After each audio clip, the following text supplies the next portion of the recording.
dando fuga, vai.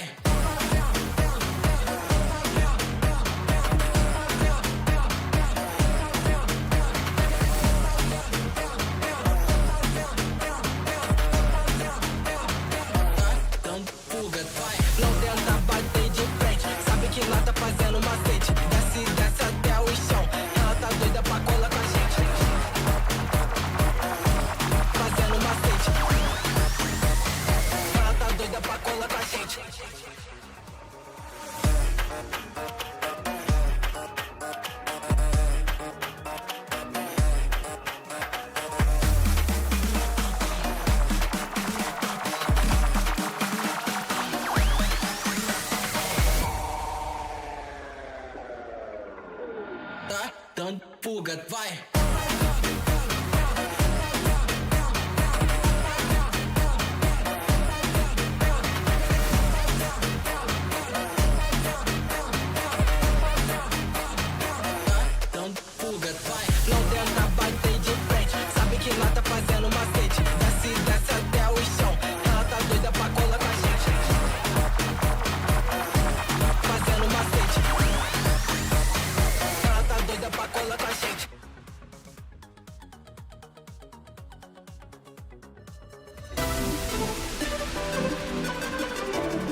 Hello and welcome to Verizon Game Changers Stage 2, Day 4. If I'm not mistaken, boy, this really does happen fast. I'm Doug. With me on the desk is Dryad and Athena. Their way through here, wherever they want around the map. YFPX allowed to grab that orb. Not an immediate strike from SRG, but what timing from Sarah! Counter dart on the other side. Kiri turning around to fight back into it, but it's Judith take the first kill. Now Terror gets up into it. 3 kills.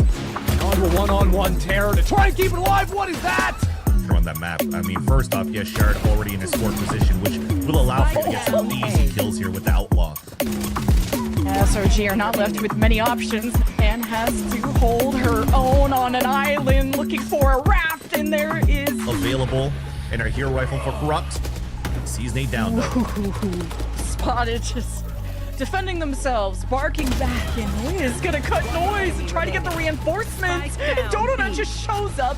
They failed to clear their corners before, and now going straight on in once again. This player falls. 2 already on the round for WADA.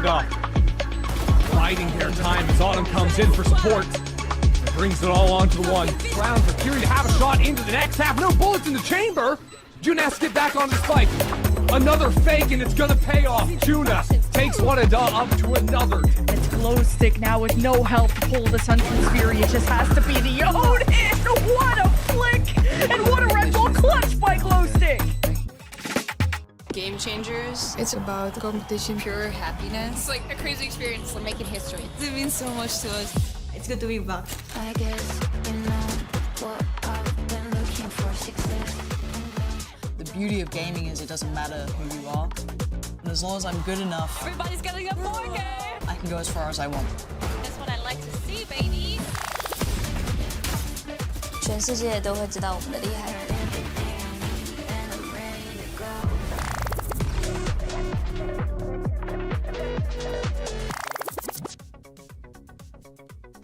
Hello and welcome to the VALORANT Verizon Game Changers 2025. We're here for Stage 2 in North America, and we've made it all the way to our lower final between YFPX and WADA. I'm Mimi. Joining me on the desk today, I've got 2 gentlemen. We got Mr. Van Silly and noted VALORANT player, Baby Bay. Welcome, guys. How we doing? What's going on? Feels good to be here. I'm chilling. Happy to be with you guys, man. It's been a while since we had a chance to work together. Yeah. Excited to see you again, Alex, and for you, Mr. Baby Bay. How are you? How was Paris and coming back from that? Mr. America's champs. I mean, bittersweet for sure. But I mean, it was nice seeing you there. So that was cool. And yeah, Paris was awesome. I'm ready to kick it off here for this lower bracket final.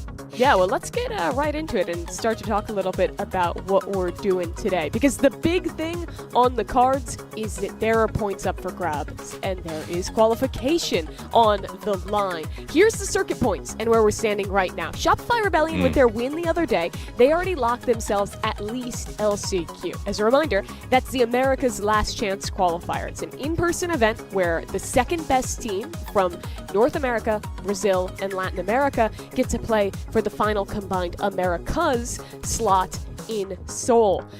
So, for the teams playing today, there are big implications, guys. For WADA, if they can win, simply clinch at least that LCQ spot. But for the side of YFP fans, they would have to not just win today, but go all the way to beat Shopify if they want their chance in Seoul. That's right. That's why it's super important, now that we got into the top 3, that there's a lot of stakes for all 3 teams. Because if you're looking at it, if you're going to be that second team and you still guarantee to go into the LCQ, you might have to play against another one of the best teams that we currently have in GCC, either it be Team Liquid or MIBR, currently playing right now their grand finals. So who's moving on here to Seoul later on. So, and you also think about the LATAM talent. That's also quite huge. They've always had deep runs as well in the GCC. So really, everybody's eyeing for this #1 spot to make it and win the whole NA side. Because even for YFP or WADA or even SRG, even if you're guaranteeing LCQ, you're not really guaranteeing a spot to Seoul. No, you're absolutely correct, Vans. And just to hone in on this specific matchup, it really is like WADA being the gatekeepers here, they're not really playing for survival here, but they're playing with the power to slam the door on YFP's hopes of making a run for the international, right? So yeah, there is So much at stake here. YFP, do or die situation. If you lose here, it's the death of your season. You're done. You know, there's no last chance, no other way in. It's all or nothing here. Yeah, it is a really, really brutal setup for them to have to run it all the way. WADA, a bit of an easier road, and I mean, I say that, but of course they're going to have to play those amazing teams from Brazil and LATAM if they can't make it all the way to the final. But this is a rematch today. You look earlier in this bracket, and it was YFP who knocked WADA down to the lowers with a 2-0 win. And guys, for WADA, the only team that they've lost to in this stage 2 has been YFPX. This is a roster, eventually, who was the second best team in Game Changers all year, but they really have to prove that they are still in that position today against a team that's already beaten them twice. That's right. And just to chime into what you're both saying, because for you, Dre, you're saying that it's brutal and it's do or die for YFPX, is that if you lose here, it's over. But the recent changes that they've done in this second stage to add Sherrod, to add Closting, has added tremendous firepower and also just gameplay in general for YFP that looks so good during the stage. And for WADA, Mimi, you mentioned they've only lost to YFP, but the only two teams that they've lost to in GC and NA this whole year are both to YFP and to Shopify Rebellion Gold. So for WADA, they're also in familiar territories and know what they're up against to play this matchup today against YFP. Yeah, that last game, Dre, was really impressive where YFP won. I know something you were lauding them for was how good their prep was going into that match. Yeah, I feel like YFPX impressed me in the ways of their anti-stratting. I mean, they're even changing compositions like day to day, right? The first time they play Lotus against WADA, it's this Teo composition that's meant to kind of deny Starbound's success and set up Sherrod on that chamber as well. And then you go into the Shopify match in which, you know, they win as well, and they switch comps. They're running an Omen Viper double controller, still running that chamber, but it's just cool when you see a team that is able to prep and do stuff at that capacity. And I feel like that's kind of YFPX's edge in every series that they're going to be playing. Yeah, exactly. When you're looking at that matchup too against WADA that he actually won, one thing that was really good, you were just mentioning, Dre, the composition to not only anti the positioning from Starbound as a chamber, but just how they're working around the map on the attack. They know what they're up against, right? If you're going to play against a double sentinel composition on a side of WADA, you're pushing away the lines that they take, and then you're working the map a lot more slowly because you know that the agents in itself and the comp has to play slow. But then you're playing against Shopify Rebellion, you have to change your play style. You're a lot more aggressive, and now you take full momentum of that matchup, and Shopify couldn't really answer to what they were bringing up here on Lotus, which was really nice to see. So you're seeing a lot of different looks from this team of YFPX, and I'm tremendously impressed of how they've been playing this stage. Let's touch a little bit more on that Shopify game, because I think this was really the surprise of the tournament. Shopify has always been dominant in North America. They always win, but they got pushed against YFP. YFP was one round away from putting Shopify in the position where they would have had to play this lower final today, where they would have had to be the ones fighting for their life. And guys, this is coming from a team, like, as Vansili was mentioning, just added 2 new players to the mix. I feel like it's such a testament to the level this team has attained that they're already playing Shopify that close, Dre. Yeah, 100%. I mean, you go to that second map, and then even the Corrode, which came down to, what, a 13-11? It's not easy to pull some stuff like that against a team with the caliber of Shopify.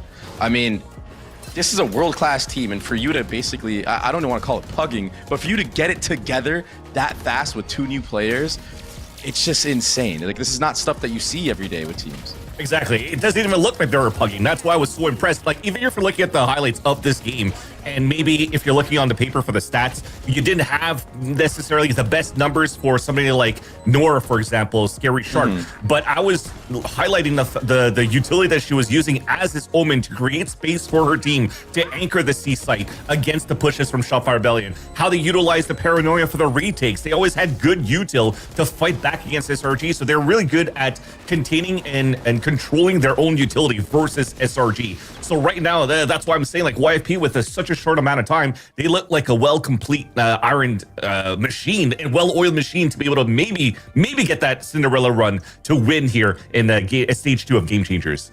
And it's so impressive to push Shopify like that, to be a new team and not look in the face of the league's greatest team and be threatened whatsoever. But for them, I think, Dre, the pressure is now on because they didn't win. They couldn't close that out. Now they have to run it all the way back and beat Shopify for real this time in a best of 5 if they want their opportunity in Seoul. Exactly. And if YFP pull this off, this is one of the hardest qualification runs, I think, imaginable, right? Back-to-back wins in elimination just to earn the right to play on an international stage. And yeah, you have to take out WADA, who, I mean, they've been looking really, really hot, right, in that lower bracket. Yeah, they've been looking unstoppable, exactly. And then, yeah, you get that run it back. And, you know, the run it backs are never as easy as it seems, especially in the same tournament. It always feels like the team that lost kind of has the upper edge, right? Because they're able to understand how you play now. Maybe the element of surprise is gone. Maybe those comp changes won't matter anymore, right? So, yeah, this is going to be a run, to say the least. Yeah, well, it's a big run ahead of them. They've already been on an excellent one thus far. Let's check in with one of the players, Sherrod, and what they had to say about YFP's journey thus far.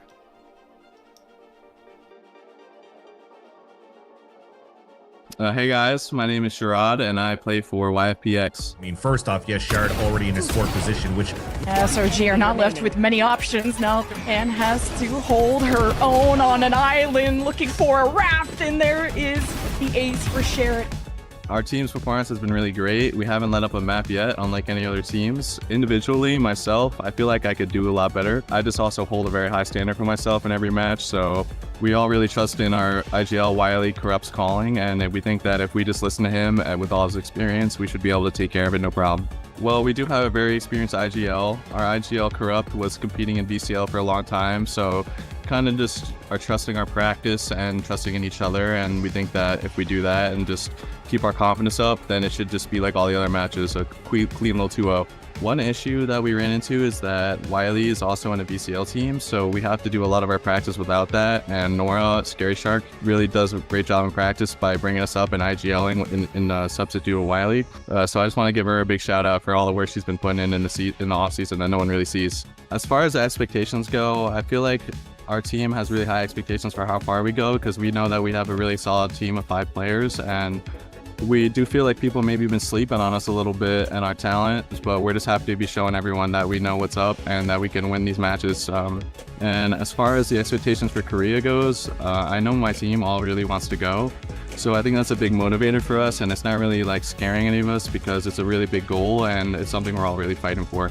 If we get to go to LCQ, that would be a blast because that just means another chance at going to Seoul. It does hold a big meaning in my heart. I went to a Columbus, Ohio land in 2014. And ever since then, it's been a big dream of mine to be able to play on the big stage with a big crowd. So winning this and winning the grand final would mean the world to me.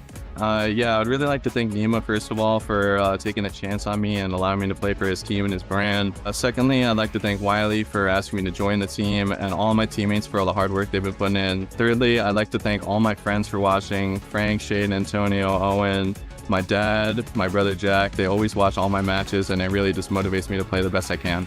I guess my final words would be just don't set your expectations too high because you don't know what we're working with over here, and we can beat you at any moment. Interesting to hear there from Sherrod. What an addition they've been to this YFPX team. Always a team that's been kind of on the cusp of making it to that next level, but since bringing in Sherrod and Glowstick at the beginning of this year, they've been outstanding. But Dre, today is going to be a tough task for Sherrod, no matter how good they've been, because they're facing off against Starbound and their Chamber in a little head-to-head. Yeah, the best chamber to do it, I think, to this date. I remember I was popping up some stats during the cast that I had a couple days ago, and Starbound had something ridiculous. The last 30 days, plus 70 in first kills, first deaths.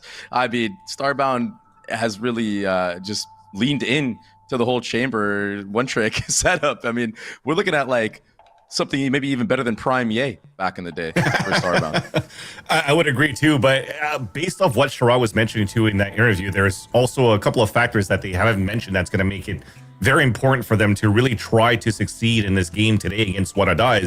I think for YFPX, this is probably the first time that they're playing in a BO5 matchup against anybody so far. So the lack of experience of competing into a BO5 might weigh in on that, and they have to be ready for that. And secondly, I don't even think LCQ could be in the works right now for YFP anymore, because YFP or have to win it all, or if they make second place somehow in this tournament, it's still WADA that makes it through. I'm going to need some correction correction on that just in case, but I'm pretty sure that that's the case right now for this YFP roster. Yeah, Dre, can you talk to me a little bit about that during your career of like going from the regular stage group matches and then you go on this run and then suddenly it's a best of 5, your entire map pool gets tested. It's a very different game. Yeah, it's completely different, and it really tests your endurance as a player. I mean, so much of Valorant specifically is like mental warfare in a way. You know, every round, every long match that happens in that BO5 series will all play a factor. And I'll never forget one of the matches we were playing, I think it was against NRG.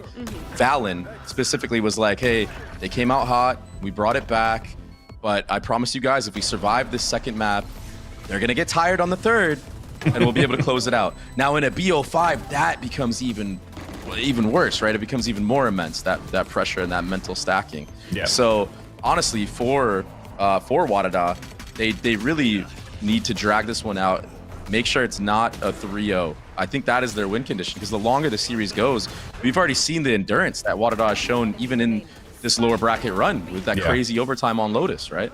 And if anything for YFP, despite them not being able to play a BO5 in this tournament or at all in their career, at least they've had good practice heading into this game, because you had to think about that game against Shopify Rebellion yesterday. It should have been a 2-0. They lost a 2 versus 4 or 2 versus 5 on Sunset 2 when it was like a 12-10 scoreline. Now it's pushed into the third map. They almost win the third map, but they lose at a 11-13 scoreline. So they've basically been tested to the limit as much as possible to get ready into a BO5 setting. So when you're talking about this mental warfare, Dre, at least they know the brute factor, the brute force of losing when they should have had that 2-0, and also now having to try to fight back.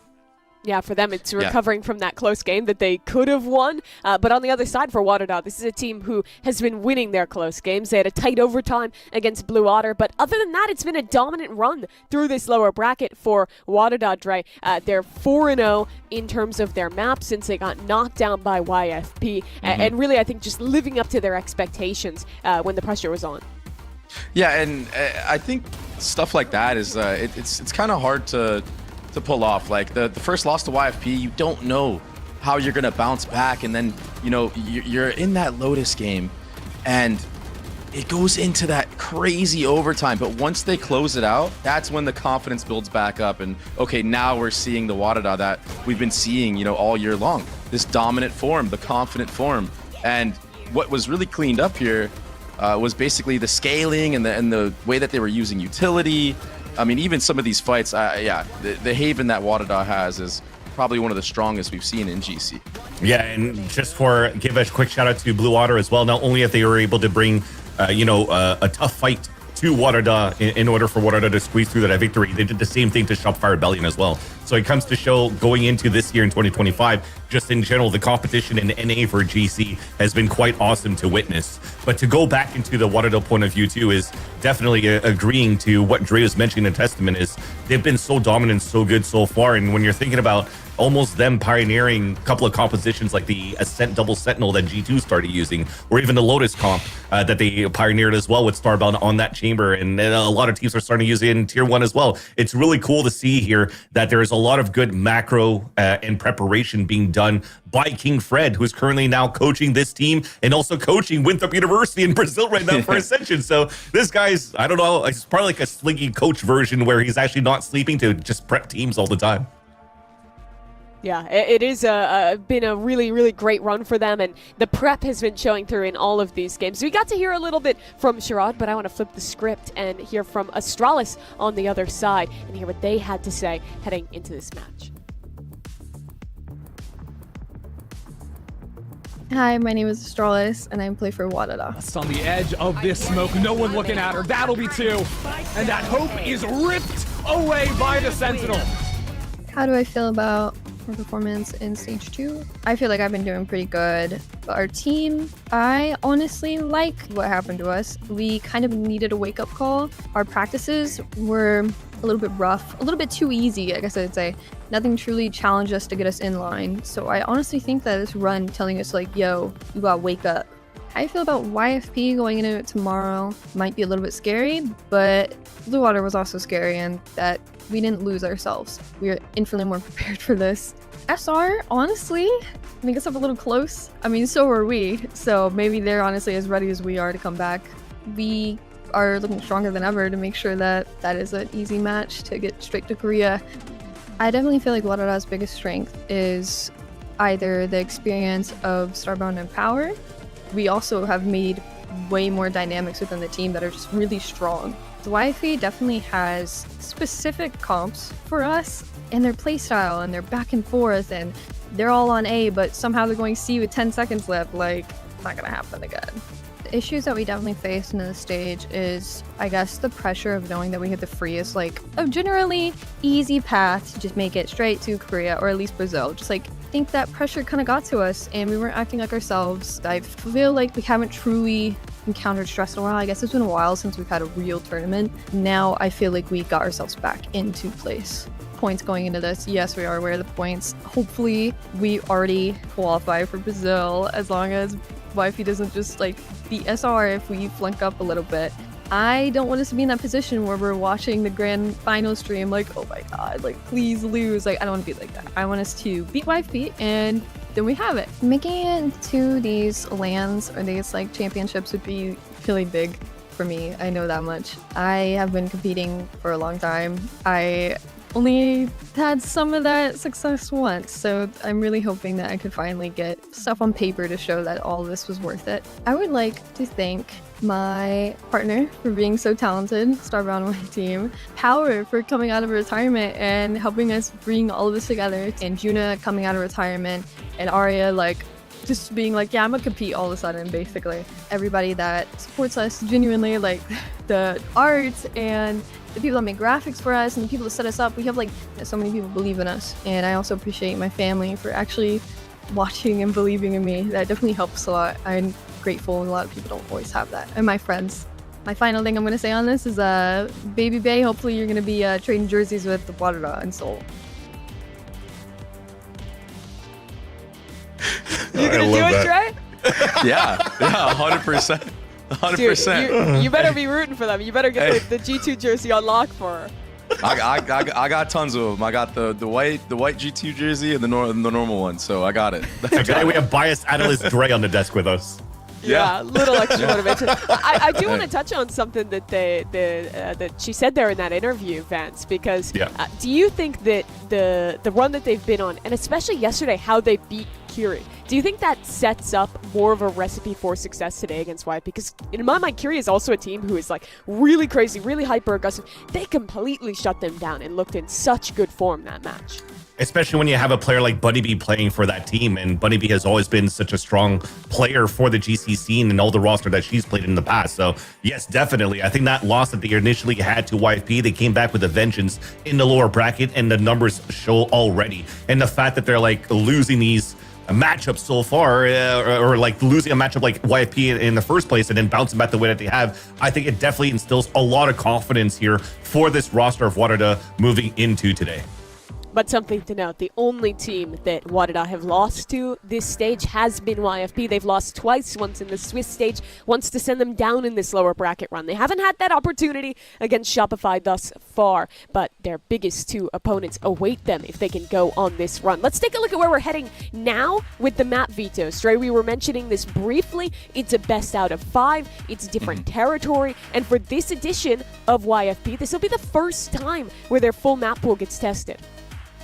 Yeah, and I mean, these are just good maps for both teams. A lot of footage from either side. What's surprising here for this is that that WADA pick on Abyss. I think that's a map that they were hiding and they were banning quite a bit. So I think they're trying to get a little sneaky over here, and maybe they have something that they're cooking. Yeah, I think there's two things I want to bank on. The first one is Lotus and Corrode being picked by both teams that kind of just lost their matchups against their opponents last time. Remember, we talked about how YFP was so good at macroing around against WADA in the 3-site map of Lotus for them to win that map. And I think it comes back to what Astralis was mentioning in her interview, that it's not going to happen again. I think they come in with a lot of preparation to make sure that they're not going to fall into that same type of give up space and let them control the map here for YFP. But everything seems that it's going to get decided here on Abyss. Both teams have not played this map before, and it almost feels like a grand finals in a way of Energy and Fnatic, because I felt like that BL5 was decided on that map of Abyss as well. Let's talk comps as we get ready for Agent Select. The last time these two teams played on Lotus, we were mentioning it earlier, Dre, this was where you saw a switch up for YFP, playing instead the Teo comp to counter Starbound's Chamber. Do you want to see them do that again? The thing is as much as I want to see it again, I feel like it won't work as well as efficiently the second time around. That being said, sometimes when you beat a team like that, with a new comp, maybe that's enough confidence for you to just be like, okay, we did it once before, we can do it again. But I just have a strong intuitive feeling that WADA are going to be way more prepared this time around if they try to bring out, you know, that chamber, that Teo pick.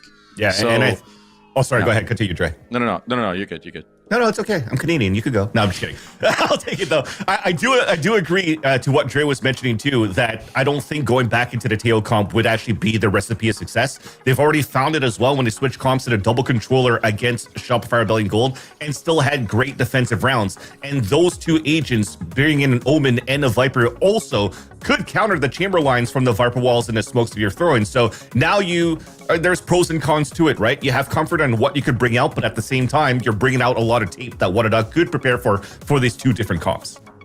Both teams are going to have to look out for the chambers in that mirror match. They can have so much impact. But I want to ask you, Dre, what should we be looking out for with the deadlock that WADA brings into their composition? Because there's not a huge amount of teams that are still running the deadlock on this map.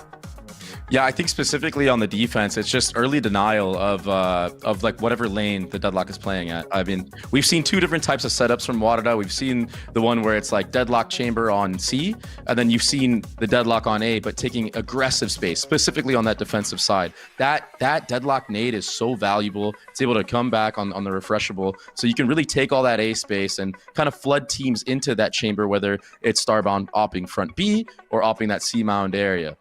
Well, let's take a look at the Agent Select and see if we get those answers to our questions. Will it be a continuation of the Teo comp? Will it be a pivot back? Vans, they're going back to the Teo. It's quite fun because as Dre was mentioning how the grenade is so good here on Astralis as a deadlock, YFP has something similar to hold back the defensive line as well, because you're looking at Gravnet, Seize, and Nade to take full control of Rubble. You can do exactly the same thing which YFP have been doing it with the Teo missiles on that side. So I think right now for the preparation of WADA, they're going to be ready for this one too. I think the game plan for them, or the win condition, is that if they're getting pushed away here, Starbound on that line as that chamber, you have to find ways to make sure you don't give up that space and you fight back in that area so that you don't allow YFP to go into the strong mid rounding that they were able to do against WADA the last time. Yeah, absolutely. And I think this is really good for WADA starting on the attacking side, is the fact that they're going to be able to control that pace and they don't have to worry about their defense quite yet, which has honestly been not the greatest, right? It's not their strongest half, which when you look at their composition, you're thinking, oh, it's the double Senti. Shouldn't it be stronger on the defensive side? But they just haven't been getting that value out of the double Senti as much as you would think it would get. So I think for WADA, starting on the attacking side on this map of Lotus is actually a benefit to them. Well, a lot on the line for YFP. A win today would guarantee their slot at least in the LCQ, if not an opportunity in Korea for WADA. That's what's at stake for them, for YFP, trying to stay alive and make this run all the way to beat Shopify, to have their opportunity at revenge. This best out of 5 starts right now, and you're heading over to Doug and Ender for the call. Thank you so much, Evil Cat. Listen, we have arrived at Grand Finals Eve, and there's only one question left to be answered. Who's going to be joining Shopify in that ever pivotal match? The stakes have been set. The analysis and the nerdy stuff has been done. And now, Ender, we get to sit back and watch and enjoy the match. Yeah, this one's going to be absolutely awesome. A lot of stakes riding on the line for these two teams. You saw just yesterday this YFPX squad, there's been such a surprise all year. Nearly take down Shopify Rebellion. They had 2 chances, 2 maps where they lost by only 2 rounds. And now they have to work through this lower bracket versus the team that has been number 2 all year long in WADA. And we're going to be kicking things off on Lotus. If I may, by the way, I love that shirt you're wearing. Oh, thank you. He's so fashion forward. Unbelievable out of you. Lotus first, Corrode, Abyss, and then if we continue, we'll see what else is on the card. But WADA will be starting off on the attacking side. Much has been made of this double senti comp, of the chamber, of the deadlock, and the synergy between the two. But it doesn't seem like that's where the action is at the very beginning. It's actually Sherrod, who has been a firecracker in their own right. On the side of FYP, looking to take first contact, first shot, splits the uprights, TPs away, and lives to fight another day. But even with that teleport going back, WADA aren't positioned to be able to quickly scale up. You have Starbound looking for a pick over into A, while 2 players work front B, 2 work into Mound as well. So WADA right now are actually putting a lot of pressure over into Starbound, who's dragged 3 players over onto their side. Rotation starting to come through. They're already peeking ahead of the smokes. The paranoia will certainly cause problems as well. Trap destroyed. You have the option to flip or they double down. They commit. WADA choosing to brute force their way out onto C, or at least attempt to, with great success up until this point. Yeah, that wall onto Waterfall as well, making things really awkward. YFP with the pistols can't get through that space, and it means that Corrupt is all alone, has to call in some support from Glowstick before they get this retake going. Rotation's coming through. Glowstick does have an eye to play with. You just got to see if there's any value on the other side of it. Meanwhile, Starbound getting a little 30 curious. seconds left. Wanting to explore a bit. Incredibly tender. Oh, there goes the patience. So much for that. Femboy on the swing, Glowstick on the trade. Find you. Just take their shot exactly when the moment arrives, and now a little fight back into spawn as well. Things getting a little scattered as YFP finds some shots, but ultimately WADA have great control now into Waterfall too. This is a one. Oh, Starbound. Starbound like extinguishes the fire before it even really was an ember. Yeah, but a great pistol. All things considered for WADA. Yeah, and you know they won their attacking pistol on this map as well versus YFP when they faced off the last time. I think that when they're allowed to play these slower rounds, give time for Starbound to look for a pick onto A, even if that kill didn't come in, you still saw just the pressure Starbound had, those rotations coming over, and it allows WADA to immediately speed up towards C to play this macro style and make sure they always have more numbers brought to the gunfights. Listen, it seems like there might be a little bit of aggression towards A. Choosing to fight for some of this space. You have the eye, you have the nade, and Sherrod has already been dealt with, so B site will be theirs. And while we have a moment to talk about it, we've complimented on your good looks. I want to get the value of your brain now, because what are your thoughts on this double senti comp on attack? I mean, ultimately on attack, I think that it forces you a little bit to play slower rounds and to work the map, but I think the value of having Chamber being able to go and do a little bit more lurking ideas on their own means that you should be able to actually get onto sites, and on a 3-map site like Lotus, get into the post plants where the deadlock is going to thrive massively. Yeah, sure, you have less information, but I actually think this comp works really well on attack. You were just mentioning Deadlock's utility. That wall is already up towards water, and well, my guess is YFP are just going to wait to die to the spike, and that gives us time to chat a little more. I mean, let's keep talking Deadlock, because you even saw there the refresh of the net being thrown back towards spawn. Yeah. I think that when those changes came into Deadlock earlier this year, and now all of a sudden you get to cast 2 of those nets, maybe even 3 in a slower round, it gives you so much value on Lotus, where almost every round you're going to use that early on, because early fights over Mound and Rebel are so important, and you can, I think Dre was talking about it, stop the Chamber from doing a lot with early utility. And then, of course, you also have that as another layer into the post plant, making it very painful to make a retake happen. Yeah. And so we'll keep a close eye on the net utilization. Astralis, plenty of reasons to be happy yesterday, and a great start for WADA, all things considered today. But now YFP on their guns. You've got a Guardian, light armor on one, regen on another. Now we'll get to see what this defensive side is truly made of with equal footing. The purchase on the side of WADA, not great here, Ender. Yeah, and so they're going to bring some more players over towards A, right? The last few rounds, I think they've been maybe a little bit lighter, just leaving Starbound there. This time trying to show a lot more with some Prowlers as well, but still the idea is not to commit up into the space. Instead, it's just to boost Starbound up on Buzz, I like to call it. All right, well, you're just making stuff up now. No, that's what we call it on Teddy Tactics. Root. Root is what normal people call it. Teddy Tactics, we call it Buzz. Buzz. The real ones know. Yeah, like from Stacks and Buzz. Yeah. Oh, I thought you were because he always likes to play up here. Yeah. Yeah. Okay. Right. If Starbound gets a few more kills here, I might start calling it Starbound. Who knows? We've given you too much power. I fear. It's better than Baby Door, okay? You can admit that at least. Thank goodness, yes. Take a look at what Power Pixel is doing here. The smoke gives him a cross back towards C, and I mean, you've got Sherrod who's playing within range of the TP, so there's a chance to get out. Nice little pinch play. Very nicely done. Even the nade as well, the utility coming in. If it wasn't a judge, that might have worked. So because of that, Corrupt falls. 30 seconds left. Oriental spamming in his smoke, getting a free kill, but there's Astralis again, lighting up the kill feed, leading from the front. 3v2, the way of WADA. And now again, look at the post plant. Double sound sensors on the 2 deep chokes. You've got the wall down as well. Like, these rounds are not going to be decided by coming into the retakes. No, it's going to be all about these opening fights and converting early. I think even when we saw these teams face off on Lotus previously, it was still WADA that had the advantage in terms of getting opening kills, but they ended up losing the map.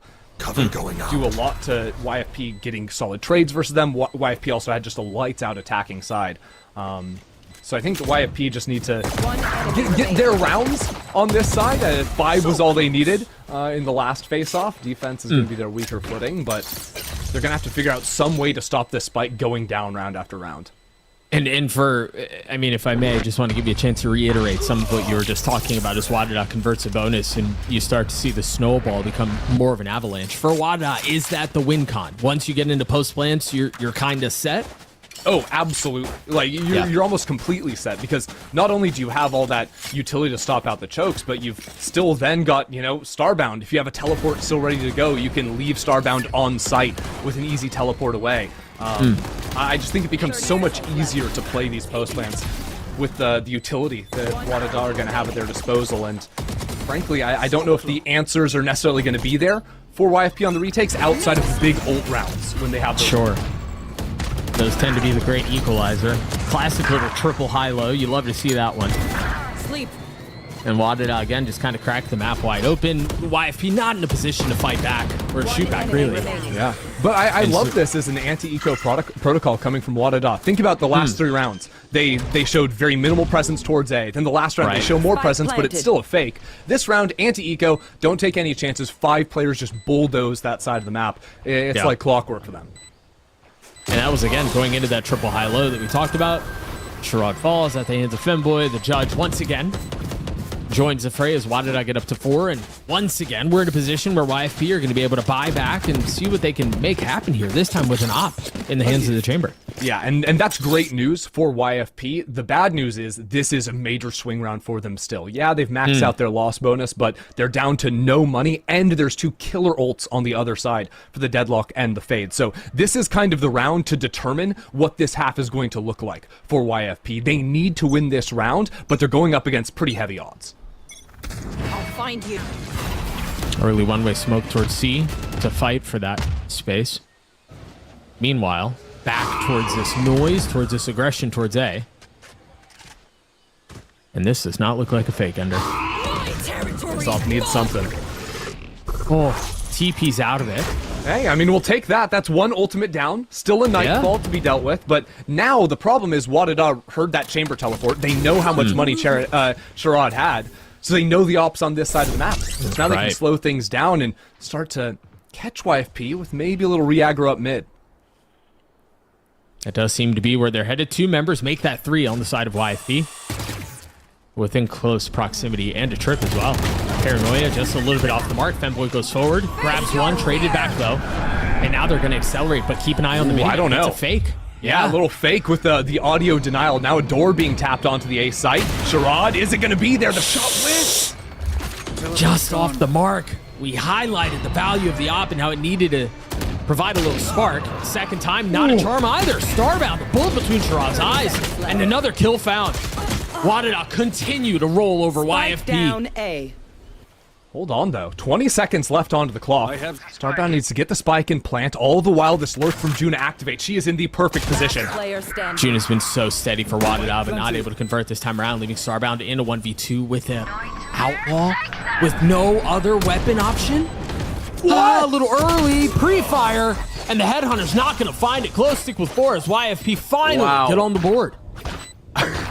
That wasn't on my bingo card right there. The early shots onto the teleporting Omen.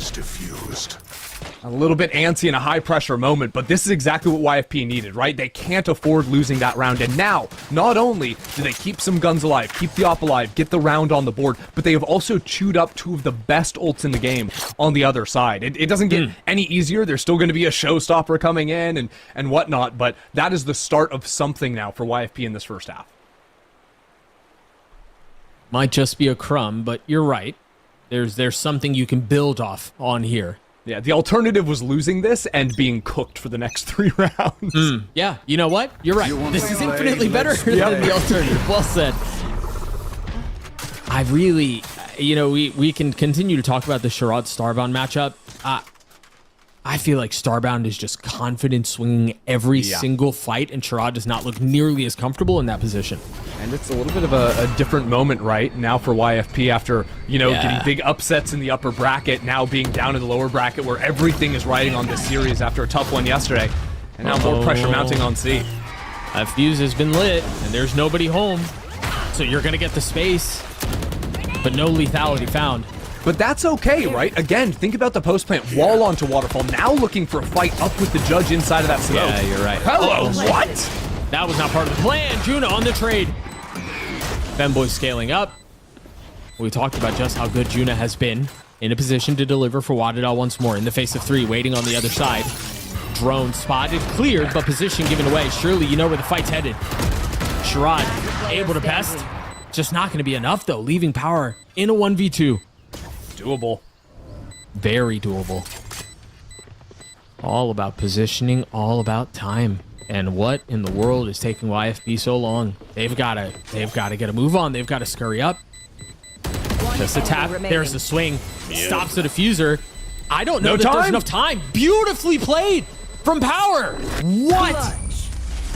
Just the patience from that position on Ben for the Red Bull clutch out of Power.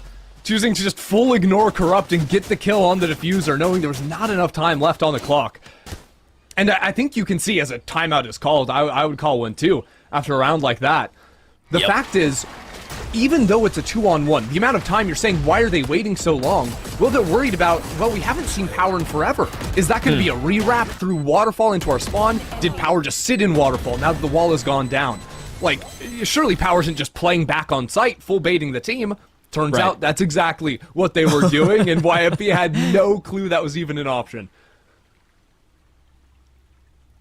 And so there's that timeout that you mentioned from the side of YFP. We've just been able to put up one meager round on the defensive side of Lotus. This is WADA's map pick, and this is a marathon and not a sprint. But, boy, WADA are out of the gates looking much more comfortable and much more confident as opposed to the opposition. I mean, a lot of these stars that we've talked about on the side of YFP they've been silhouettes, they've been shells of the players that we've come to expect. Yeah, I mean, honestly, the scoreboard looks a little bit upside down compared to the last time these teams played on Lotus, where it was Zoriental and Corrupt just taking over inside of the server. So far, it's been very muted out of them, and I think that part of that has been the locations they're trying to pick these early fights usually haven't been the right place WADA are playing, because WADA are really eating up the clock and trying to work into the weaker sites. This might be the first time we see, actually no, it's another A fight, but it's again when YFP don't have guns. Remember last time both teams decided that this was going to be the setting in which they wanted to brawl? It was a slaughter. This time though, YFP, great use of utility, don't even really allow WADA to get in a position in the first place. Yeah, the difference is this time, well, there's a chamber ult online, so WADA don't just blindly rush into the space. They recognize, hey, there's pressure here, probably going to be that chamber too, so they can now threaten back and just even look at how they're pushing and pulling YFP around the map. It looks like they want to go back and re-clear A perhaps, but what they've done is just full bait YFP onto C. You got to be careful here though, because with all of this time and all of this lack of information, you run the risk, if you will, the possibility of strolling into the wrong site, where there might be a stack, where there might be a trap, and these are the messy ones. Yeah, because right now, I think for the last 20 seconds, they were expecting YFP on the eco to overplay their hand a bit, to go for a walk-up, front B, out back into C once again. Now that hasn't come in, as you're saying, 40 seconds on the clock, a little bit of time pressure now, being a little bit more committed over into looking at a B-pop. Paranoia out. Fortunately for them, another vacant site found. 30 seconds I mean, left. this is just great macro calling and prep too. So often finishing into the B site with this deadlock wall placed into water. setting up, getting this plant down relatively easily. Oh, second time's the charm, I guess. And now the rocket popped. Numbers advantage, the wave of the defense. Starbound joins the fray, gets into the fight, able to trade it back at least a little bit. Juna behind but enemy the lines. Still so great, and Juna is on the flank. Juna is on the prowl. But Power, once again, left in a 1vx situation. Once again, called upon to deliver for the team. Pull off a clutch. But Scary Shark's just going to stick the defuse the entire way through. A thrifty round and a desperately needed one for YFP. Yeah, YFP do everything right there on the retake. First thing first, they had players ready to bust down that deadlock wall and act swiftly, instantly committing the ultimate. That's 2 ults committed, the Raze and the Chamber, on an eco round, but they liked their odds and it pays off big time for them. What else can they capitalize on here? What else can they turn as far as momentum goes? Because you think about the last round they won, it immediately turned into a stomp, and all of a sudden YFP were on the back foot once more. Yeah, well, I think that if these rounds do turn a little bit slower, YFP just need to get the right mid-round information to be able to anticipate these hits for the retake a little bit more. Very far back. Bolt back on behind. Fully committing onto it. Juno, once again, repositioning. It's been the thorn in their side, but this time Glowstick easily pulls it out. And yet Femboy's got the judge. Of course they do. Right. Now post it up again. You have to, again, break down this wall. Hasn't been done, but this time Nora has a flank opportunity. And there goes that opportunity squelched. Meanwhile, Goal committed out onto the site. YFP getting a lot of value back, taking a lot of space back alongside it. Numbers advantage. Again, the opportunity to turn this into momentum, to turn this into some sort of an advantage. But the post play, the position that has been so strong for WADA. Once again here, this time the frags come through, the defuse does as well. YFP showing signs of life. Yeah, YFP seem very ready for these forward fights. You think about it a few rounds ago when WADA were in a similar position and fought all the way back towards spawn, and there was just spam going through from Nora's Omen into the smoke, getting a couple of kills. This time, anticipating that judge being close and just winning out in those fights, unloading a whole lot of utility. They're acting a lot quicker, I think, than they had been in previous rounds on the retakes. They're not wasting any time, and with the ultimates to commit into the play, they're able to actually breach through those choke points. Right. Would you say that's a strategic adjustment? Is that more of a confidence situation on what's going on, or what is the impetus for a change like that? Because that has been the difference maker the last, what, 3 out of the last 4 rounds? Yeah, 2 things. First off, yes, you're right, it's strategic. Primarily, they're getting better reads in the mid-rounds of just like where the site hit is going to be. So like that round, remember, WADA used the Fade ult onto Mound. That's a huge tell. So YFP were already kind of zooming towards the C site, so they're there to breach back in. The round before, while there wasn't that much of a tell, WADA went for a B pop when there were 3 players on C, so YFP were very quickly able to move those players over, break down the deadlock wall, get that retake going. So yes, there's a little element of strategy in terms of figuring out quickly where WADA are finishing, but the second one is those ultimates. I think they have been a checkmate. The previous round, the Raze ult got them in, then just last round, while the Teo ultimate didn't actually get any kills, it did push players back and split up the members of WADA, and that's why they were able to, I think, win that fight so convincingly back towards spawn. And so on the other side of that timeout, WADA on a busted buy. You've got a Bucky and a Guardian. Actually, I say it's a busted buy, but I forget that they're Starbound on the team, and Starbound has Headhunter, and that is often a difference maker. Really pacey up towards Worm. There it is. Starbound with the line. Shot in the back of the head. Starbound gets a second. Sound sensor up. Yeah, Root's new name is Starbound. Deciding it after that one. So easy. Just opens up the A site. Dude, So their fickle. team was hitting B site, and they just decided they were going to take A site on their own. Successfully, mind you. So fickle. On an eco, mind you. Now they have weapons upgraded. Back to full rifles. Site entirely theirs. The money's in a weird spot, but forget about the money. They might be able to snatch this round back in a 5v3. Still 3v2 now. Arales has ult as well, and that might just be the trump card. As Sherrod drops the TP. Femboy looking for space. And it's just a tap. It's just a threat. And Femboy takes the bait. Hook, line, and sinker. And now the ult used. Arales gets the last. Very nicely done as WADA get back to their winning ways. Yeah, WADA quite literally going fishing there with the deadlock ult as well. We got a big one! Astralis reeling him in on that. That's a nice round out of Starbound. Even choosing not to pick up any of the guns that they had claimed over onto A, decided to let their teammates pick those up and play out a solid post plant. Let me take a look at that one more time. Starbound with the, you know, it is always poetic when we set things up like that, and it is exactly how it delivers. But Starbound and Astralis have been rocks for this team. Without a doubt. So into the next we go. Starbound still has an op in play. Pushed off by the Paranoia right off the bat, and a seize, and a nade, and a smoke. A main, not open for business. I want to see YFP hold on to this space. Right now it looks like they might even fight forward, but I think YFP need forward lines of information like the one Sherrod's holding right now. You got to find value on the other side of it. TP's away. And tough opening duels for Sherrod so far. A lot of TPs away and giving up the space. And this is the scary part of playing the map from YFP is once you lose all that space, you're not getting it back. So now Nora is the only piece of information anywhere on the map. And WADA seem to have ideas at sending Starbound her way.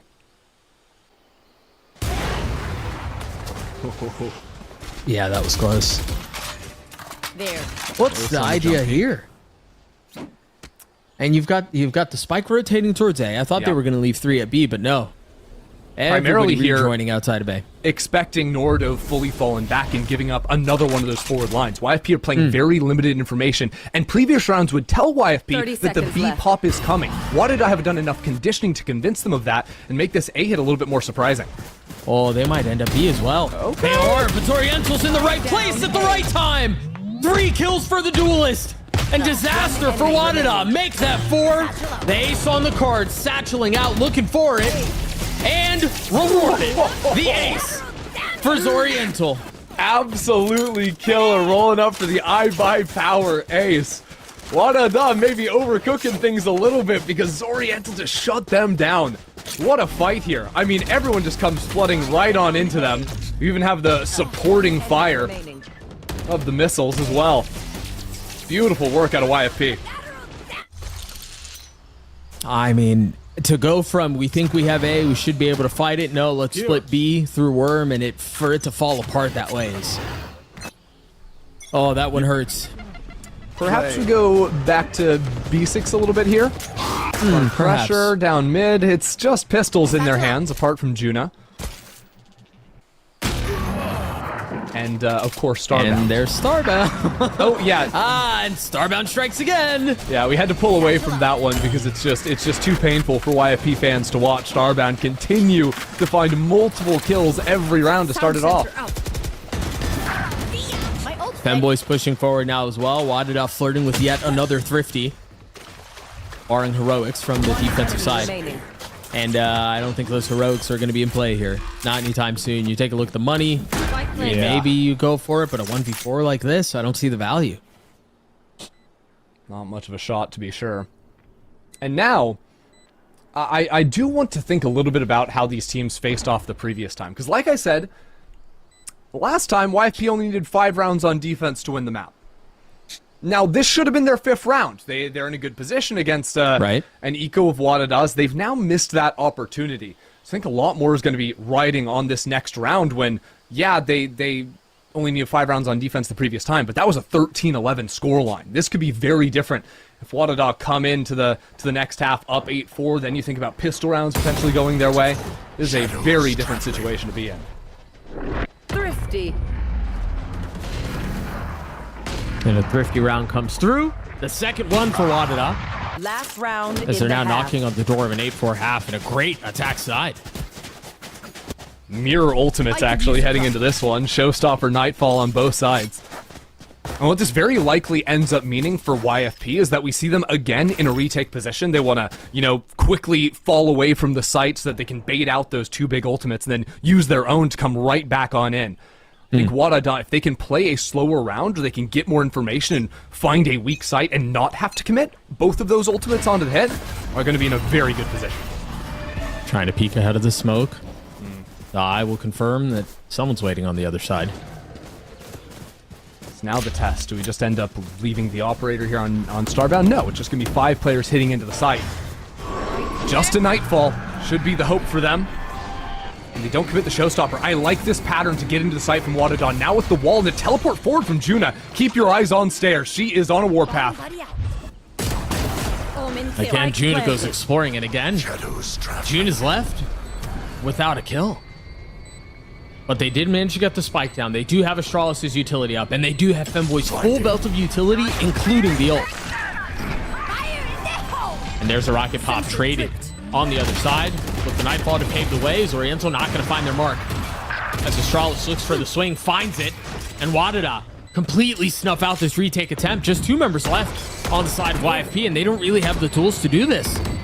They don't really have the time to do it either. Side by side, shoulder to shoulder, 1 kill's found, but still 3 to be netted, and that's just, there's no shot. Astralis puts away the last as WADA put up 8 on their attack side. Yeah, it's a great half to start things off for WADA. I was very pleased with how they played a lot of these slow rounds, and even just the ideas going into the last round there as well. Making sure Femboy has the rocket for the post plant completely stunts any attempt for YFP to come back into the site. But this is where YFP feel much stronger on their attacking side. This is where we saw Zoriental and Corrupt absolutely dominate the previous time. And for a team that very nearly took down Shopify Rebellion just last night, you gotta know they've got something cooking up for the second half. Sure. Now, flex for me again a little bit here, because we talked about the double senti compound attack, and we talked about the deadlock value of the sound sensors and the wall and the delay and this, that, and the other, but defensively, surely that doesn't play the same way. It plays very differently. The main difference is having the chamber means that you have very little active information in terms of abilities in your kit, but you want to hold forward lines. That makes up for it, and little walks like these give you options. Starbound inserted, Corrupt, playing with fire, just a shoulder, TP's away. But even look at that, even as the teleport goes back, check out Mound. Juna's step forward. This is a difference in how YFP and WADA play. YFP are usually falling back on defense. WADA are always ones to take a more forward position just like this on your screen. They're making a lot of noise towards A, but it is all a fake. Juna's the only one up and goes a bit too far. That's going to open things up. That's going to give him a free C site. Yep.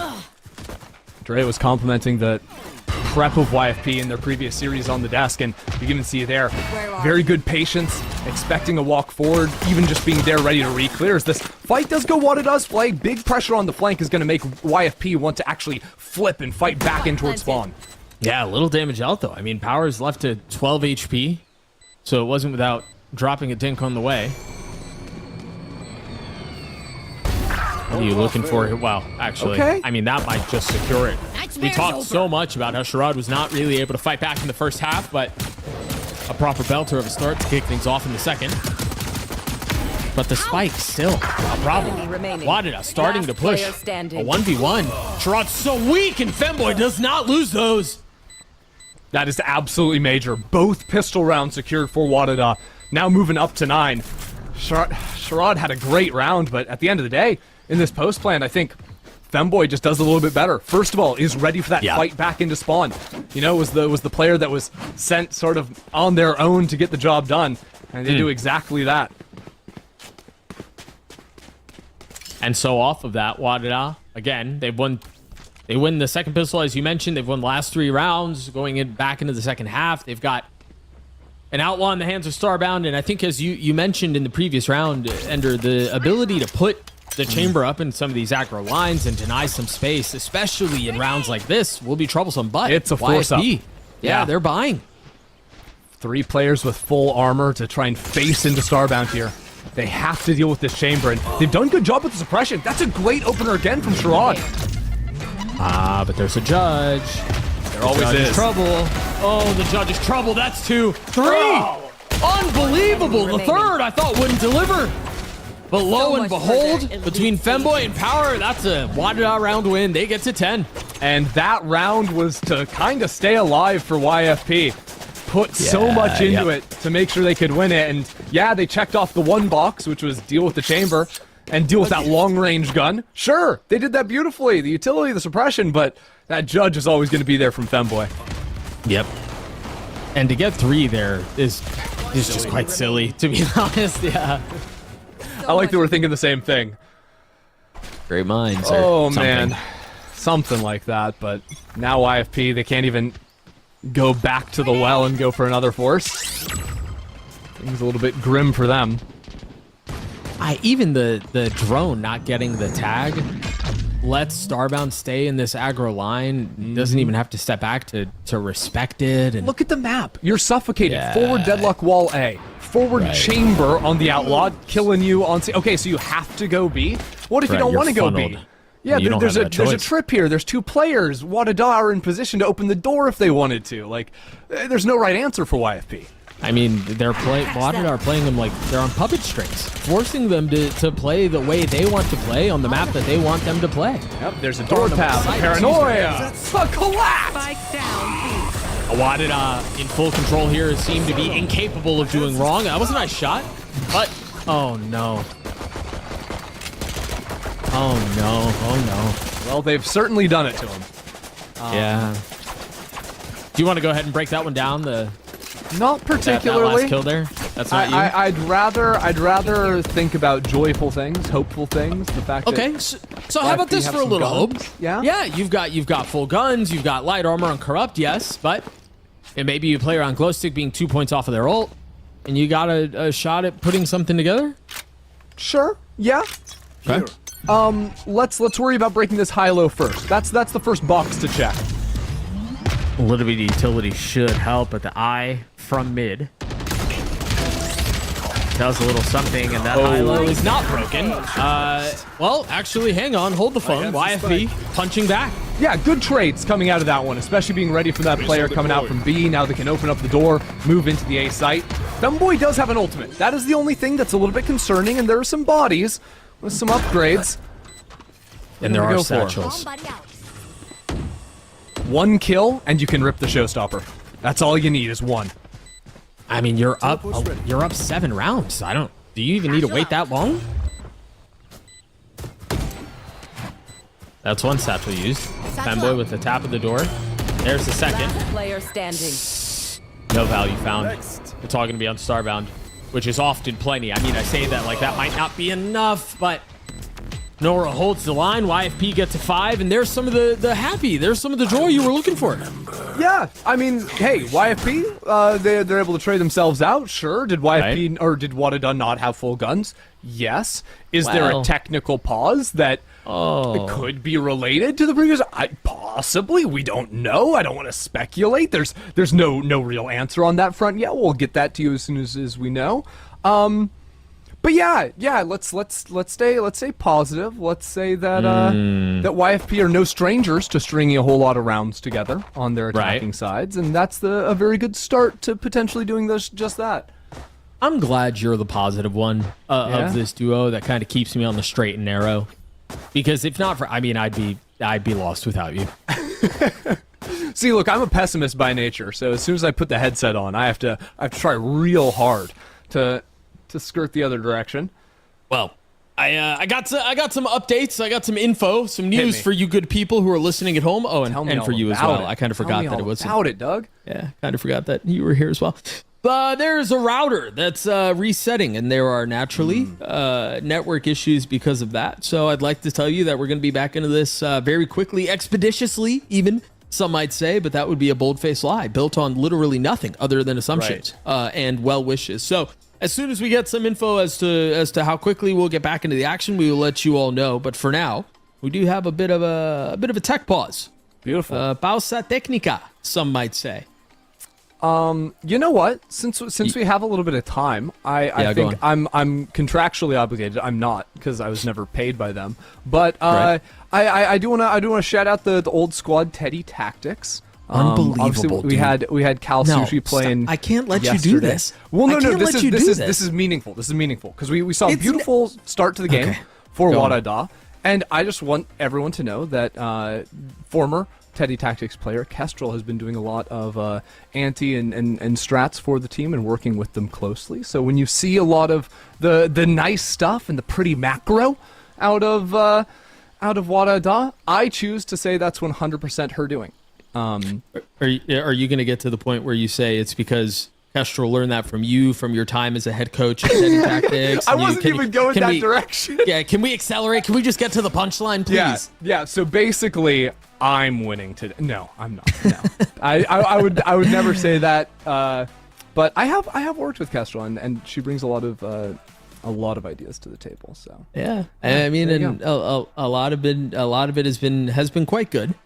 And has kind of gotten them up until this point. Friends, if you are just tuning in and you are just joining us, it has been a WADA stomp, really, for the vast majority of it. Even Thrifty's going their way a couple of times in the first half, and you've had YFP who have been in this fight at least a little bit, but they certainly don't look like they're emerging from their corners looking healthy and ready for another brawl, at least on Lotus. But Ender, that's the beauty and a joy of a 5-map series, is that, or potentially 5-map series, I should say, is that you can brush something like this off if need be, because you've got plenty of other maps that you can duke it out on.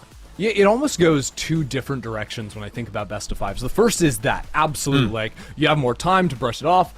If you go 2, maybe things get a little bit different, but there is also an element of when you're playing in some of your first big game best of fives, right? YFP, brand new team here, versus a WADA that have been playing in best of fives all year. They won kickoff playing best of 5, so this is very familiar territory for them, and the hurdle for YFP is trying to not only brush off a tough game if they end up losing this, but potentially needing to come back and win 3 games on a day where you could be playing up to 5, and that is exhausting.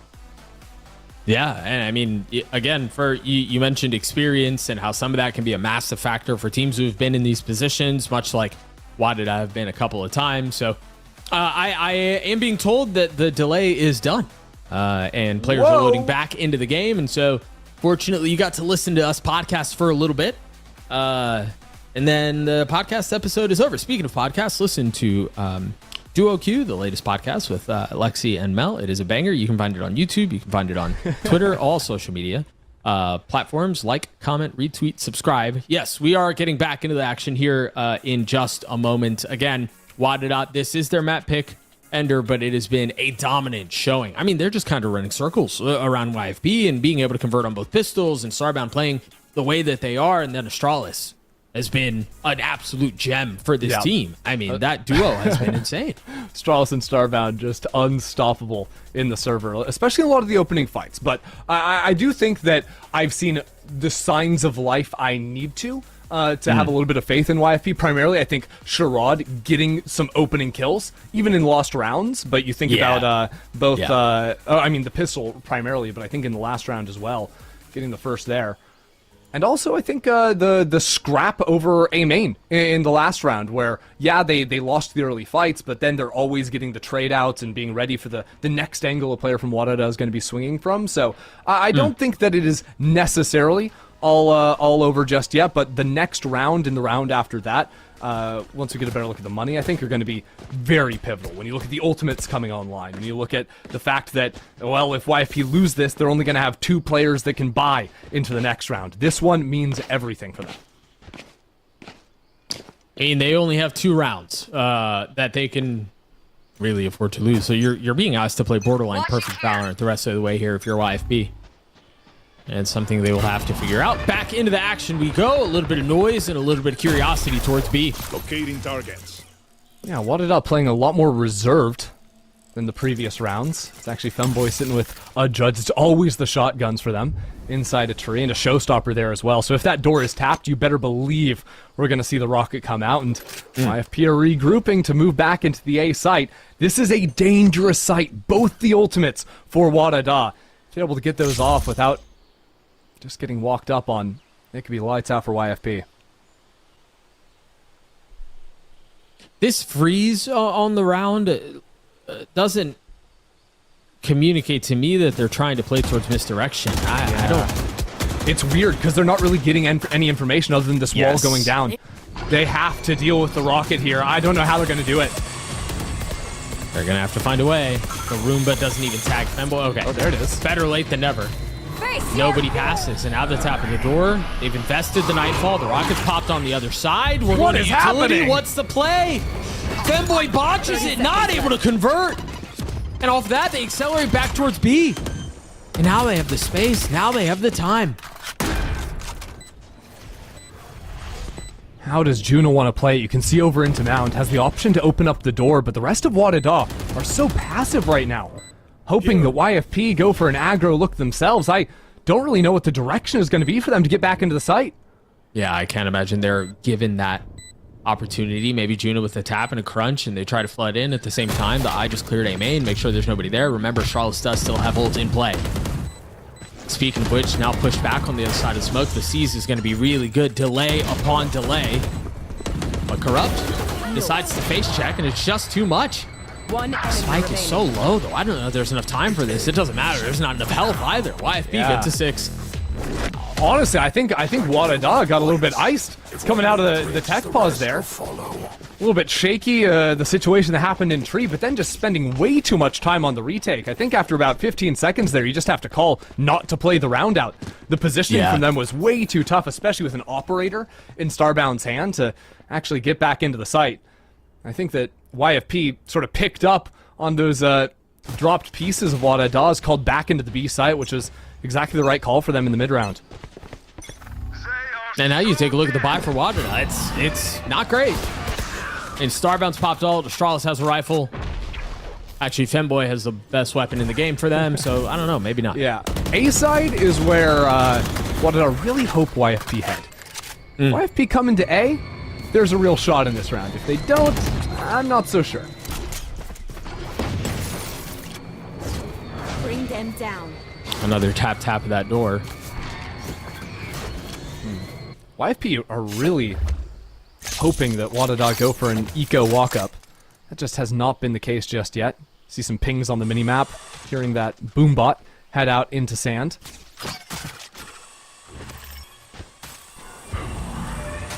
What that does is it forces a little bit more utility to make sure they clear away these close corners, and that allows WADA to start shifting Juno over. Have 2 players ready to respond to this hit. That nade's not going to feel good. Yeah, that felt terrible. Femboy's down to 40 HP. No armor. Scouting ult as well, seeing the shotgun right there. Uh-oh, that ult is good. That ult's going to tag a lot of people, but Glowstick holds the line. Stand strong. Besting Starbound. And Al's Oriental able to speed up. You still have a couple of members playing on site, but they're not really in a position to punch back. YFP get to 7. These rounds for YFP are really being won in the pause time, right? Like in all of these rounds, whether it's in the post plant 2 rounds ago or right there, after that initial C fight goes down, they then hold their ground, start spamming smokes. As soon as that door is tapped and opened, they turn around and challenge the line, actually besting Starbound with the chamber up in hand. It's these moments to collect themselves that I think are very much favoring YFP right now and helping them out to work their way through very chaotic situations. Yeah. It's gotten them this far. Bring them down. And the ult, I mean, you still have Astralis' ult. We talked about it in the previous round. So still in play. But no aggro line from the defense this time. Yeah, Starbound will find a position on front B. The chance to take a shot with that if they wanted the deadlock ult behind it, if there were more footsteps coming. Could always click into that.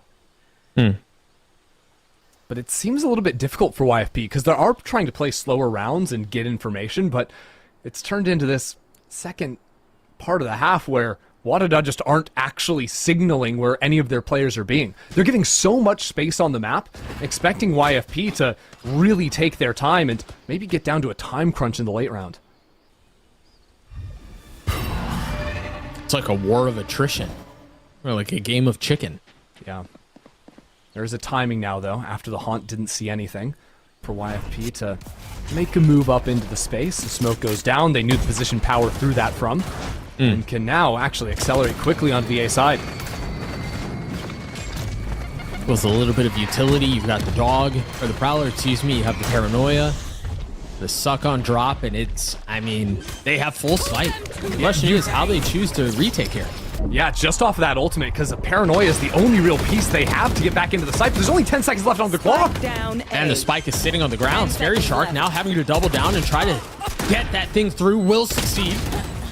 And so far, so good, but numbers starting to dwindle for YFP, a 4v3 for the defense. WADA in a really nice position here. Now the ult has been popped from Sherrod on the other side. Immediately put back down, sent into the next round. WADA in a beautiful position to put this round away to get to map point, and that's exactly what they'll do. It's a good fight right there from WADA, sending so many resources into stopping the spike from being planted. And that was the idea the whole round. Remember, what they were not stepping forward anywhere across the map. And what does that mean? It means YFP are cautious the whole time. They're timidly creeping up into the space. They're execing with 30 seconds left on the clock. And WADA can use their util, their ultimates, and just their bodies to pressure YFP into not really being able to plant the spike comfortably and having to just walk out one by one and take unfavorable fights. All right, a little bit more hope, if I may. Okay. Zoriental, one off of Rocket. Glowstick has ult. We've talked about just how valuable those two ults can be in conjunction. There's something here. Yeah, early scouting from YFP did see a player front B. I don't think they're wasting any time this round. I think it's just a time to rip it into the A site with a Nightfall. Face your fear! You would be correct, my dear friend. There's the Nightfall. Ripped out onto the site. The spike is still waiting on the other side of the deadlock wall. But yeah, their intentions are very clear right now. They have their eyes set on A. Better post plant. Now a good position with a little high-low setup looking at the rope. Zoriental eats that paranoia. Oh, that ult is not going to feel good either. Corrupt pushing them back and Starbomb is forced into the fight. They were not ready to, not wanting to take a little friendly fire, but that's okay. All good as long as you win this out. Astralis left in a 1v3. Now 2. 32 HP. There's the chamber. There's the 3K. There's 8 for YFP. So what's different that round? How are YFP able to win it? Literally just moving quicker, right? They saw there was a chamber player front B, so they speed up into A, and then A, they're able to plant the spike comfortably, right? Not having to worry about time. And then I really liked the forward position they went from. Zoriental boosting up onto the box and backside, not falling off the angle, even after the blind went down onto them. I think that's a one round, even without committing the Armageddon to the post plant. If they can capture that again, they're going to be in a really good spot. WADA surely are having very similar discussions to what you were just highlighting, realizing that YFP are inching closer and closer to this comeback. They've won 4 out of the last 5 rounds. They seem to have figured out their pace, and they've seemed to have figured out their time on these attack sides. And WADA, I don't, perhaps giving them too much space. I think so. And I think that the adjustment I would like to see made here is this round, I truthfully don't care. It's a throwaway. It's an eco. Don't show exactly what the hard read is going to be. But in round 22, I want to see them switch to fighting very aggressively for the forward space on A Rebel. I think if you dominate that space with 3 players right off the rip, you're going to throw off what YFP's success story has been so far. And very likely, YFP are going to be trying to go there again after this eco round. Yeah. Hey, look, I've casted this game for 5 years now, and there have been too many times that I've seen a map end on a thrifty situation. And then, if I may remind you good people of the 2 thrifties that WADA won in the first half, this is not secure. This is not easy. Yeah, I call it a throwaway round because you don't really, have to use your best strat going into it, but it's still a threatening round for sure, especially with 3 players all bundled up on C. Oh boy. This has trouble written all over it. Paranoid's traded, Power Pixel waiting on the other side. Astralis the first to fall, and there it is, the top of the door. There's Power with 2. But the rifles erupt, and so do the frags for YFP. Tripwire triggered over onto the A side, so this one is certainly going YFP's way.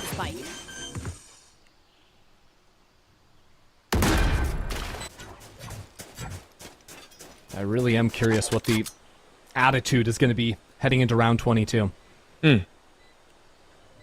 On what? Tell me more. Well, primarily from WADA, if they're going to keep playing the same, passive style, or if they are going to go for the early fight.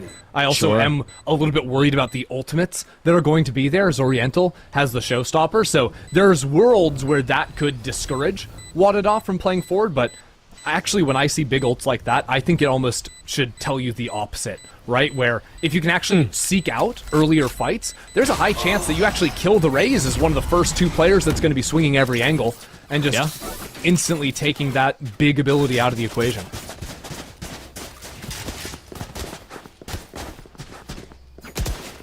All right. What's the situation here? An op for Starbound, as is expected. Power with the ult. And there is no early bunch. There is no early group up. Like, it looks like they're going to want to fight. I think they're expecting a little bit of A main aggression as well. You take a look on the minimap where Femboy are playing. Astralis as well. Being ready to fight on the other side of the door if that's where it's headed. Fire in the hole! There's the rocket. Oh, just off the mark. Paranoia traded. It gets the job done, right? The teleport away, showstopper now not going to be a factor into the round, even if you don't get a kill. That's a big win for WADA. And immediately the round slows down once more. Roomba's going to tag someone outside of B. Nora's been using a lot of these ultimates just to scout the early space and try to figure out where the judge is going to be in Femboy's hands. We've seen it on C, now in B main. It's consistent anti against the rattiness of the judge play. No escape. That'll buy a little bit of time. There's that stall. Dude, look at that stall. They can't get out B even if they wanted to. Sherrod has slipped the net, and so now you know ahead of the smokes there is safe passage. All the utility delayed for just long enough, and now the smokes dissipate, and now Femboy's on the swing. The spike goes down anyway. Now the Nightfall invested. YFP pushing pace, looking to go forward. And Zoriental with 3 on the round. Starbound left alone. Do you save the op here? There's just no way to play it. You have to, right? Yeah, Starbound needs players to walk into them, but it's not going to happen. Just a beautiful round out of Zoriental, even after the start, which was so scary, right? There is a world where Starbound hits the shot onto the Raze at a minute and 38 seconds on the clock, and this game is already won from WADA. We would already be done with it, but Zoriental not going down at the beginning is the difference for WADA to get their 10th. Yep. And Starbound's not able to save the op. That's devastating. Look at the money. 200, 350, 150, 50. Like, there's nothing for WADA. We're heading into round 24 to see if we're doing OT or WADA will take map 1. This is crunch time. I mean, Starbound doesn't even have the ult. A stinger for Femboy, but this is all about the setup, at least in my eyes, for the next round. 100%. If Femboy can get ult online, you know, those are often the difference makers. Yeah, I mean, very likely it's 2 ults for WADA versus 0 from YFP. Like, YFP are a long ways off anyone getting it online. If this was Abyss, I would tell WADA to jump off the map, truthfully, and deny orbs from going over. Yeah. Oh, there's a lot of aggression outside of C. They've taken all of Mound. 3-man flank. Yeah. Coming around the other side. There is still a trip protecting YFP's back. Now an orb for Zoriental. So 3 kills. Can Zoriental manage it? Do you smoke off the trip? There. They're going to smoke off the trip. Spike They're going to find safe passage around. Oh, but This Sherrod's has turned some around. legs, but you're right. Sherrod already looking that way. Well, the timing has been missed. Sherrod has no idea. Oh, but they make noise. The net's going to tag. The swing is there. Astralis gets the kill. One step closer. Make that 2. All of a sudden, YFP on the back foot. And they can't really escape out towards spawn because you've got Starbound behind enemy lines. Oh, it's a disaster for YFP. They're crumbling. Dolt from Astralis. Killed. Scary Shark. 3 on the round, leaving things in a 1v1. Unbelievable. What a flank. What a retake. What a play from Astralis. 13-10 for WADA. the layers on that flank were insane because first of all, you saw the smoke off of the trip. That was number 1. The second was Power sent a haunt from, I don't know if it was back on B side or it was stairs, it was somewhere, it wasn't part of the flank. So all of a sudden, Sherrod turns and shoots that haunt, revealing their position. Then the deadlock net comes down, then all the kills come in to follow. That was a perfect eco to take map 1. We talked about it. I mentioned it, and I'm kind of mad that I mentioned it. I've watched this game too many times to not believe in thrifties to close out maps. WADA, I guess, steals one away or do it in exciting fashion. I don't know. Either way, we've got a banger of a series. We're going to take a break. Map 2 on the other side of this. Stay tuned.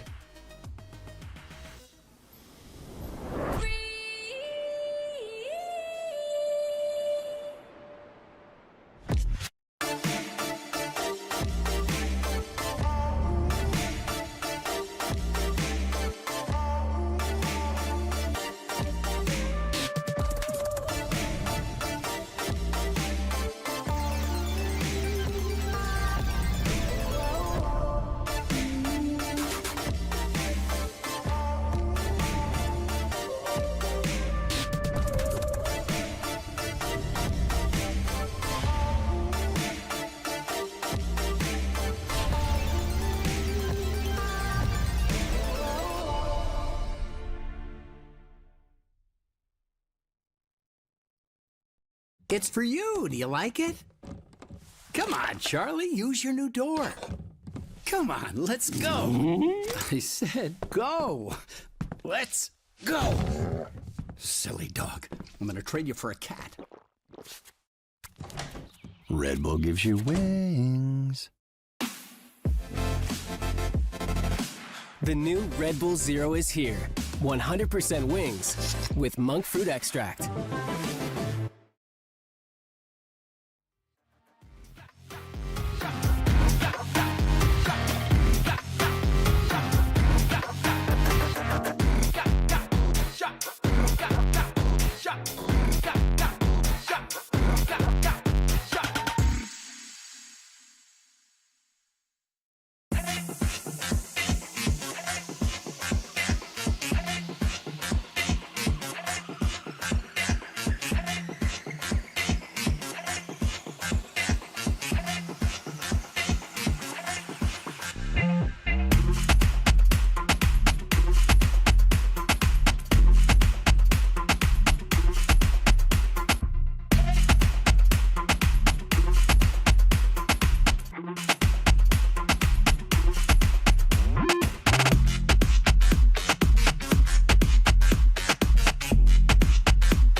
Well, they get pushed right at the very end, but it's still WADA, the ones taking map number 1 in this best out of 5 series for the lower bracket. Welcome back to the desk. Let's get right into this one, guys, because it got very close in the second half. Started off with a really good way for WADA, winning out on that bonus round and then getting just a great start to the half overall, Vance. Overall, to at least kick things off, I guess the game plan for WADA was to make sure that they were going to be very strong on the attack side. I think, Dre, you were just mentioning one of the win cons here on the attack side. Thankfully here for WADA is that it can set the tempo and the pace of this map by starting off on the attack, and it did exactly that. I think if you're looking at these, it's the aggressive positioning that you saw from Femboy's entries with the shotguns, but also you've seen a little bit of a mix of macro. The space that Femboy creates and the ruckus that they create on site allows for these late lurks to also happen, that allows for them to convert these bonus rounds and these clutch plays also coming out from Power Pixel. That was amazing that we just saw right here for that Red Bull clutch. Yeah, winning the bonus and then that clutch from Power just really set the tone for that attacking half for WADA. And then you flip over to that defensive side where, you know, I already previously stated that that's kind of where WADA are on the weaker end of things. And we kind of saw a comeback from YFP2 there. But I do have to say that this is exactly what WADA want, right? You want to drag YFP into the grind. You know, you want this to be a long process on almost every map, if so, because the more that time goes on, again, we don't know how much endurance YFP has because of that lack of experience as a five-person roster in these BO5s. So just thankfully you start off on the attack to get those 8 rounds, because if not, it would have been a different story as we saw the action unfold on defense. Yeah, I want you guys to reflect then. We saw YFP go back to this chamber comp that they managed to beat WADA with before when they played that. Did you think that that was still the right direction, that they still had good ideas to prep into this one? What was different in your mind from the time that it was YFP managing to beat WADA to today, where WADA take this map home? Baby guy. I think the main thing is that once you get cheesed by a comp once, it's like you kind of can set up some more protocols and have more set stuff. And I think that's where you saw a lot of those lurks from Australis coming in, you know, whether that was through A, because of the chamber space that was gathered on the attacking side. Just stuff like that, tiny little micro things, because when you're playing against a Teo, that door's going to be broken almost like 99% of the rounds, because you want to use those missiles to try to secure that rubble space or at least fake it. So I think it was just abusing the map a little bit in that aspect, and then a snowball of ultimates ultimately to have a great attack half. I think they brought in a different type of cheese this time around as well for WADA. If I look at the preparation, I think it was lacking a little bit this time for the first time for YFPX. Because if you look at the salvos that they were trying to utilize on their attack side to break the chamber TP away from Starbound, Starbound was actually doing a great job placing them just on the outside of the radius of the salvos, so they could still hold some aggressive lines. That allows you to have better positioning on the defensive side. And from time to time, you also have somebody hanging out with Starbound to break that util for them, so that you don't force the hand and let the opponents know of where the chamber set up at the very beginning. So it did give them a little bit of a trump card to fight with at the beginning of these rounds on defense for WADA. Yeah, well, another big piece of cheese that we had in this game, fans, exactly, was the Femboy Judge. Yes. They were pulling that one out pretty much constantly. And I feel like Dre finding so much impact, especially when they were going for like these deep CT fights on the attack side. Yeah, I mean, there's such close corridors on these fights, you know, even if you get pushed up close enough in water. But, I mean, the defensive side too, right? I mean, just holding C, and we saw a bunch of bait setups from specifically Starbound and Femboy in tandem towards that C side of the map where, yeah, it got so much value. And honestly, there's only one thing worse than getting judged in this game of Valorant, and it's getting Odin, right? So, I mean, it's just dying to that, because it feels like you have no chance. Thankfully, Femboy didn't use any Odin. And again, I was expecting some sort of an Odin defensive side as Femboy. I'm still keeping an eye on you here for this series. But just jokes aside, though, it also, that cheese that you have Femboy on as judge is, again, space that you create on your attack side, also pushing out towards spawn with that Bucky or with the judge, does not really allow for you to set up these flood retakes for Teo to get into their little map to pull out the salvos for the retake on that side for YFPX, which was nice. And then on the defensive side, when I was talking about players helping out Starbound on breaking util, was not only on Astralis at the beginning, but the other areas where you don't have Astralis, Starbound could TP away, but you still have Femboy holding that tight line with the judge to just mow down players trying to run through, thinking that they've taken that space after pushing Starbound away. So there was definitely a preparation coming out here this time for WADA, but a little bit more cheesy than we expect. Yeah, well, they managed to take down map number 1, but this is a best out of 5, so you need 3 to win it and make it to the finals. We're heading to Corrode as map 2. This is the pick of YFP. And Dre, if you were watching just yesterday, they took Shopify to the brink on this map, 13-11. Definitely seems like a solid map for YFP to try and bounce back. Yeah, and I really like, you know, Sova and KO in as like a duo of initiators on the map of Corrode. You know, we saw NRG kind of popularize it first, and I think that the info that you get, it's just invaluable on this map. I mean, it kind of feels like Ascent in a way, where like you have the drone to be able to use in mid, you have KO Dagger for the executes, and that's going to be really important going up against this double Senti comp that WADA like to run. I mean, obviously we haven't gotten the champ select yet, but I'm just going to assume that they're going to, you know, stay on that deadlock chamber like we saw on the last map of Lotus. And another big proponent in YFPX's success against Shopify, even though they couldn't close it out, was Sherrod, right? I mean, just dropping 30 on Clove. And Clove is one of those agents that it's not too popular. You know, I think we've seen it mainly in EMEA be played or APAC be played for this map of Corrode. But when you have a talented player like Sherrod, right?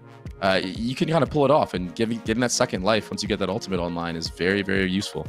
Yeah, but interestingly enough, it is still a double controller comp where they're running the Clove and the Omen alongside each other. Normally events, you see a lot of teams run the Viper Omen on this map. What should we be looking for with the double smokes with that Clove instead?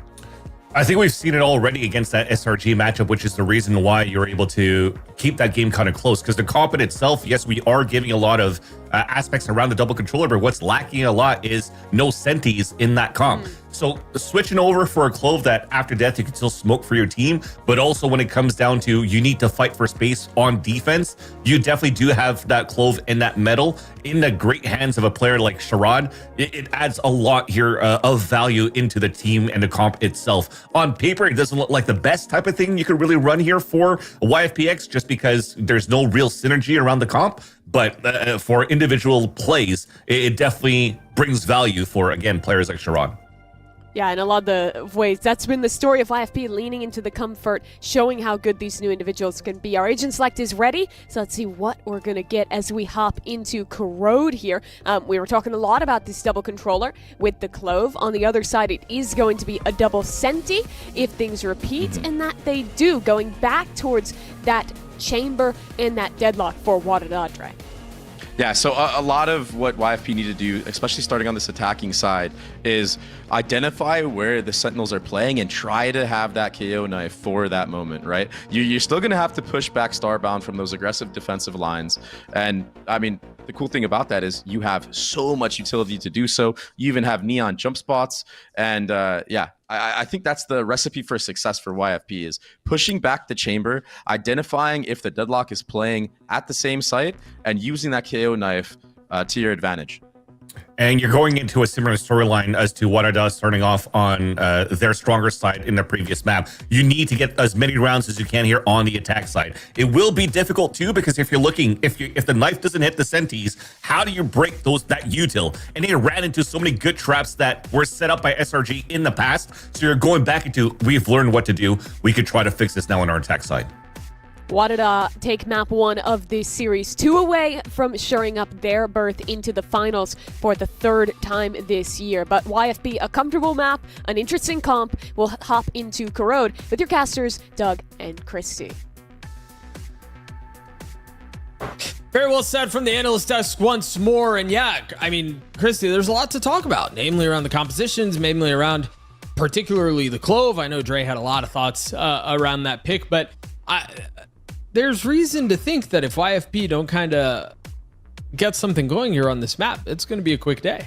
I mean, yeah, it's a situation where, are you really reverse sweeping a team with so much experience in the best of fives that has always been the number 2 squad this year? I'm not so sure, but I would also say that YFP started out criminally slowly on the first map, and you saw them start to build back. You saw a lot of the successes you're more used to seeing. Hello again. Nice to see you. I was rubbing my eye. So I wanna come in here with a little bit of grace and say that this was just a very high pressure day for YFP. They were feeling that at the start of map number 1, but it's time to show up early here on Corrode to get some hope coming in, especially on the attack side. Where are you?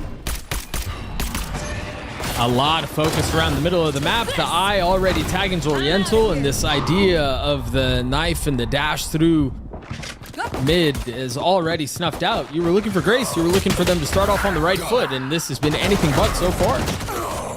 Well, you know what? How about if Glowstick gets those 2 kills? How about you give a little bit of grace back? You know, Right? maybe you're yeah. reacting a little bit too early. You're right. I'm still feeling the faith. I'm feeling the hope. It's alive in the air, Doug. Better late than never, I suppose. And Don't ask how much spike down. health the YFP players have. That's Right. not relevant to the discussion.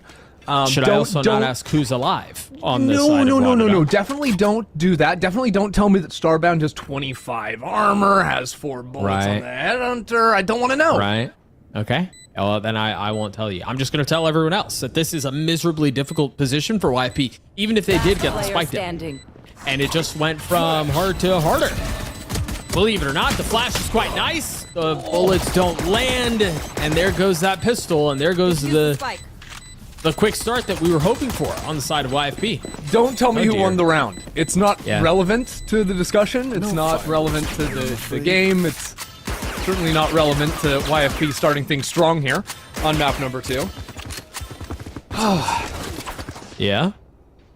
So now we get to see everything you know to expect from WADA. I think the only thing that changes typically when WADA play is, well, Femboy is playing Raze or Neon. The rest seems oddly familiar, map to map typically, and on low buy rounds as well. You're going to see the Judge come in for Femboy. You're going to see the Outlaw for Starbound. The long-range, close-range combo piece has been so effective for WADA all year long. And teams still struggle with it, which is, I guess is a different conversation to have at another time. I think you know what to expect when you're playing against a team like WADA, right? Like, you know what they're going to do. You know who the players are going to be. You know the positions they're going to be in. But they consistently find a way to best the opposition, Christy. How do they do it?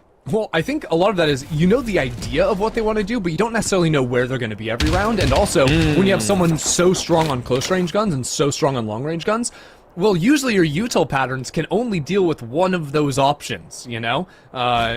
Or you have to send so much to clear one space. So if you want to play the diligent, slow rounds, that requires a huge investment of utility and patience and being very detailed as you scale forward into space.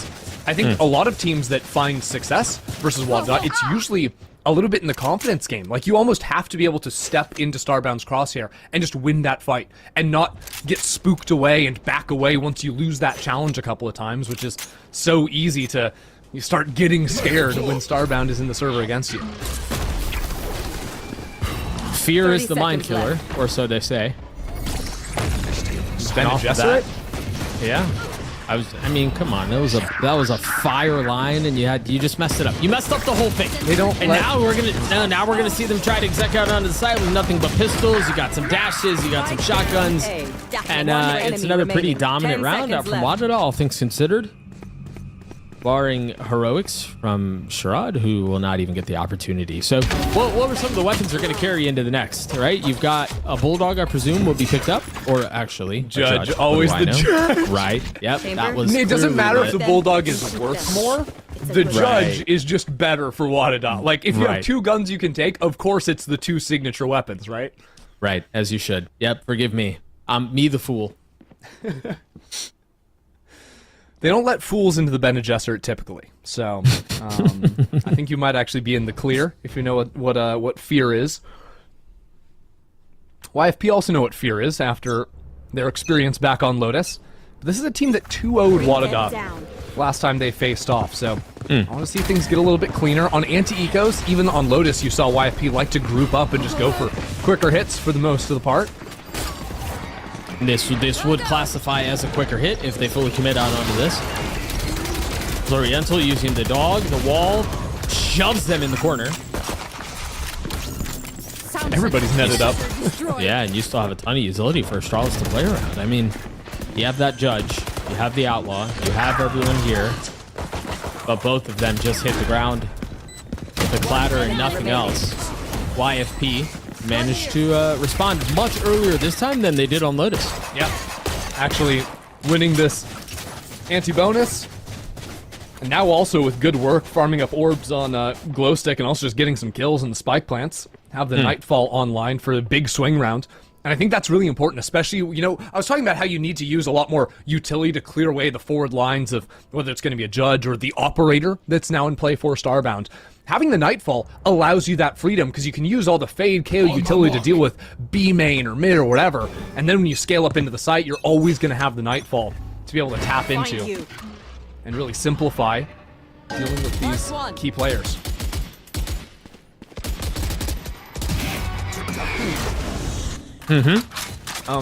You didn't expect Juna through the smoke though.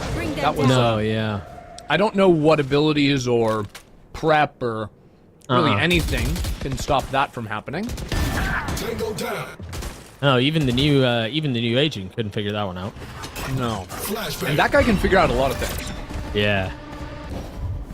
Except a better name. Scary Shark pushing out the smoke towards mid. And they're going to have a little bit of room to work with here. Diligence out of the Prowler to make sure there's nobody playing up close. But it's a freeze for YFP. Yeah, I mean, we're making a lot of noise, but we're not really going anywhere with it. And the problem is they want to reset into maybe splitting into A where there's 3 players, there's sensors deeper.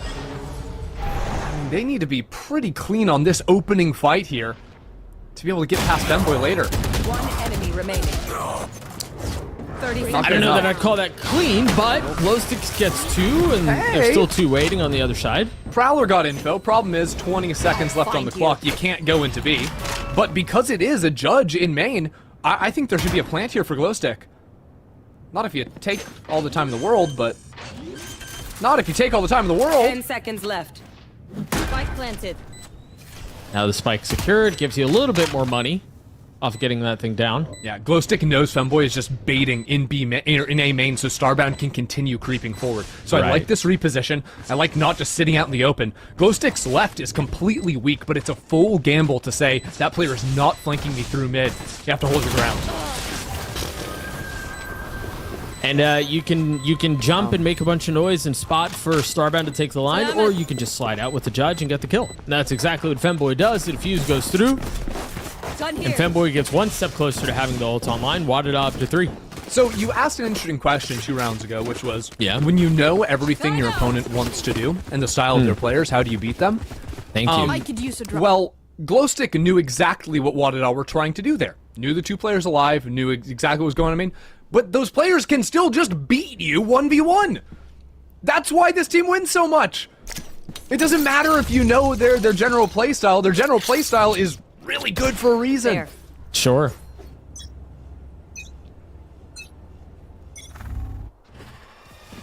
Well, back on this lighter buy for YFP, you've got 2 stingers and then 3 rifles. They're just buying down whatever they can, really. You take a look at the credits. There's meager scraps that they're putting together. Ult's gonna get popped. Starbound slams their face into a wall, albeit momentary. And they roll out onto the site. This is the fast, aggressive hits that we've come to expect from this squad. Face your fear. They want to fight forward as well. That Nightfall going real deep back into spawn and 3 players fighting up, even with the teleport into heaven. But there's not even a ton of follow-up on this. I mean, you think they'd go ahead and follow behind it and try to get a pick if you are going to fully aggro out and scale up, but that's not what they do. They just freeze on it. Now WADA are going to creep their way back forward. Zoriental has to take a step back, as does Corrupt. And so this delicate push and pull continues to play out and not in the favor of YFP. The paranoia a little bit off the mark, but they can continue to scale up, continue to scale forward. Now, YFP punching back, but of course it's a judge. It's always the judge. It's always WADA. Unbelievable that they do it again. Femboy's just dancing out there. 2 kills with the judge. Picks up a Vandal and just slides back in for a 3rd. That was gorgeous. And again, I can't help but feel like, Femboy just taking all these close range fights is just a beautiful thing to watch. But one thing I noticed back on the last map, and also now here, there have been so many times where Starbound has nearly gotten punished. Missed a shot with the operator, whatever. And then someone swings, but Starbound with a quick switch over to the headhunter is still able to secure the kill. And this is something that is just very hard to deal with because the pullout time on the headhunter is so quick, but YFP have to be better at capitalizing off of the missed shots or they're going to continue to run into situations like that. Yeah, I mean, even if you're able to best Starbound or kind of get by Starbound off of a missed shot or whatever, then you have Femboy, then you have Juno, then you have Astrala, then you like this roster's just stacked, man. And even in the, I do love how WADA are expecting a lot of these early hits. You take a look at how some of the positioning on how they're playing on the sites. They know how YFP like to play the attack side. They know that they like to play with a little fire and brimstone, and they're ready for it anyway. They take a step back. They know where the aggression's coming from, and they can weather that and then punch back in. And it's honestly been a treat to watch out from WADA. It's been so nice.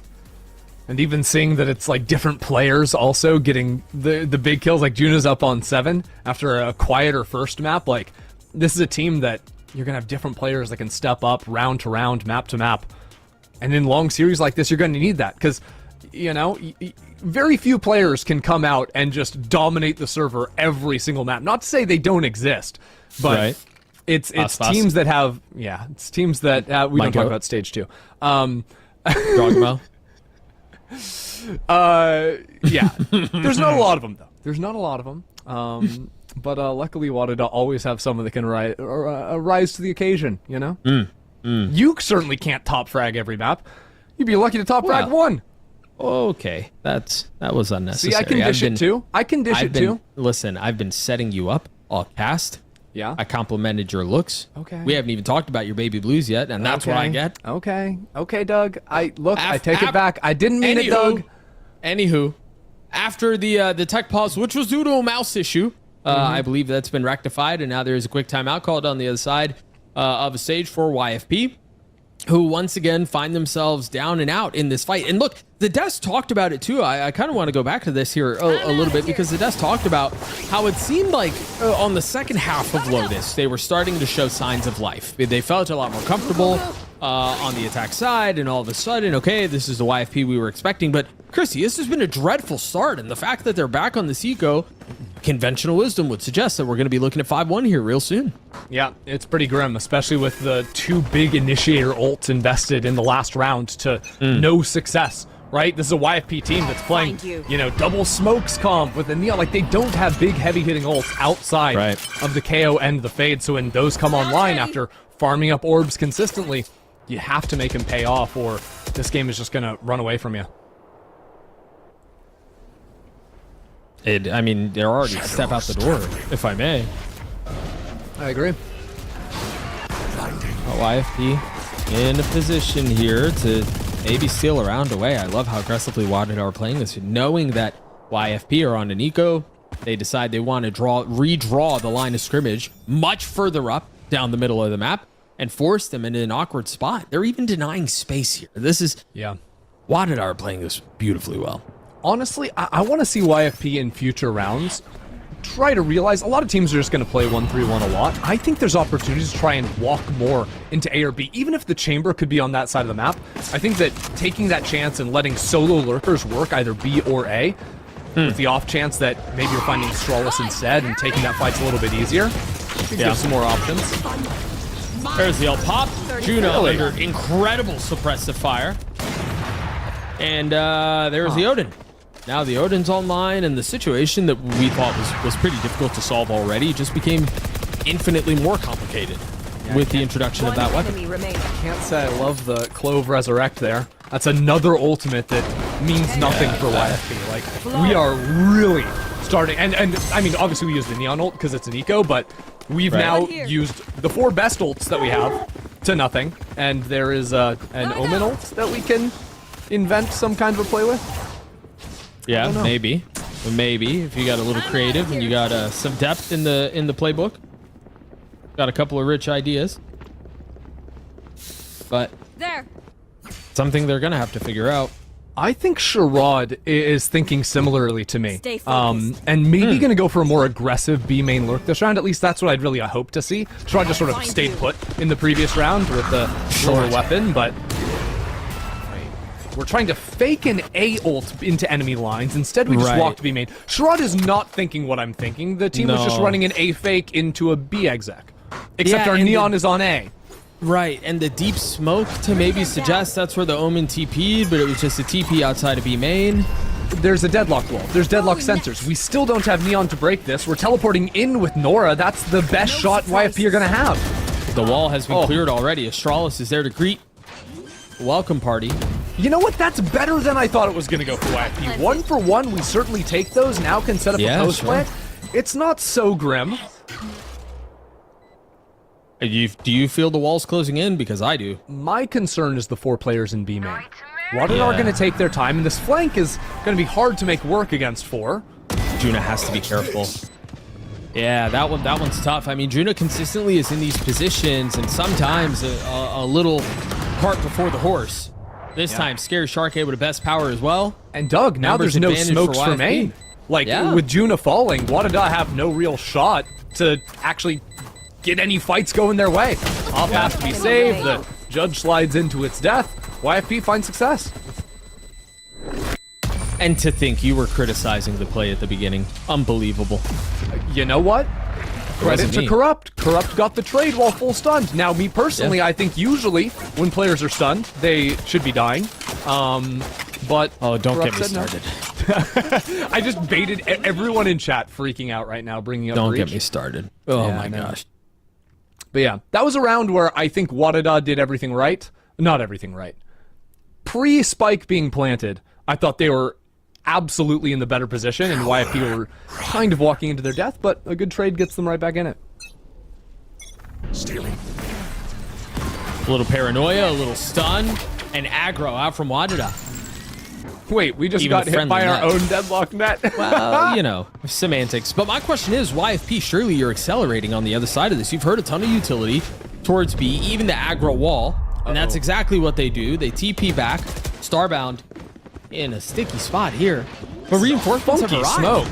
Yeah, and the window, you could argue, has been missed. Keep your eyes on mid for Femboy.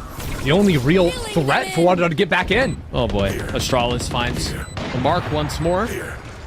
Gonna bring a KO all the way into their lap. Sherrod in smoke utility. WADA completely bulldozed around, but there's just not enough, man. There's not enough. The problem too is that they're getting picked, Ender, on some of these early fights on these entries for the retake. And even when you start getting to where you can punch back and trade off of each other and things like this, you're back into a 5v3. And so, yeah, you can trade very quickly, but those numbers don't add up when you're down. That came down to 3 things for me. First of all, as you said, it's the early pick. Then it's also the fact that Astralis' ultimate is connecting. It's just a free kill. YFP, we said earlier, their ults just didn't get value. WADA's are. And then also, I think that there were there was this like smoke that went down sort of in the middle of sight that isolated a lot of the YFP players, so they're all kind of fighting on their own, whereas WADA are marching forward as a horde of 4 players. So of course they're going to win those fights, or at the very least get the trades favorably. Where are you? A little spam. It's actually Juna who gets caught again. Corrode is an interesting map with a lot of tactical depth. Yeah, that's one way to put that. I honestly, anyway, that's not. The Odin is an interesting gun with a lot of tactical depth. Oh stop! Oh stop! Don't start. I don't know why I'm just baiting today. This is crazy. You really are, and you know what? I'm falling for it every time. The paranoia out the right side of the map. The Prowler will clear as well, but Power Pixel in a really nice spot. There's the Odin, 2 found. Overwhelmed though, outnumbered and outgunned, and now the site is YFP's. Didn't you see the tactical depth? I mean, they had to hold down the trigger and then go back to the left, holding it down still, and then go back to the right? That's 3 different layers. You spend too much time on the internet, I've decided. And so this KO will stall the retake, at least for a little bit. It'll buy a little bit of time. Bro wants to be Vito so bad. But now they speed up. Terrible name, by the way. Starting to push forward. Starbound gets a pick. The Headhunter not going to find. It's Mark. Sherrod gets 3 on the round. Astralis will fall as well. YFP gets a 3. There we go. By the Odin is punished immediately. YFP setting the world right once again with a round win. And you know what? Nature's healing. Nature is healing.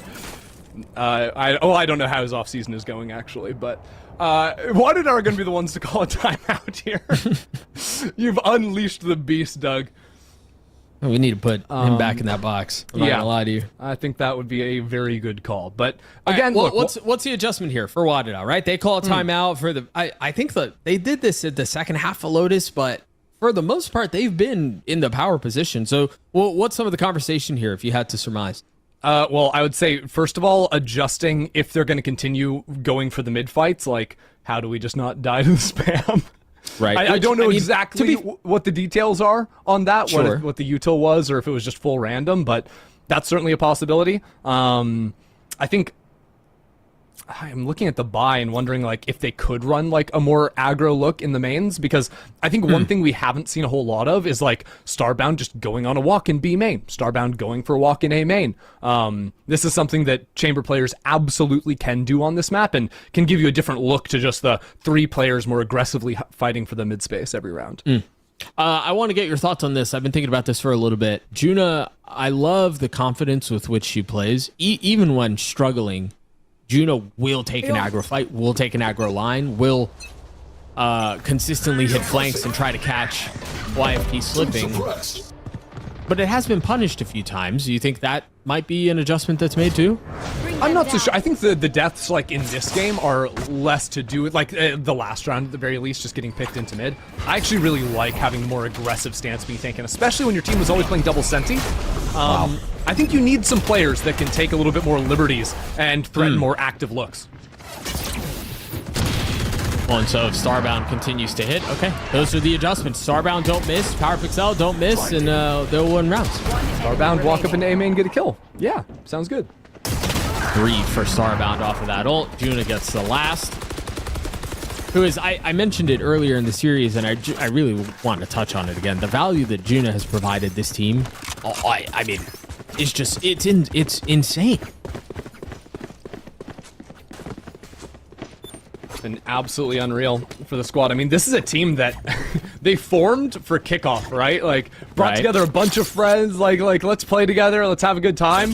Then they happen to win kickoff. It's like, wait a second, I guess we're not retiring. I guess we're like obligated to keep playing if we're just the best team. Of course, getting second place to Shopify Rebellion in stage 1, but okay, that's an adjustment to the mid fight. Where is that eye? How did that eye get so much value? Bring them Where? down. Okay. Yeah. I would love to see that again. Yeah. It was one of the high ones. I didn't catch where it fell on the minimap, but YFP just not holding for it on the advance. Oh, YFP also just don't really have the proper guns to be looking. Not that you can't break a hunt with a sheriff. Stop it. Stop it. Cut that out.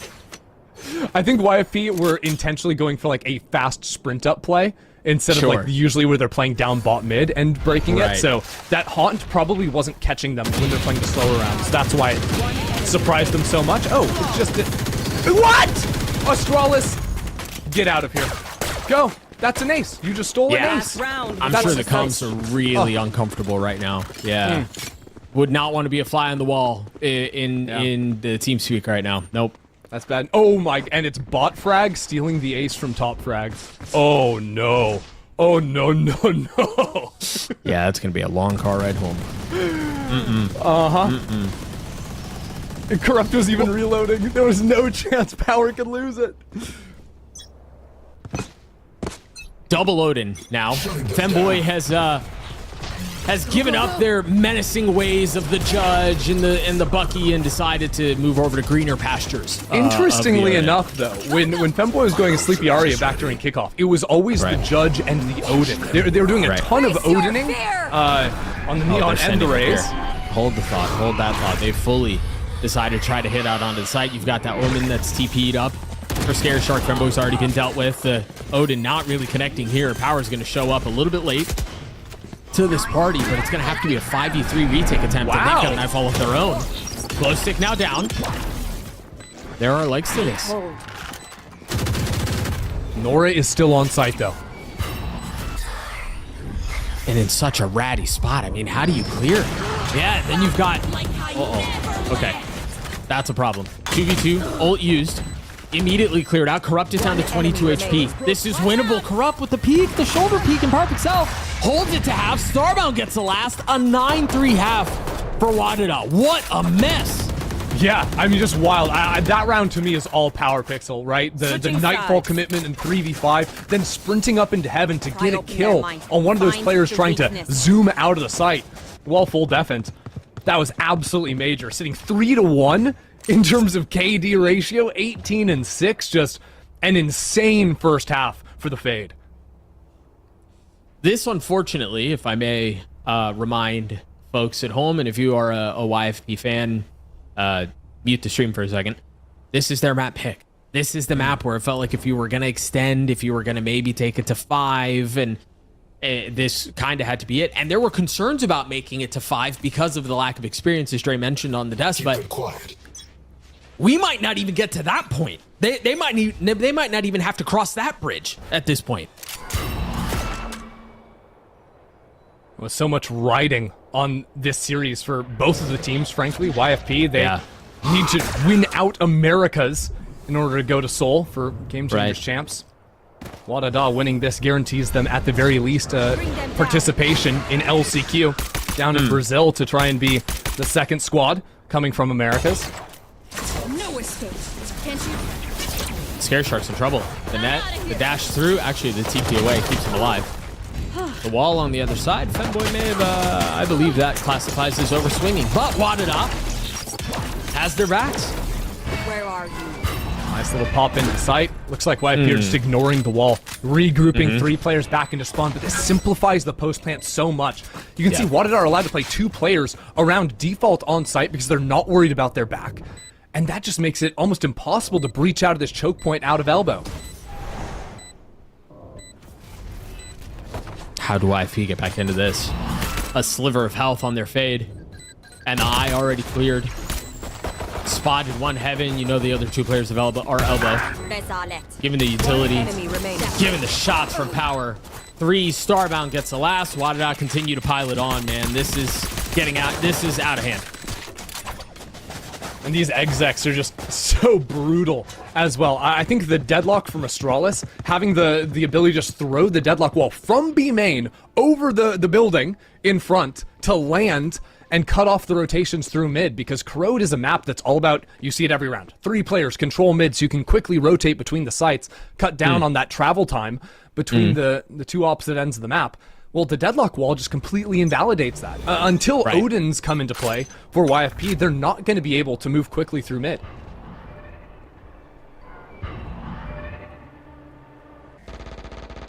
It's a dangerous peak. Oh, the flash is beautiful. Very well set up. Unfortunately, Chamber simply existing means teleport away. So YFP, who fully invested to try and win this round, have to try something. Here's Oriental with 2! Down A. That paranoia was beautiful. It was gorgeous. Tags everybody, and then the Bucky down their throats. What a play. And now WADA slow things down, go on a walk. They've got a full minute to work with, so they're going to cut back into mid. Make sure no one's posted up at the bottom. That B side, if they continue forward, is very light. Just Sherrod in the corner with the stinger. Although now that this knife's tags nothing, it's a good rotation from Corrupt to try and anticipate this cut over into B. I mean, you could still be on the left side of A main, and that's why I think they aren't fully rotating. But now the noise has been made, and now the race is on. But they're going to show up a little bit late here. The race is just too slow. Well, Juna, a little too aggressive. Those moments there for sure. Caught with utility out, too. I mean, a tough spot trying to beat the timing. Doug, it's an outlaw versus 3 light armors. Again, rotates through mid, not possible because of the deadlock. Starbound's good. That's 1. TP's away. Arales fills in on the space. It's left in a 1v1. Remember the light armor. Starbound surely is reloaded at this point, and that bullet will seal the deal. WADA get to 11. Starbound is just always a safe pair of hands deep into the rounds. If it's not Power Pixel, it's Starbound, who's only dropped 3 times in this game. That is an absurd stat. I didn't even realize that. You think about all the pressure YFP were putting to try and punish Starbound on the forward lines in the first half. To even that last round, it's a pop flash aggro piece in B main. Starbound just slips away from. Starbound just simply is not losing fights today. Nope. Starbound is not. Power hasn't lost the fight. in as long as I can remember. Yeah. On a map like Corrode, you're probably dying 3 times to spam through walls and through smokes in a game. Right. Yep. Yeah. Numbers can't be this low. But alas, here we are with WADA once again, up an insane amount of rounds. In YFP trying to figure out where it all went wrong. No, WADA again with the slow macro, calling into exactly the right side of the map. Nobody's home on B site. The difference maker could be the forward position from Sherrod in mid. That could turn into a quick flank potentially. That could turn into maybe hearing some noise that rotates through spawn, but I think it's just far away enough that there's not information for YFP. Really?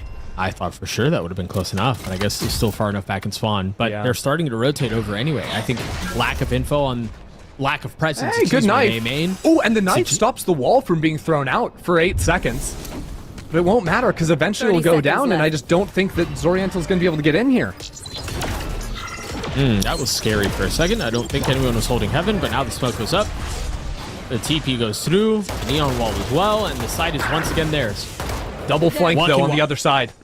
That's the way in for YFP. But they just don't have guns. They don't really have the guns for it. And it doesn't matter as Starbound holds the line. Impenetrable. And there's Femboy. Once again.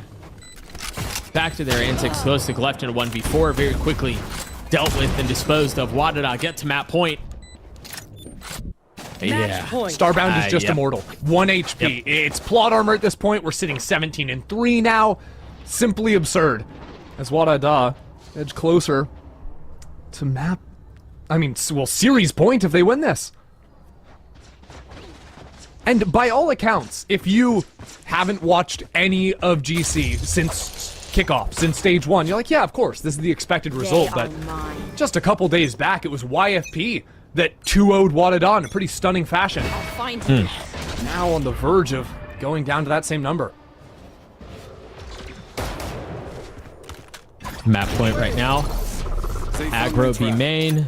The trip has been spotted, and I mean, brother, I'm running out of ways to describe Starbound killing YFP. There aren't any more ways you can do. Where's the freaking thesaurus? I need a thesaurus. Starbound with 3. Stop me if you've heard this before. Corrupt finally puts Starbound down. Omen killed. And glow stick. All right, a bullet in Juna's ear. All of a sudden, we've equalized numbers. Femboy has the judge. Arales has his Spectre. And a flash to push the line, but look at this spike on the minimap. I mean, they cannot get past this. They're going to have to take these fights, and either they win it or the round is over, but the spike is not really in play right now. You don't really have time to flank around or do anything silly. What's the play here if you're WADA? I don't know if there really is going to be one. Arales is now finally going to go on the flank, but we're down to 30 seconds. Femboy can't take any of these fights. Not with the gun. No. I mean, it's gonna be a round not about the spike, it's about the kills. They're expecting 2 players on the camp. Arales needs this first one. Glow stick knows. Oh, position given away. Remaining. That net's gonna hurt. Femboy falls. Arales has to do it on their own. Corrupt gets 3, and YFP stay alive. All right. Okay. Now, by all accounts, WADA were in a hugely winning position in that round. Right. But as they were. Let me posit something to you. Do you think it's a coincidence that Starbound has died 4 times and YFP have won 4 rounds? Let me get my TI-83 out here. This Run the feels numbers. Like this needs a little. Yeah. So Carry the 4 and 4 are the same number. You're aware of that fact? Yes. Yeah. It looks the same anyway. I think Let's play. the plan should be to kill Starbound. Okay. Go, go, go. Well, you are the coach. You obviously know better. I'm going to go ahead and go with your judgment on this one. We'll see if they can get a pick on Starbound. Personally, I would stick to Femboy's judge, not mine, but each their own. Well, Scary Shark has failed on the initial attempt to do what you have requested of YFP. Starbound still alive. But again, early picks, they don't matter as long as you just kill that player eventually. Right. You can win at 3v5 or 3v4 as long as Right, as long as Starbound's dead, yeah. It's interesting how YFP are playing this. They've got B main controls Oriental on the corner of the chamber trip, fully giving away mid space. It makes it a little bit awkward for their A players now, worried about potential pinches. Interesting, they even hit a paranoia up the we're in middle front of the of that map. wall. There's Starbound. Starbound down. They should win the round. Surely, Corrupt gets another kill. 3v3. The dash through. Oh no, it got a little messy there. Femboy dashing across with the judge. Advantage, WADA. Not just in the series, but in the round and potentially in the map. This, barring a miracle from Sherrod, will seal the deal. We'll take us to Abyss in a dominant lead from WADA. But they still have to close this out, and Nightfall might just be the icing on the cake. The door has been slammed shut. WADA win 13-4, and they get that much closer to the grand finals. Just a stunner after a close map 1. And I suppose the math was a lie. I really thought I was onto something there, but it turns out that WADA are still capable of winning rounds, even if Starbound is dead. No surprise, because Starbound wasn't even top fragging, but this just goes to show how ridiculous this squad has been. I mean, they have rolled YFP, and they did on the first half of Lotus, excuse me. Things got a little messy at the end there, but Corrode, excuse me, was an entirely different story. We're going to throw it to a break. When we return, potentially the last map of the series. Stay tuned.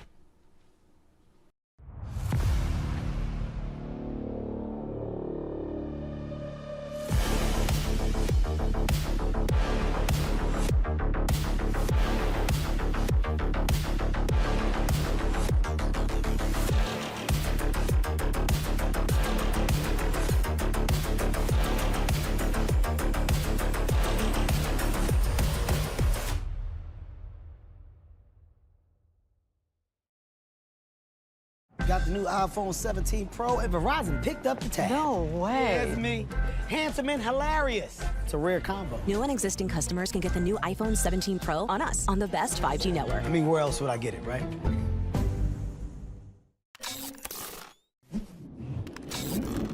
Red Bull gives you wings.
Well, WADA are up 2-0 in this series, a map away now from clinching the finals. Welcome back to the desk. I'm Mimi, back again with Baby Bay and Van Silly on this one.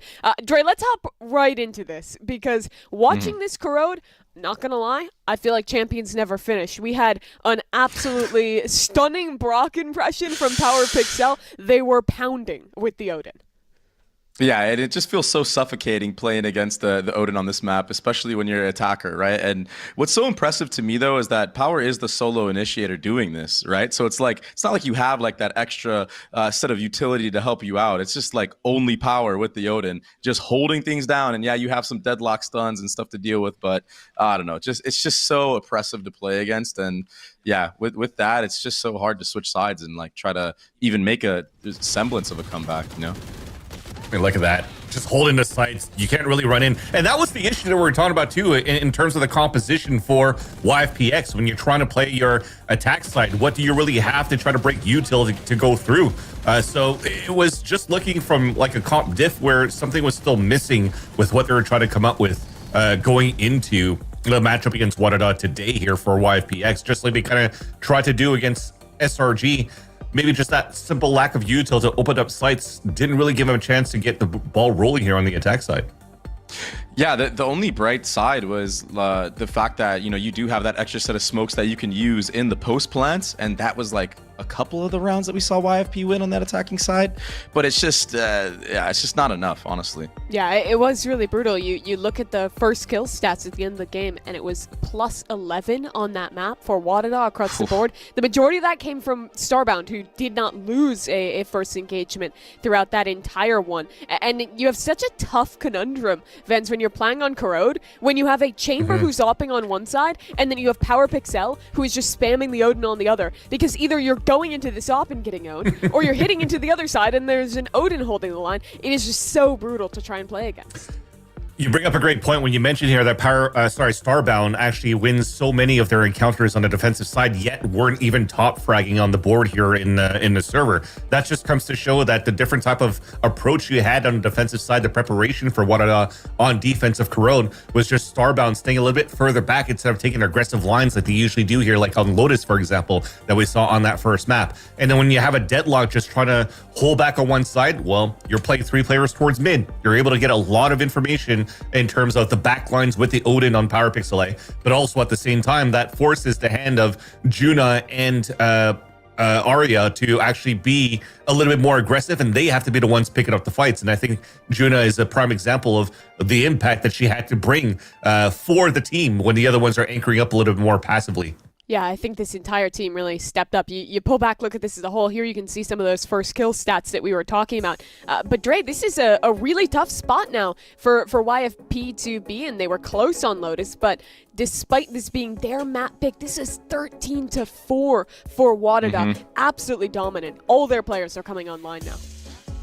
Yeah, I mean, when you're up 2-0 in a best of 5, I feel like you're WADA right now. You can already feel the end coming near. You know, YFP at this point, not only do they have to win maps, but it really feels like they're going to have to perform a miracle, because I just feel like the form that WADA has shown after these first maps is just ridiculous. They all start firing at all cylinders. I mean, even Juna, right, that Van Silly was just talking about, had a banger first half. I mean, a lot of these early rounds were off of the back of Juna.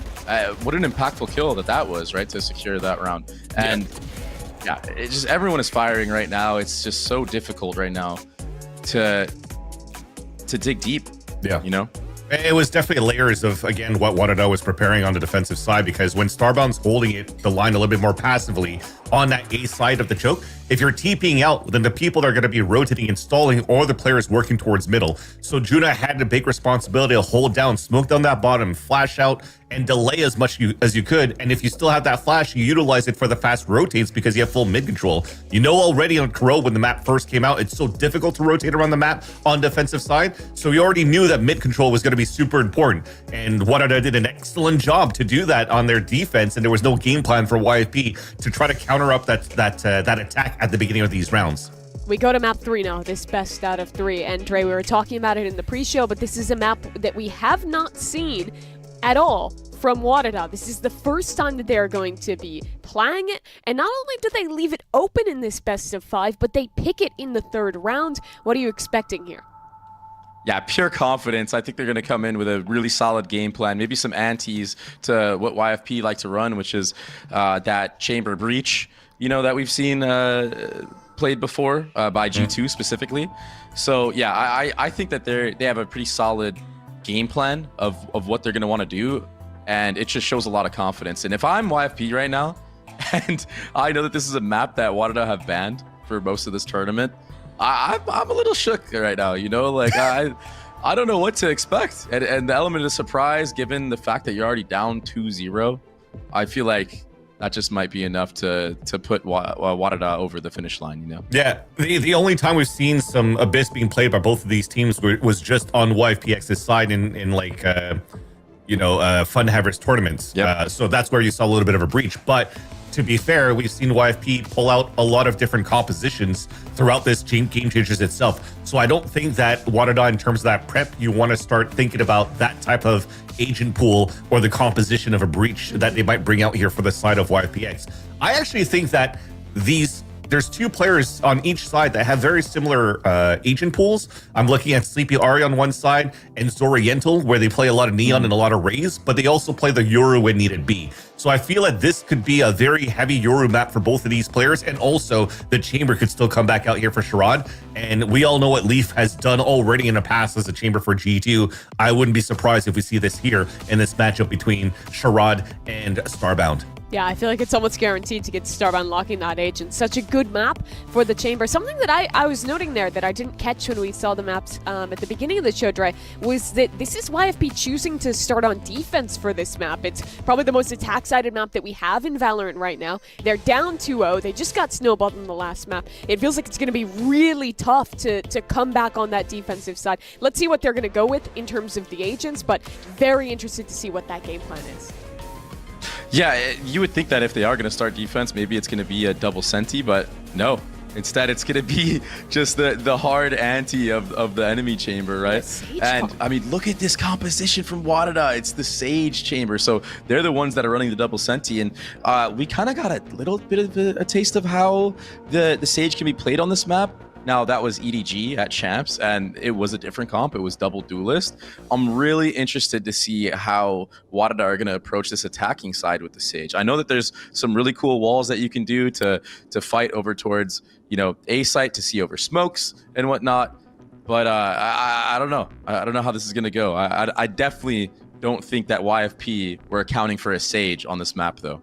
Yeah, at least on the side of YFP, they're also bringing out the tail once again for this map. So you're thinking of some sort of explosion you can try to get into the sites just so you can play the post plant util hill, very similar to Trent of G2 side. So a lot of them pulling out some unorthodox compositions, but at least the comfort picks for Zoriental and Sherrod and also Femboy and Starbound are there. So this is going to be a very interesting one. I think, again, it's back into like the Energy Fnatic storyline. I don't think this game is over yet.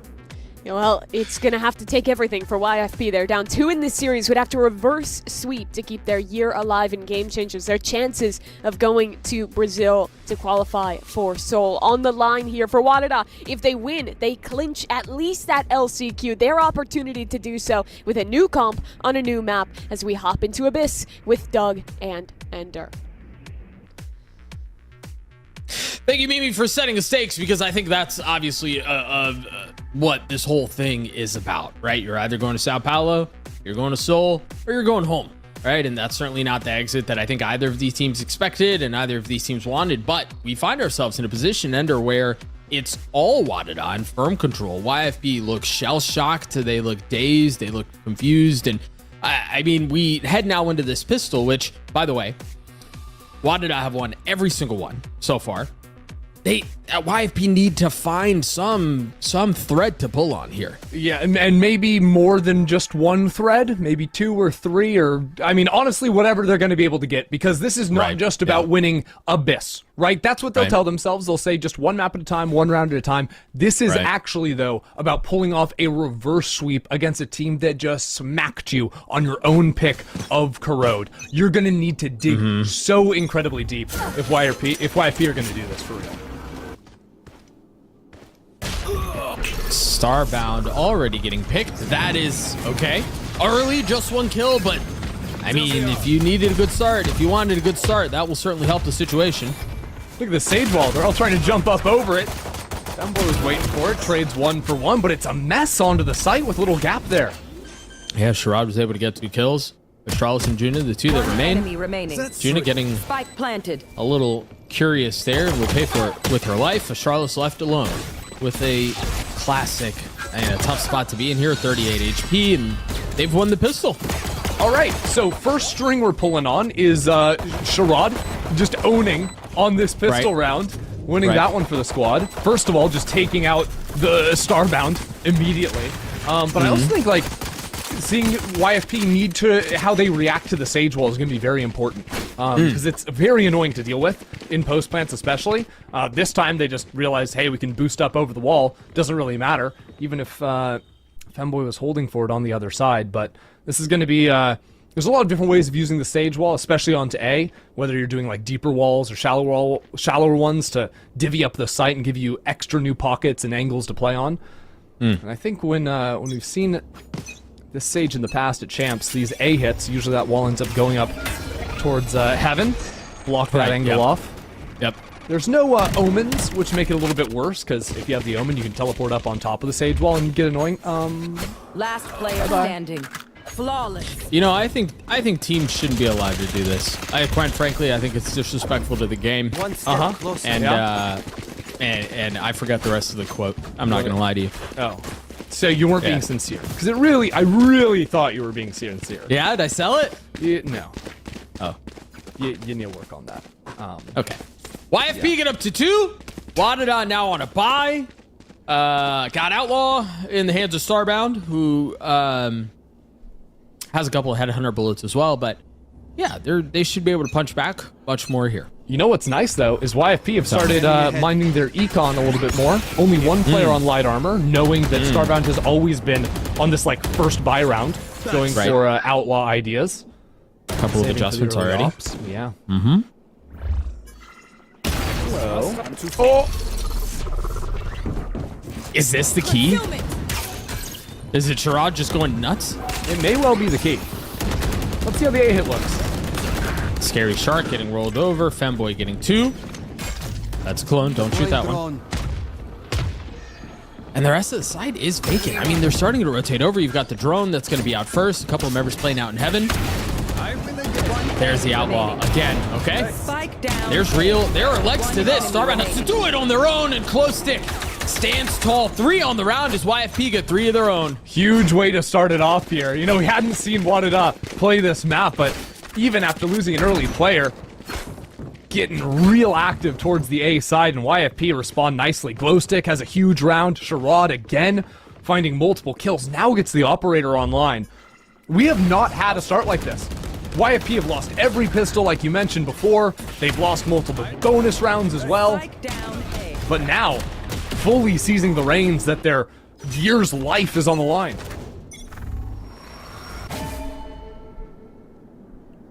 They still have a little bit of life left in them. There's still a fight in this. You see the drone clearing out the middle of the map, not tagging anyone there. And so Corrupt can play this a little bit more aggressively and continue to hold this line, hold this space. WADA playing a slower round this time, and I'd expect to see that continue. I like when teams are playing with the Sage Res on the attack side. Instead of just blitzing into a site, you can actually, you know, play for earlier fights, you know, maybe more aggressively than you want, but always have the option to reset into a res. Then later in the round, we might get things like the dimensional drift online and whatnot, but this time with the deep line held, YFP not gonna fall victim to the slow style. That shock, or the trip, excuse me, was cleared. And so now they can explore B if they want. That's why you see Corrupt playing where they are. But all attention back towards A, and Glowstick is here. I like this hold. Yeah, Scary Shark not far off, and so they can retreat back towards main.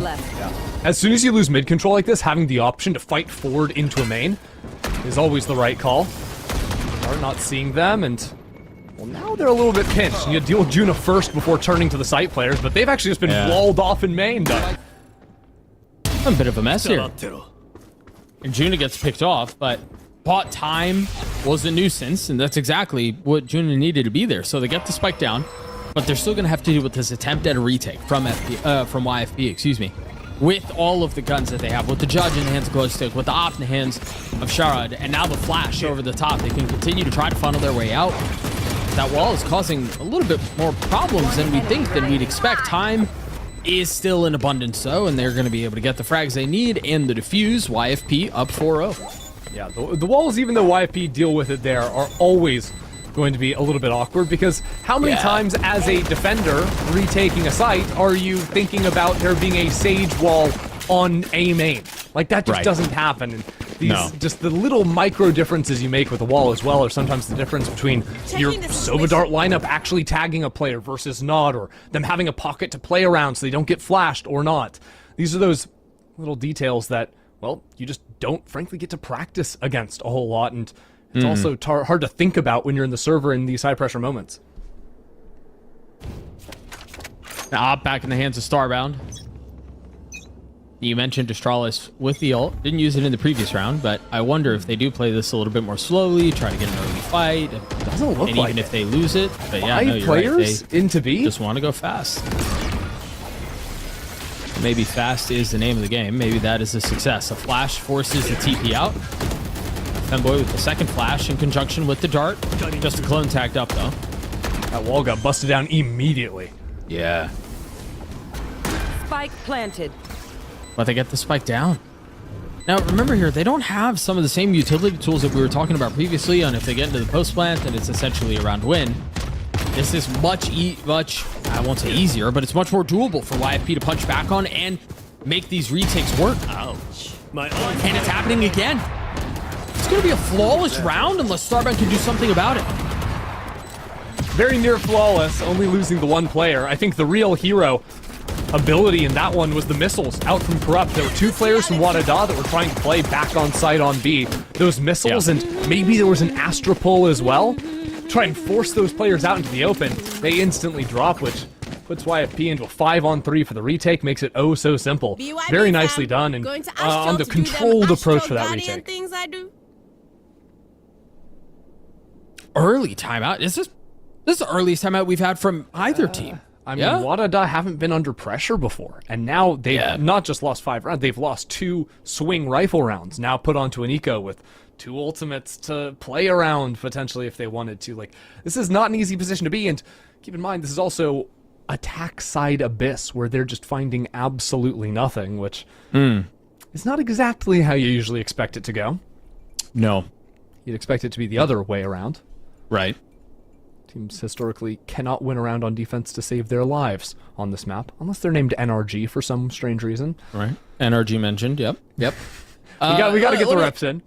Let me ask you this, because obviously Sherrod has taken over the game. 9-1 right now. Best thing, I mean, you even go back to the pistol and the 1v1 that they win against Starbound, and that really kind of set the tones for things. But what else have they been doing exceptionally well to get to this point? Because this feels like a different team. It's literally just 2 things. It is one, as you said, Sherrod, and the other is just these retakes. I think figuring it out. First of all, like the few times the Sage Wall has come into factor, they've been able to play around it, whether that was the pistol and boosting over it, or 2 rounds ago in A main where it got wonky. I think their mid-round response to round, what was it, 4? Where they took A main control after losing mid was great. And I think their retake utility in the previous round was good. So it's just get early picks and play good retakes, working around the Sage Wall with util, and it's going to be very successful. I mean, even the beginning of this round has some of the makings of that. You called for the early picks, and Starbound has already been bested. That's, I mean, through a recalled smoke, I guess. Why not, right? Portal closed. All those little ideas you can do from across the map with the Astra. Is there real concern here for WADA? I mean, just on the round state alone, yes, absolutely. No, I meant the map. The round. Yeah, no, that's what I'm saying. Is the rounds are so bad that, like, I would already say this is like very cooked for your typical Abyss map. You know, being 06. We're gonna call it. Yeah. On attack. That's 3. No, I don't like that at all.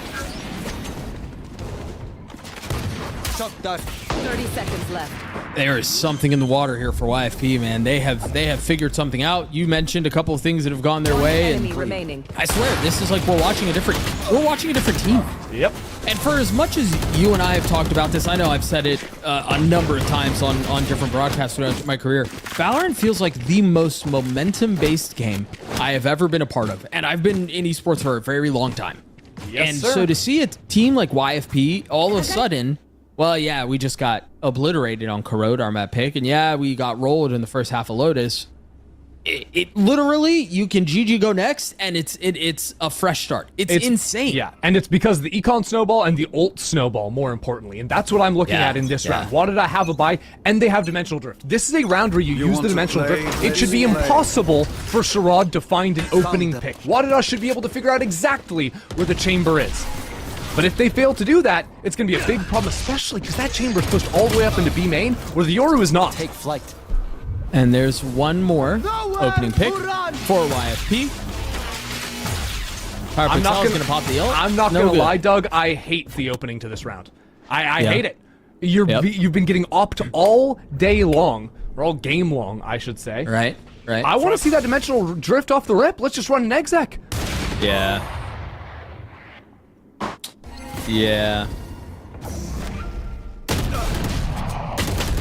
Starbound not hitting the shots that we were watching Starbound hit earlier, and I think it's well clear now. If there was any doubt prior to this, it's well clear now that momentum is fully on the side of YFP here, and whatever wind was in the sails of WADA has, for all intents and purposes, Absolutely. I mean, even just that fight. Every single fight this round, there were a few fights where like WADA took a shot and then YFP re-swung. And that's what I was talking, like, back on map 1, I was talking about, like, you need confidence to face into players like Starbound, where a lot of times you get into the server, that first exchange of 2 bullets where no one dies, you back away. And back on Lotus, that's what we're seeing. They're always backing away. This time, YFP, they're re-challenging lines. You know, getting back into it. Right here, that's what I'm talking about. Whereas on the last map, I highlighted how whenever that re-swing was happening and Starbound was pulling out the Headhunter, Starbound always got the kill. That has turned on its head here on Abyss.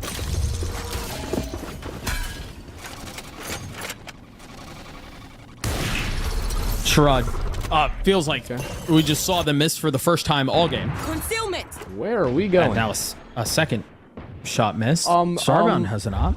There's an Astra clone in your spawn. Right, yep. And Juna has no idea. Oh, dear. Our Astras just walked straight past each other. Oh, dear. It's the defense protocol. Oh, we saw it. Yep. Yeah. There goes Oriental. Time to jump. A little bit labored. But as soon as YFP lose mid control, they want control of the mains. It's very intentional from them, even if it gets a little bit wonky. Right. There you go. Sherrod getting another pick. Yeah. Well, this is certainly one of the rounds of all time. They're investing the res here. Huh. I mean, they've been sitting on it for 4 rounds. Yeah, good. Okay. Yeah, now Zoriendo pops the ult, really just a get out of jail free card with a little info along the way. No way! 30 seconds left. That's criminal! The flash in exchange, Femboy on the swing. Desperately needed there, but YFP are in the walls. They have no idea. Still though, it's brought down to a 3-on-3. Yeah, and they did manage to get the spike down. You got a Marshall and there's a power, an op and a Starbound with the Headhunter bullets as well. Doug, I love this spot from Astralis. Maybe over peaking a bit. Had no support on site, so got nervous. Getting swung from the back. That op shot had to hit. Again, shots that we were watching Starbound hit almost in their sleep. It's now Aaron. Astralis might be the spark. Astralis is the spark.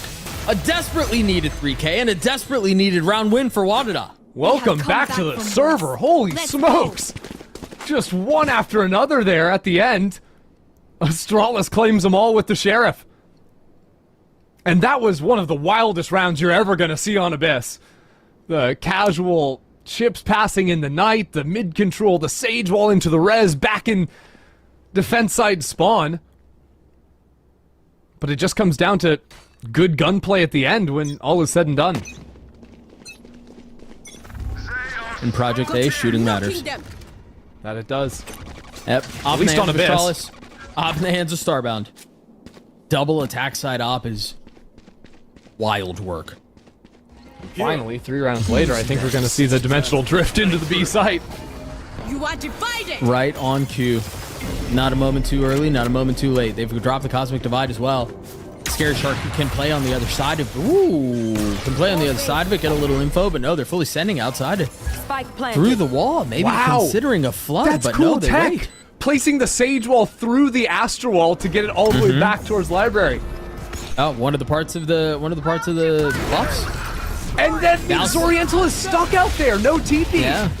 And now Starbound hits the steady shot. Astralis, okay, forget it. The double up on attack works. That's exactly what they needed. Astralis gets 2.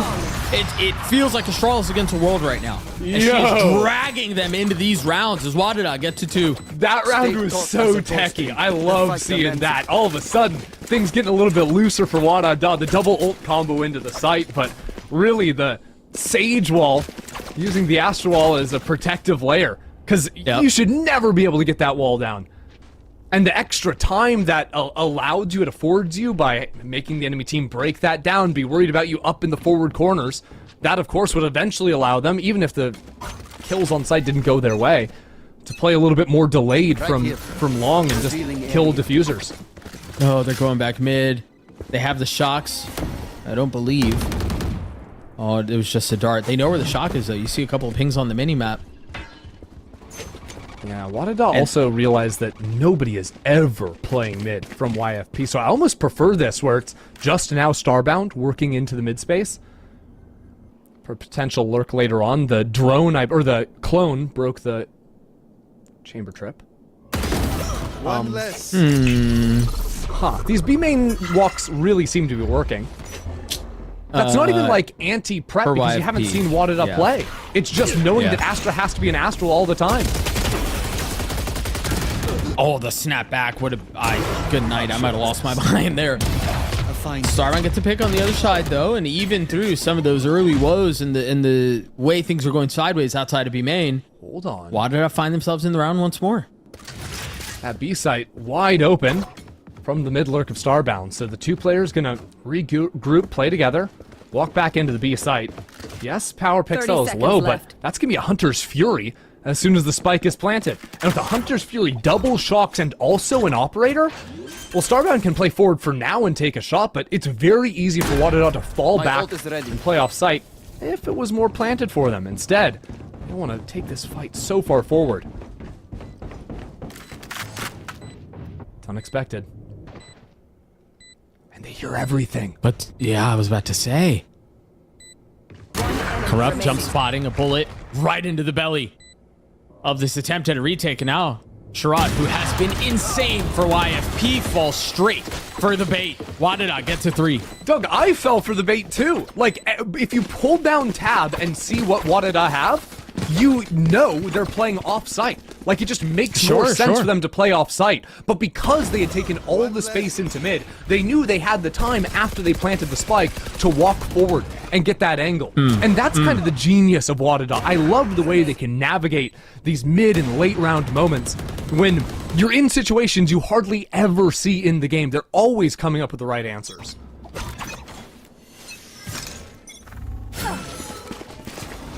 Early slow orb. They've put down. I think that'll give them a little bit of room here. I mean, Sherrod is in TP range, if I'm not mistaken, so we'll be able to... Well, actually, no, never mind. Picked off before they even had a chance to rendezvous the heck out of there. Not bad at all. Now this wall placed down hasn't been broken quickly. So it means so much time for the lurk in mid to activate. Juna's going to be a late dagger in the back. The timing here is everything. And if they can keep it concealed, Femboy swings out, gets bested by a classic.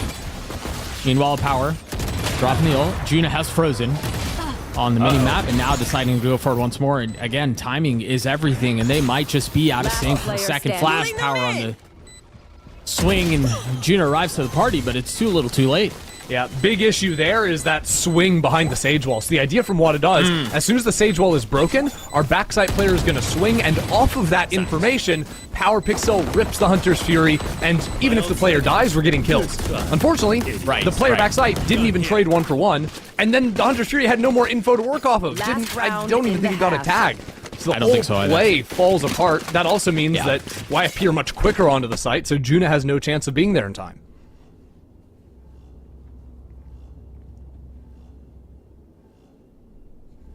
Cool idea, fumbled in the execution. They're still in a shot to make something happen here, right? WADA potentially getting to 4 makes things interesting, but I think they've got to find a way to do it here. And Corrupt has ult. Oriental has ult. We love these mid-fights, though. Yeah, they do. Man, I thought maybe there might be a little trap play early on, given... I think there could be. Right here. Right? Nora broke the door early on. There was a danger ping on it. WADA heard that, and I think that might actually be enough to either encourage WADA to not fully step into the space, or if they're going to, they're going to go in heavy up in events.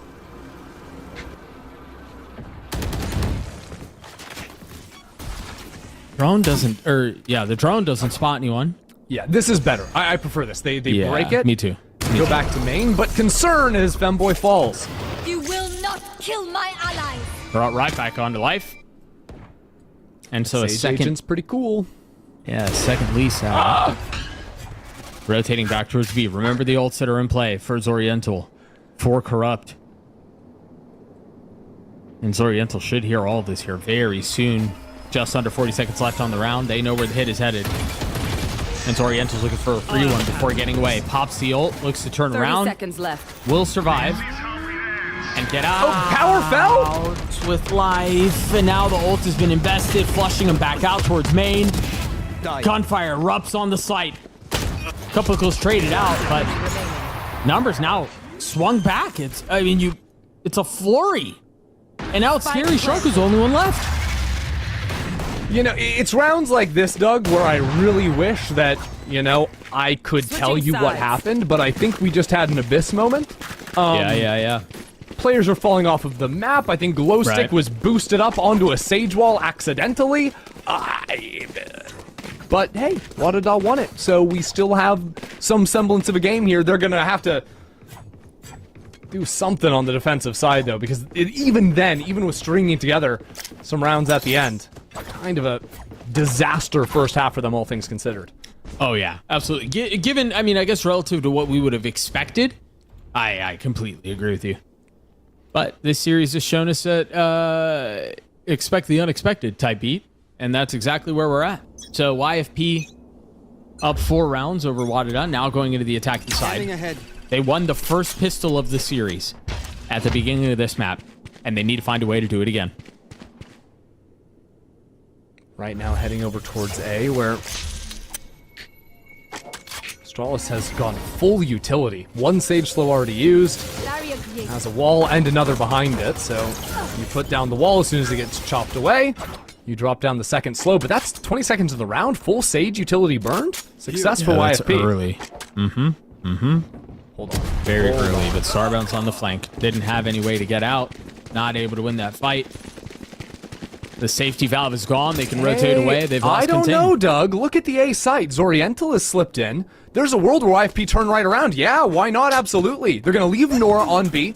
Make some noise as they collect a pick into mid. This round is YFP's. And this would be, again, the second pistol that they've won all series. And so that seems to be part of the conditions for them to get back into this thing. They win the pistol, they win the half, and they're in a position to do it again. I mean, you think about what that does. It means that the half-buy weaponry that WADA loves so much, the Judge and the Outlaw never have an opportunity to come online. Yeah. Stops the snowball that you've been seeing so much of, but WADA found themselves an angle back into the round. Last player standing. Power Pixel left in a 1v3. Gravity Well will not pull them in. That's a crispy shot. Still more to be done, though. 19 HP. Glowstick waiting, and yeah. Scary Shark up in heaven, cleans things up. YFP win the second pistol of the series. Are you ready? must cultivate a sense of Again, a solid opener, and actually it's YFP playing a little bit more of the macro game. I think just having players that are willing to take the chance of sticking around in a main there. Zoriental, I think, had only purchased one flash into the round, so kind of said, I have no utility left. Just let me kind of be a late lurk, a drone, gather information, even if I die. And it ends up paying off big time for the squad. And I think there's opportunities to continue trying to do that. If YFP bait out Sage Wall and slows early in rounds, and then freeze, you're just going to deny any information for WADA to be comfortable. Oh, that's a lot of players. Scary Shock Sparks a posse. Astralis gets picked off. They're going to try to rotate away. What are the worm smokes back in spawn? What's going on here? Hey, I mean... We're jumping off, denying orb, really? Wait, but you took damage. That's an assist. Yeah, Wait, what? That's that was... all good. You could see the doubt. We denied the but it was ghost too little too late. Yep. From going over. Yeah. So if you don't know, if you take damage and then jump off the map, kill credit still goes over to the team. Still getting ult orb. Zoriental picks Starbound. And yeah, this round seems secure, even through some of the silliness that took place there. So, last player standing. Aw, they can go say hi to Nora. That's so cute. But also, Juna took damage for corrupt. Oh gosh. Okay, we're learning a lot of things today. Learning a lot. Yeah. Yep, Yeah. Don't think we're gonna talk about that in VOD review. Now I'm like having second doubts. Like, does the ult orb actually go? I'm pretty sure you get the ult orb. Yeah, surely. If I'm not, I formally apologize. And you don't have to say it with trust confidence. Nobody will question you. Look, there's a delay, so like in 5 minutes, I'm either gonna get flamed or reassured. I don't know which way it's gonna be, but I'll be waiting for it. Right.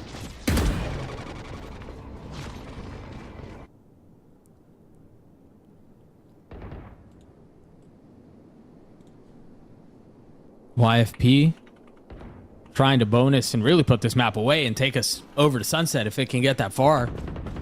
You take a look at the wall that's out at main. Out from Astralis will buy a little bit of time, but there's nobody really exploring on that side of the map. They're expecting some of this early aggression out from WADA, and it's not coming. And so with that, they're the ones who are burning time off the clock. They're under a minute now. A little bit awkward, especially now. Rotation from Femboy moving over towards the B site. And smokes to play behind. That was a big opener out from Power. They needed that one. Starbound flushed out. And Femboy's still in a spot to play spoiler. That flash is going to be really good. 30 seconds Shaded back left. with a shock. Goes to commit to getting the spike down. Planted. An aggro line. 2 Starbound against Oriental. A Marshall against an Outlaw. Surely you give the advantage to the Outlaw. Femboy on the swing, and oh my gosh, that was ugly. Last player standing. Juna punches back though. WADA clean things up, avoid a bonus, and so far they hold serve. So you're telling me there's a chance? I believe so. All right, let's see. Let's hold our horses for the time being. If you have horses. I don't have a horse. Nope. Okay, if you don't have a horse, then you don't need to hold anything. Okay, keep your hands free. We're gonna be all right. Until then, I'm still sitting 5 down. And Starbound, again, because of losing the early pistol, is not able, like, usually we'd be watching, like, the 4th round of a half, and this is now Starbound's time to get an operator online. Right. That is no longer a possibility, and YFP have quite a few players with heavy armor.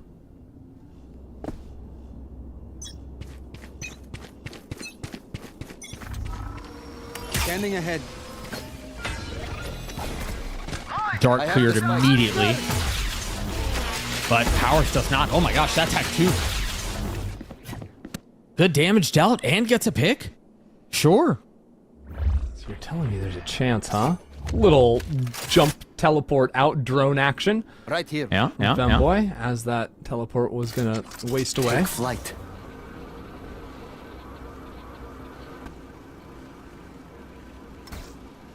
It's a hard round to play for YFP. Like 4 players kind of isolated right now. I think Zoriental, they're hoping, can walk into mid, but now making so much noise has to actually fill back out of the space. So the idea is make all that noise, pull attention back into mid so that B is going to be lightened.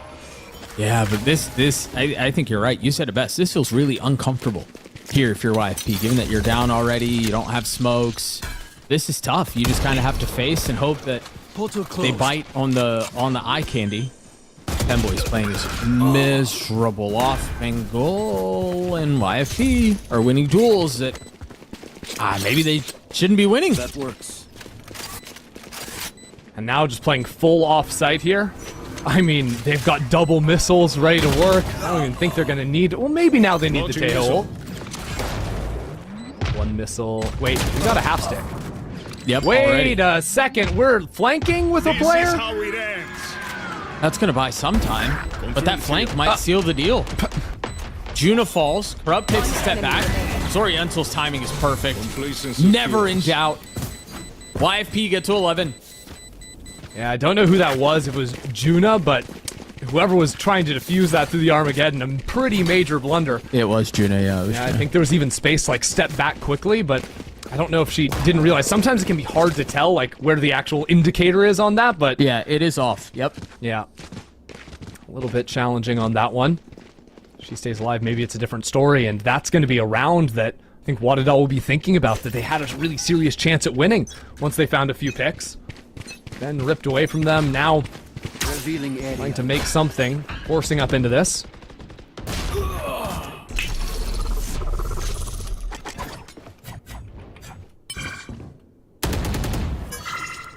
So they grab the orb. Glow stick gets a little bit closer to the Hunter's Fury.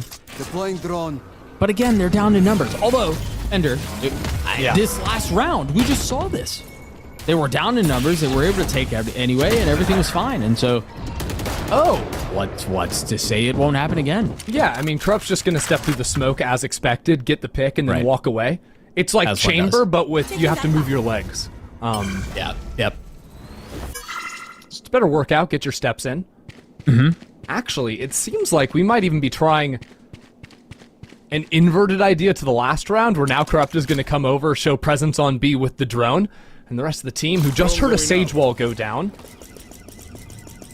maybe tries to work back into A. Yeah, I think this is going to work. Because the Sage Wall went down, Sage is already rotating off of A. It's a huge bite from WADA, and good macro calling from YFP. Now the wall is cleared. They've got the Cosmic Divide to section everything off. And this was a beautifully called round out from YFP. You got to give them their flowers. There's not, I mean, you can't even really flood out. You don't have the utility to flood out. You just kind of have to hope you get your ones and win your gun duels. And even that's not happening. Traded back, but down to numbers, and that does not add up. And so now the Cosmic Divide is done. Corrupt in a tough spot, smoked out, not allowed to play. Arales, though, arrives at just the right time. Gun here. Remember, they do not have smokes. They cannot isolate these main fights. All Arales can do is push forward. Oh! Arales can do that! What a 3K from the Sage! Holy! I'm not even gonna lie, this map has been tough for WADA, but every single time it feels like, you know, the round's gonna go away. You think of the pistol, where she got 3 kills on the Sheriff. Just comes up with something like that.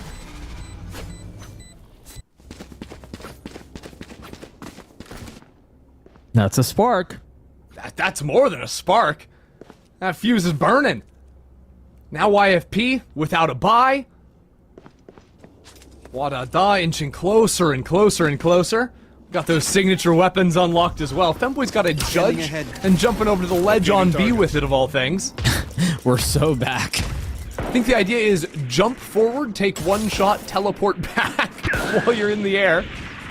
There you go. This time it's just a scouting piece.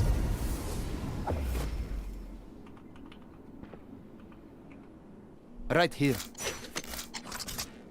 Deploy. They're going to end back over here. They're going to end back into the signature weapons. The Outlaw and the Judge. TP has already been set up to get out in case things get a little too uncomfortable. Can Zoriental find anything in mid? That's my big question. It's done. Doesn't matter. There's the Judge, Judge. but And there's the Outlaw. Good night, dude. It's like clockwork. One enemy remaining.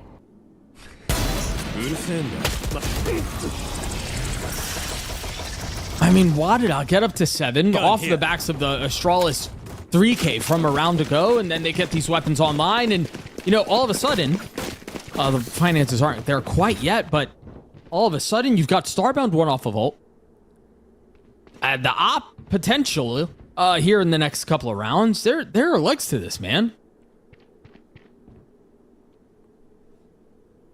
This will be a big one, though. YFP coming in on no money, lose this, broken again, and yet they have 2 killer ultimates. Ability to take a site quickly with the Dimensional Drift, Hunter's Fury to combo behind it. That's why Femboy wants to get in front of the hit and take a fight, but this scouting is... Wait, whoa, whoa, whoa, whoa! I don't even think that saw them. And yeah, here goes Oriental. Glow stick popping the ult, looking for a tag, Astralis falls. The hero from a couple of rounds ago, forced to sit back and watch as the rest of the team kind of gets picked apart on the site. Femboy was ahead of things, and now it's going to be a 3v4 retake. Very quickly turns into a 2v4. 2 sets of shocks, just a little off the mark. The drone will get some info, but Oriental TP's out. Meanwhile, Starbound, who still has that outlaw second, third tap away, will fall. And PowerPixel has to do a 1v4. 2, 3, already found! And this time it's PowerPixel!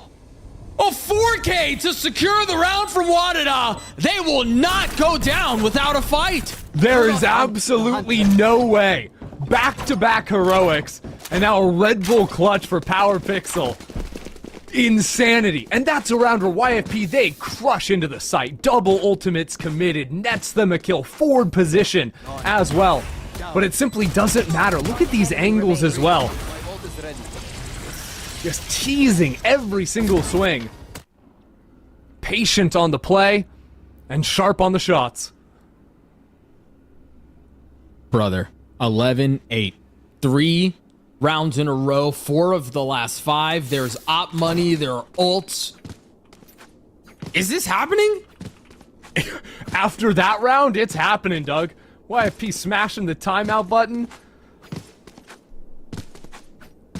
I'm trying to think now, because this is one of the harder timeouts where you're kind of doing all of the right things. You know, they've been in a couple nice positions in post plant even, and just kind of getting outfought on the angles. Maybe figure out how to play more complementary angles onto A, of course, is a note, but that's just such a ridiculous situation happened. It might almost be better to full ignore and just think about the next round at hand. I mean, yeah, what else can you really do? And again, there's legs to this, because you take a look at the money right now. Not great for YFP. So presumably, WADA are going to get to 9.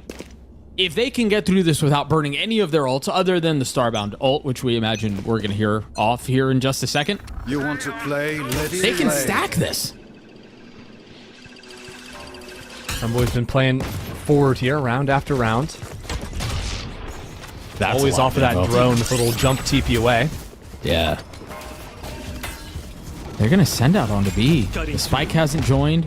Scary Shark's playing on the other side of the map. A very long late lurk, which may not even come to fruition at this point. Yeah, Nora doing the calm cosplay. Yeah, but it is interesting here. WADA choosing not to flood, choosing not to fight. They burned 2 ults. 3 now? Uh-oh. Juna falls. There's Starbound, steady hands. Oh no. This is not supposed to be going this way. Remaining. It's Starbound left alone. And here comes that flank. The gravity well has been used. Scary Shark has been on a flank for the last 2 minutes. No exaggeration. Unbelievable blunder. They let this one go, man. Yeah, you know, you asked what was happening. I'm not so sure anymore. Just reacting to each round as it happens. Even there, the fact that Nora is flanking means that she's on the right side of the astral wall, so can hear the defuse go down. That informs her teammate to step on forward. Get WADA still do have a buy, but the 4 ultimates you called out being used in that round should have been the trump card for the next 2 or 3 rounds at least. Yes, dude, that's the insurance policy. Now WADA need the life insurance policy. It's what do you get after this? Sunset. What a mess. Hanging in the balance. Yeah. I am shocked at how that last round is played. I'm sure they are as well, but no time to think about it. Juna's got a Sheriff, full armor. Starbound has an op. Starbound will be challenged. Power close by. The TP already out. Oh! Cheeky little fadeaway shot. Oh, nope. No! Starbound! Spike planted. And now Corrupt gets another pick. 4v3 on the site. Femboy and Arales again, the only 2 with guns in hand. And another late lurk, another late flank, and Arales did not hear Zoriental. So even though there's 30 HP, Zoriental might just secure the round all on their own. Starting to scale out onto the site. Again, it's just a matter of timing. There are Astra Stars on the... Wait, they can hold off the wall, but there's Oriental. There's Oriental with the flank. 1 kill found. Femboy not even gotten it to half yet. Charles able to trade it back, but Corrupt gets 4 on the round. YFP secure round 3. They're going to take us to Sunset. I have lots of thoughts for how that map ended. You got some not thoughts? Gonna lie to you. Yeah, lots of questions. I think that's one WADA simply just wished to forget. Go next. It started poorly. The middle, very good. The end, very poor. Let's keep it rolling. You know what? Let's do that. Let's keep it rolling. We'll be right back. The human body was built to move. Not trapped at a desk in one singular posture for 12 hours a day.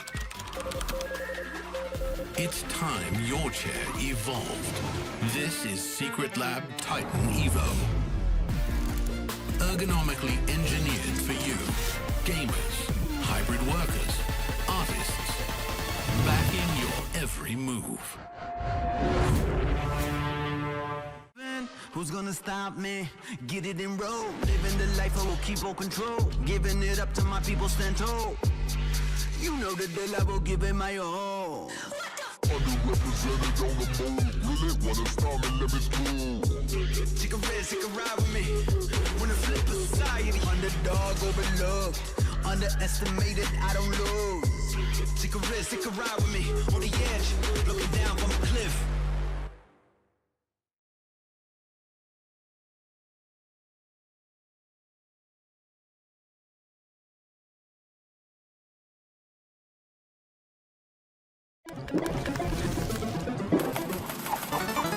Who gives you wings? Game Changers. It's about competition, pure happiness. It's like a crazy experience. We're making history. It means so much to us. It's good to be back. I guess you know what I've been looking for, success. The beauty of gaming is it doesn't matter who you are. And as long as I'm good enough, Everybody's getting a 4K. I can go as far as I want. That's what I like to see, baby. 全世界都会知道我们的厉害。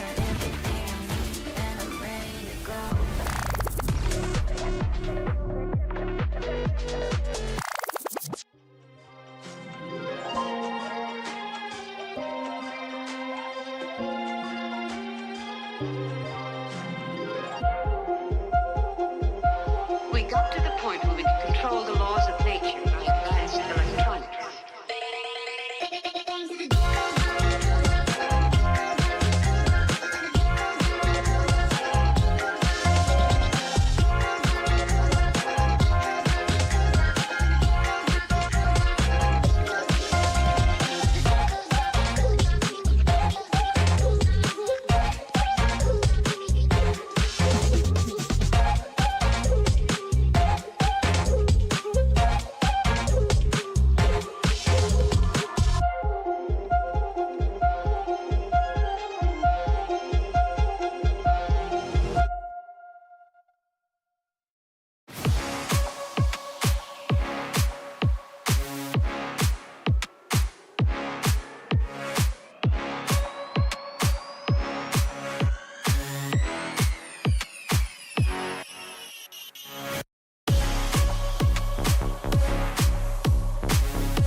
Well, it goes to at least a fourth map here. It was close to a WADA comeback towards the end of Abyss, but a dominant first half is enough to pull YFPX across the line and push us to Sunset. Welcome back to the desk. I'm Mimi alongside Van Silly and Baby Bay again. Let's hop right back into that one because, Dre, this was a series where it was dominant all across the board for WADA up to this map. They had won every single pistol round, but here, a bit of a change-up. Both pistols get won out by YFP, and they take control in that first half.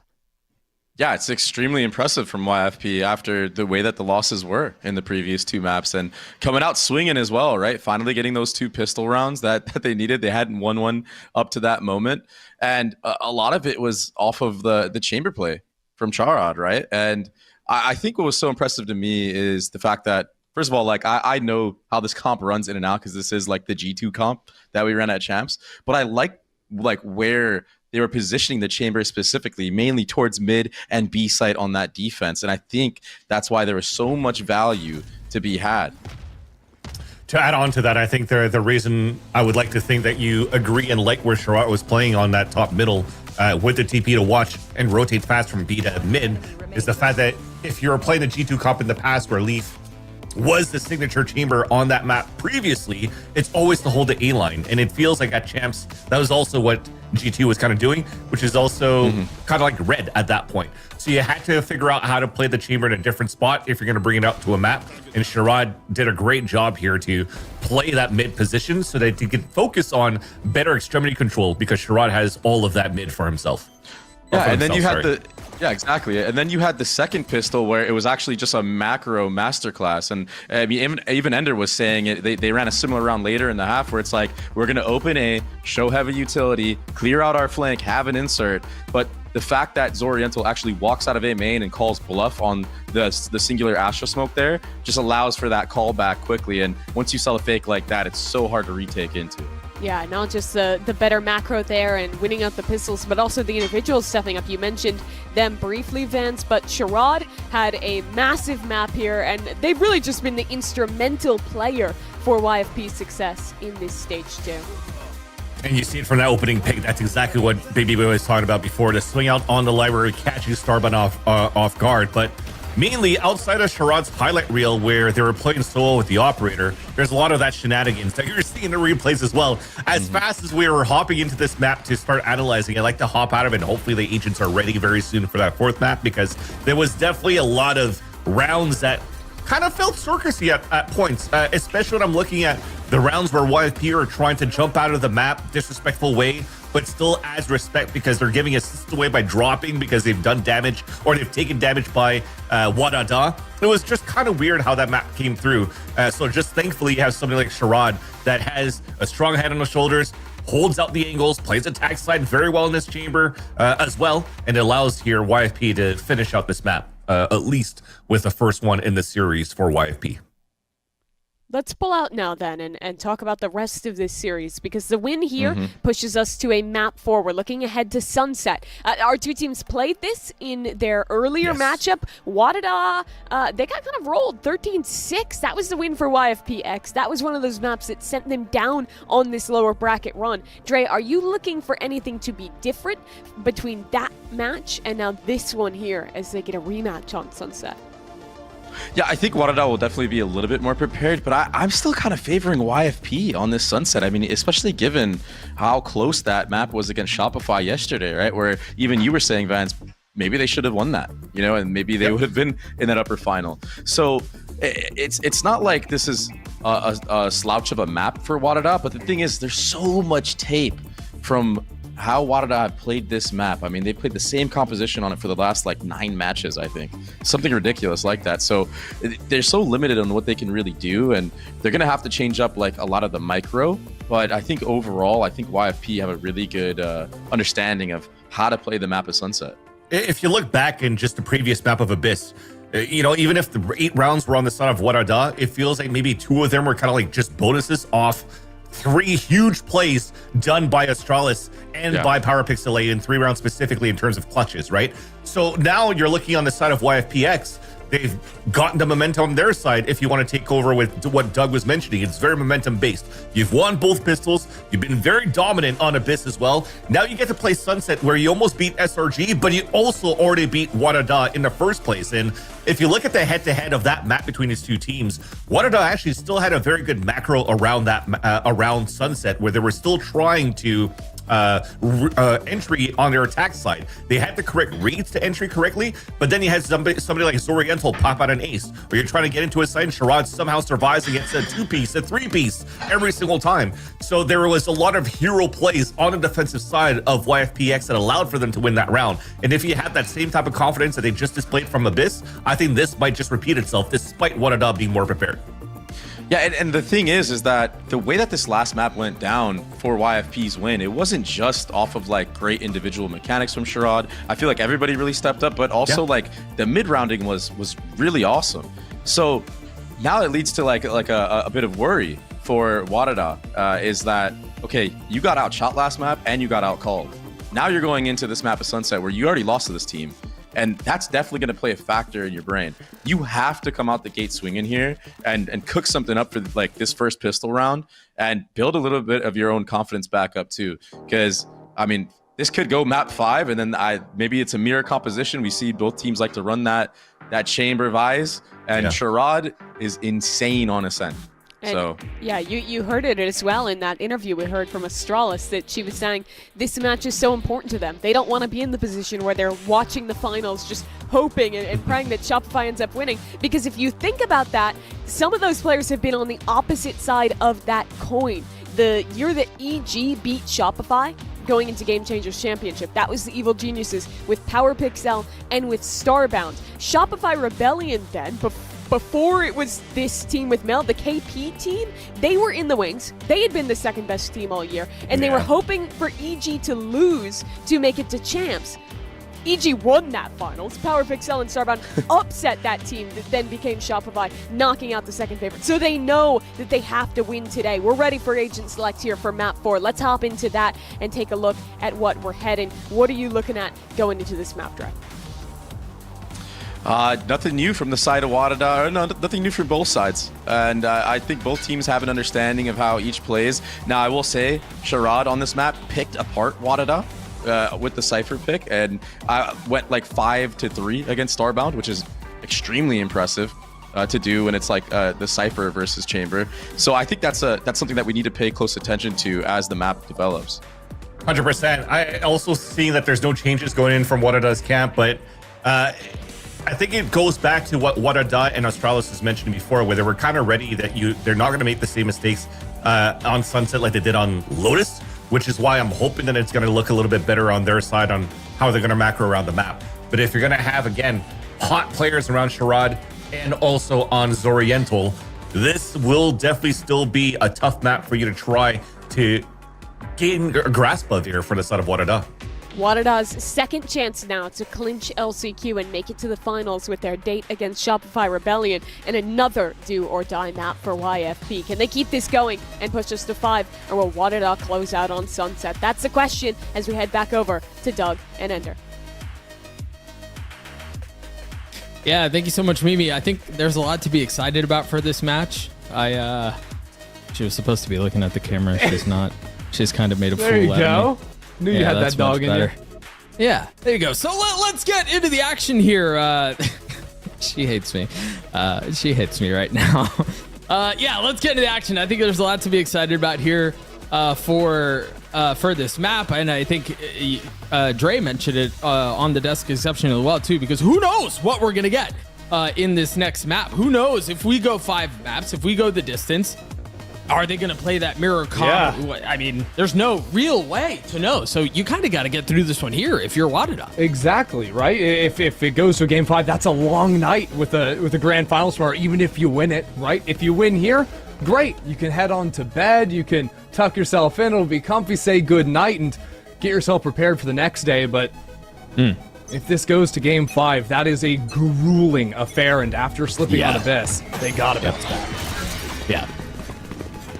I do think, too, there are questions around how good Sherrod was in the previous map, but that was on Chamber, right? That's a little bit different. The tone was set on that mid-fight between Sherrod and Starbound, and doesn't really have that same firepower here, but you're already seeing some of the spam through the smokes. Juno looking for a free one. The wall has been procced. They take a step back, and things reset. No real space for YFP to play with on the map. Makes things a little bit more challenging. I'll be waiting for a recycle of a KO knife, creating some more presence into mid, right? As soon as there's the threat of the split, that can pull some players over. It's already been successful at removing the chamber from B, even taking Juna into the market position. But as things go quiet and Femboy doesn't see anything on the A side, all of a sudden WADA goes straight back to the positions they were just in. Yeah, and WADA hasn't... Oh, no, now they're rotating away. That'll be the cue, though. The smoke goes up, the knife goes out as well. And now the flash is fortunately for WADA. There were a couple members close by. Kills traded right off the bat, and so in a decent spot to punch back and really flood and try to keep this from becoming a site secured in the first place. Femboy dashing through the smoke, looking to get a pick, but Corrupt is there to put a bullet in their ear. Some low health bars, though. 15 seconds left. Time to pounce. Spike planted. I think a window was just missed there. Starbound caught up on a perch in the face of 4. Doesn't matter how low their health is. Starbound was just outnumbered. So YFP win their 3rd pistol in a row. Both on Abyss, and now this one here on Sunset. Yeah, starting to work out really nicely for them. And I mean, honestly, Sunset was the map they ran away with against WADA the previous time. Starting with a good pistol. This time, things kicking off on their attacking side, but WADA, again, like I mentioned back on Abyss, losing the pistol stops them from, you know, getting their favored weapons online. Right. I actually think, like, compared to most other teams, winning pistol is even more important for WADA because of the proficiency on the weaponry. It instantly stunts what they want to do at the start of a half. And a little paranoia setup. But silence across the site. YFP being very careful about this, making sure they don't get caught in any traps or any other antics.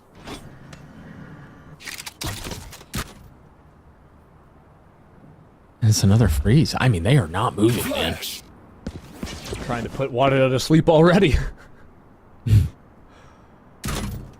I mean, it might be working. Bro, I don't know. If I was lying down on a bed, I would be out like a light after this round. There's the paranoia. Now they can accelerate behind it. You see the smoke up as well. Starbound's already been picked. I mean, even they're no more charges left. Very nicely done. So calmly walk into the site with the utility. Guarantee the spike gets planted. Fight into backside. Flush all these players out. No problem. Very nice anti-eco protocols from YFP. Even if it is a little bit sleep-inducing. One enemy remaining. Even a cheeky little pick there on Arjuna. And so what? They lost... No, Zero guns. Really. It was just the one player with a pistol finds that on the ground. So, well done. Yeah. Rounds like that, you really are. It's like the hypnotist waving the thing in front of your eyes. You're getting very sleepy, and eventually, WADA just fall victim to it. Right. But now, of course, the guns come online. Hold on a second. Femboy. Yeah, where'd your money go? How do you not have any armor? And further, why are you buying a glass vandal instead of any armor? Yeah. I have retrieved the stuff. It's a choice. See the cage out. It's going to be a split towards B. Even with the early knife A from Corrupt. Just enough to keep them over there. Oh, Femboy does have armor. I don't know what happened there. Oh, it was visual error. Too. Yeah, it must have been. Either way, now they're accelerating out towards B. Fully out onto the site. Starbound will be the first to greet. A second kill found in the face of the KO ult. Scary Shark's position given away on the 3rd. That's messy. Don't get close to that. Scary Shark gets a kill anyway. The res attempt is just not going to be enough. 3 kills in the blink of an eye right at the end. So, different story to Abyss. No bonus being secured by YFP. WADA get themselves back into it. Can now start building things up. I mean, this is a situation where now WADA have sort of weathered the storm and just sort of checking out like the money of Starbound. Now you're in a spot where actually Is there going to be a gun given over? What's the idea here? Because I was going to say, like, as long as you just buy the rifle in this round, and then you're going to have a chamber op in the next round, you can save then, and that allows you to get a real op online for round 6. Once you get past this hurdle without trolling your eco, you are sitting very comfy as the chamber. It's another mid-focused round.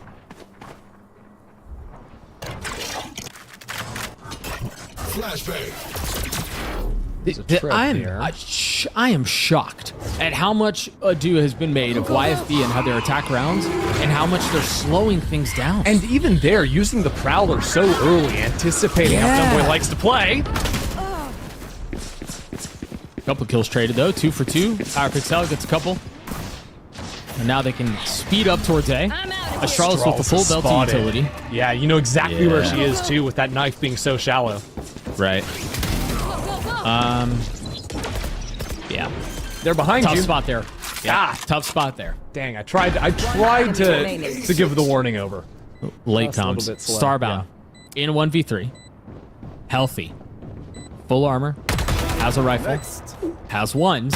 That's 1 kill found. We're making a lot of noise there running around. Yes, they are. Corrupt has to turn around. No real time to finish this flank. Surely not. Surely. Oh my gosh. Corrupt was thinking about flanking all the way through main. As soon as the tap hits, they decide to turn around, and wisely so, because Corrupt just won them that round. Wow, so it'll be WADA with another very early timeout. Back on Abyss, I think it was round 6 that it was called. Now it's being called at round 5. Yeah. This one also looking a little bit grim, but truthfully, only losing 1 real rifle round. Although I think adjusting to the pace, FPX. YFP I did it earlier. I did it earlier. Crazy. I think adjusting the pace is important, right? Because as you're calling out, like, it is so diligent. The slow play into mid, and then using utility to push, you know, potential judge angles off. And I think that could even lead to Femboy choosing to play in different spots. On Eco round, maybe not so much, but I could see a world where we even have Starbound and Femboy sort of switch sides of the map that they want to play. I could see worlds where WADA throw in some more like full aggro pieces, like blow up the round down into tiles right at the start, or, you know, go for the jump out from top mid onto the ledge there when you have an operator in hand for Starbound. These are all ideas you're going to be thinking about.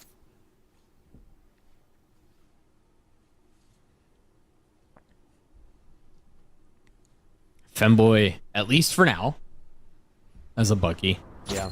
And Starbound's also going to be able to go for the hero buy, just 1 away from the tour de force. So maybe something to be done in B main.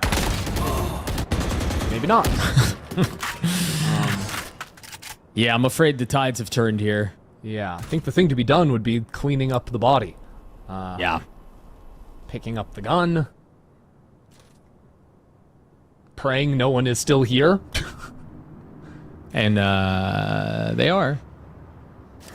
PowerPixel is going to get first contact. The cage goes up. They're both in it already. Swings out behind it. Femboy and PowerPixel get a couple. That'll buy some time. As Charles now arrives with just a classic in hand. Good Prowlers again. Glowstick has been very on point with that. Although, Astralis has taken a moment to come back into B main, pick up the gun, realize that YFP have left the area.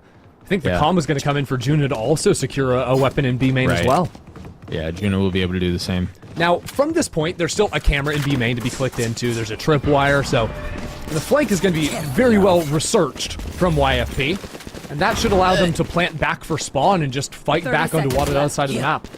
I do think it was so far back, though, that it was so deep that the flank could be going back through mid. And so that's why you see that. Yeah, you see that trip and spawn as well. But you have enough time with that information to make that choice if you wanted to fight forward. I actually, I'm not so sure about how YFP are playing this. It feels like Glowstick is a little bit isolated into main and is also the player with the ultimate. So if they drop, all of a sudden there's options for WADA. Also, remember here, Juna still has some utility. The flash is still up on the site. Yeah, util though, always there. There's that flash. Glowstick feeling a lot of the pressure. Has the ult, has an eye. I mean, the C's caught 2 players, so there's time to work with. I don't even think you need the ult. No, surely not. And now steps giving position away. There goes that ult, by the way. Forget the chamber. The Cypher's just as good. Sherrod gets 3, YFP gets a 4. Pretty slick right there. The utility continuing to impress.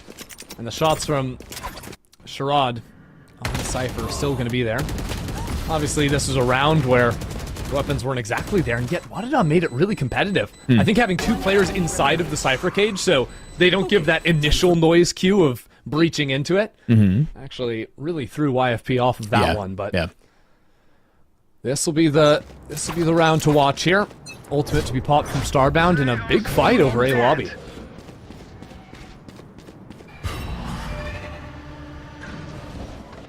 Thought it was going to be more from WADA. Instead, it was just trying to post Starbound up. And get him on that aggro line. Yeah, and this allows WADA, if the market door is broken, they're going to have 3 or 4 players ready to fight back in. Although YFP, you think about it, they really haven't done much in mid. They've shown presence, but they haven't cut through that space all too often. So it almost feels like WADA are just kind of hanging around in their spawn without much of a clear directive. That dog, that dog's not deep enough. Oh, the smoke and the knife will confirm it, though. Yeah. And now it's time to, well, not go mid, actually. These guys are pump faking me even. Yep. Now it's time to double down and hit A again. The clock now becomes a factor. 40 seconds. WADA have 3 players. There's still a Nightfall. And YFP, their go button is going to be a Nightfall themselves, which isn't exactly the checkmate ability I think they believe it is. Not with Starbound and Elbow. Couple ults traded here, and the wall goes up. The TP all the way forward, and Femboy's waiting on the other side. Femboy, it's only 1 though. Starbound, there's the ult. There's Starbound. Starbound's back. 10 seconds left. Just a lights out A-hold there from WADA. Not really flinching from their positions, and actually even rotating out of the mid they were trying to contest once the clock started winding down. I think that's a good example of how YFP can run into some problems if they don't have sort of a backup option or any sort of like lurk pressure to better inform their decisions. Sure. Right? They show some presence into mid, but they don't actually have a player there. They don't actually have a player in B main that could potentially call the team back into it. And because WADA get the jump, right, this still requires WADA to have the players moving onto the right side of the map. As long as they can check that box off, it's going to be really hard for YFP to find the exec, especially not against the counter Nightfall from Power.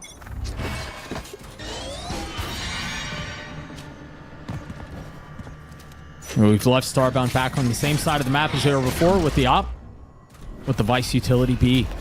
Yeah, I like these shallow KO knives as well, because as soon as you do it, well, your team dies. That's the bad part. Not really the fault of the knife, but that's just anti-femboy tech is what that knife is. Right, yeah. To make sure there's no one on the close corner. Yeah. Good hit. Fortunately, this round seems a bit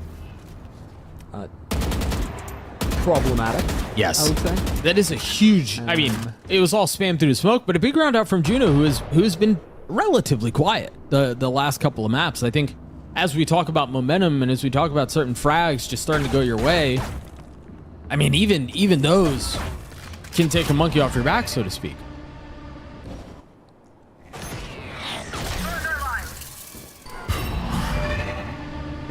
Especially in a game we already put so much importance on. Right.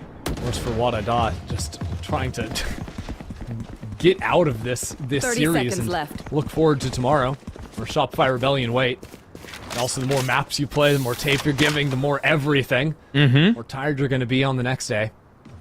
Already Shopify with a big advantage in that series, and of course the difference today for these teams is whether or not YFP have a chance to win in North America. 10 seconds and they'd left. have to do that in order to go to Seoul. To Seoul, yeah. For GCC. WADA still just trying to hi. This is a little intimate. I don't think I ever... That was real close up. Yeah, I didn't want to get to know Cypher that well. I'm not going to lie to you. WADA gets to 3. YFP still hang on to a lead. And it all turns dark. I don't even know what I was saying. Those baby blues. Yeah, exactly. That's what I was thinking. Purples, maybe? I think they were blue. They're just like oddly electronic. Like, those aren't humanized, I don't think. Well, I mean, let's not put labels on people here, okay? It's not. Okay. Doug, you're not human, okay? Do you feel better now? Starbound has an op carried into this next round. Zoriental has been, yeah, they are blue. Oh, crap. I told you. Zoriental has been exceptionally quiet here, right? 1 in 6 so far, 1 off of the ult. And so maybe you set something up around getting Zoriental in a more comfortable position. Yeah, it's a little bit weird because the execs themselves have either been, you're getting spammed through smokes, you're faltering on early. I think, honestly, this is actually a game where it is. I would have Zoriental's back and say that because of the pace YP are playing and a lot of the contact ideas, Zoriental is just dying a lot, like swinging as first contact, and then the team is behind to get the trades always. Whereas if we were like actually running a lot of execs into sites, I would be like, okay, maybe we should be doing a little bit more, but I think this one is a little bit more forgivable than your usual low kill duelist performance. Yeah, I would say so. There's a little grace to be extended there. And so what's the play for YFP on the other side of this timeout? Heavy stack towards B, and look at all the pings on the minimap. Dude, they're going to fight right back. This has the potential to be a mess. June immediately pushed back. The dog will follow a deep smoke, but they're not up. I want to see YFP maybe work into the mid space a little bit more. Nora's been hanging in tiles for the time being. The reclear is going to be there for YFP. Haunt doesn't find anything though, and they're going to realize Power's playing the right side from top mid. Now the door is closed in their face. I want to see them challenge all the way up into top mid. Let's see if we can do it. Smoke on the right side is a good start. And WADA's response, lose mid control, take main control. Always that's going to be the protocol. They haven't really done this much, but no, they want to go back to market. There are 3 here. Well, now 2. And there's the ult. Zoriental had to get online, but no, it's Scary Shark who's able to get active. Still might be enough for YFP. Up in numbers now, some rifles recovered and positioned to fight back Boba. We'll catch them. No charges. They're starting to push out onto the site. Starbound has the potential to be first contact, but there's no way you clear it. Oh yeah, I guess there is. Now position given away. I don't know that there's a go button here. They've got the money, so why not, I guess.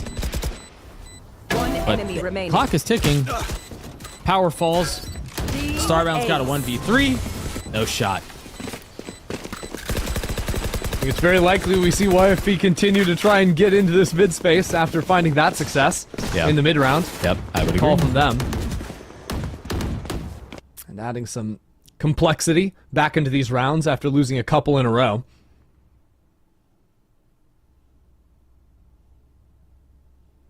Question is, can they continue putting enough pressure into the mains initially that WADA aren't able to just like go into the setups we've seen before where they've got 3-4 players ready to look on a trap? I think Femboy might have an idea. Well, I guess without a top mid player, you don't want to step in front of the door. Nope, sure don't. Closes that and falls back. There.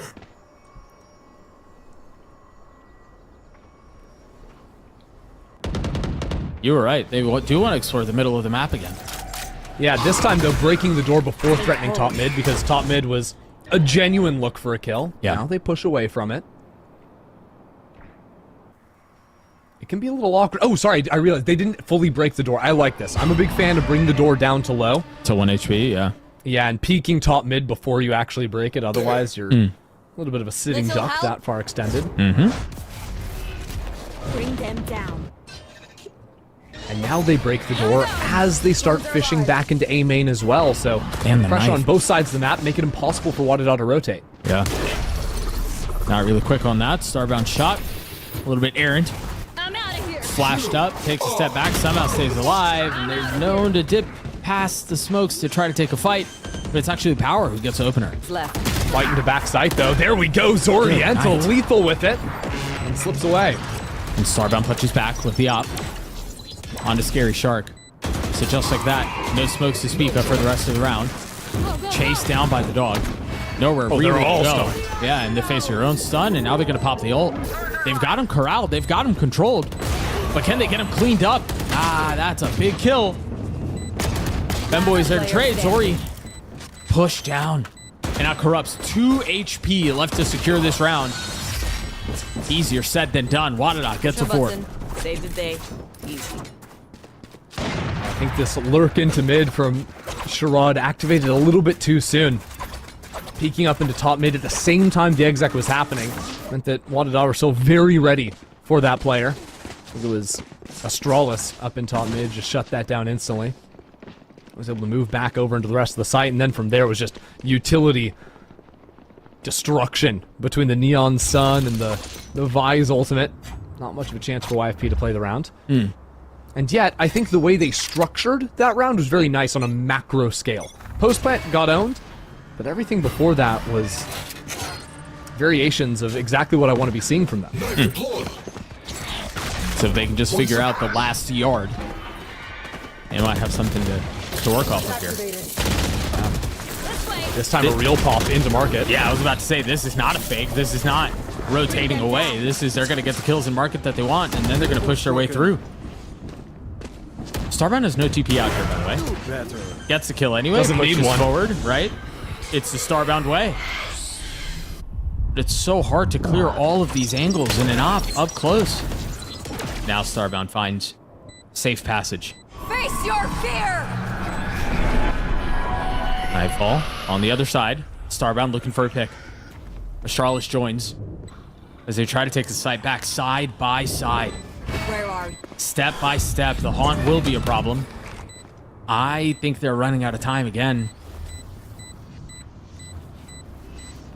I mean, that spike has been taken for a little while. Astralis on the tap.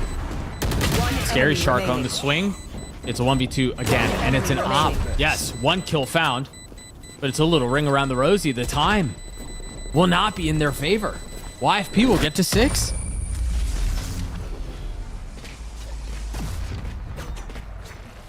These differences, these slight differences in the mid looks are really what's working for YFP. Like we said, like the previous rounds, it was about getting the door low and then peeking top mid. So even when WADA are hearing that door being shot, they're not thinking there's 5 people behind it blitzing into the site, you know? Except that's exactly what was happening this time around. The difference is paying off in a big way. 2 of the last 3 rounds for YFP, but every time securing them a comfortable plant onto a site. So WADA will mix things up with the mid-fight themselves. It does appear, no. They keep looking like they want to go for the mid-fight and then changing their minds. I mean, keeping WADA on their toes. Hey, Nora loves this play. We saw the same thing, I think, on Corrode, where it was just ult into one of the mains. But this time, WADA had players back in spawn, so they flushed it out. They realized exactly, okay, that Omen ult was a complete fake. Right. No issues, although they still only have the 1-player B market. I think plays like that are often set in conjunction with pace. That's not really the case this time around. Got some utility out, but the wall's gonna tear them apart, at least for the time being. Meanwhile, WADA, you're really going for a 3-man flank. Ouch. June is dying through market. Glowstick's getting the spike down, and now they're deciding better of it. They're rotating back. Sherrod's in a really good spot, but flashed up. Femboy, the tip of the spear. Able to get a couple. Gotta go. I don't know how many more Femboys gonna be able to find. Glowstick tucked. Beautiful spot, beautiful swing. Tries to get a second, but Astralis up close and personal. Corrupt, the last standing again. A 1v3. Somehow more HP than last time, but it's the same outcome. Thank you. One of these post plants that just looked so good from YFP at the start. The fight into market goes their way initially, but the re-clear out of Femboy and squad was just lights out. It's a little bit of these back and forth rounds, but now on round 12 is when YFP's econ's going to be broken with a chance for WADA to tie at the half. That's not what you want to see. Oh, with a Nightfall ready for WADA to play for a retake. So again, WADA are going to play heavy around mid and around the A site. They can leave the Vise utility to stall on B because Power Pixel is always going to have the Nightfall on retake. They are all huddled behind this wall. There is no misdirection here. There is no pump fake. They all want to go A. Power in numbers, I guess. Oriental's already been tagged up. The stun will buy a little bit of time, but Glowstick's already been cleaned up. They've got them on the site. They still have a chance to rotate away. Is there a call to cancel? No. Zori goes in. I guess a lamb left to the slaughter. Yeah, Zori was stuck there, had no way to cross back once the fast lane went down. YFP are left sort of scratching their heads. Again, this is a 5-hit. They have nothing to fall back into. I must wait a moment. Now even some scouting from Astralis for information off the ult.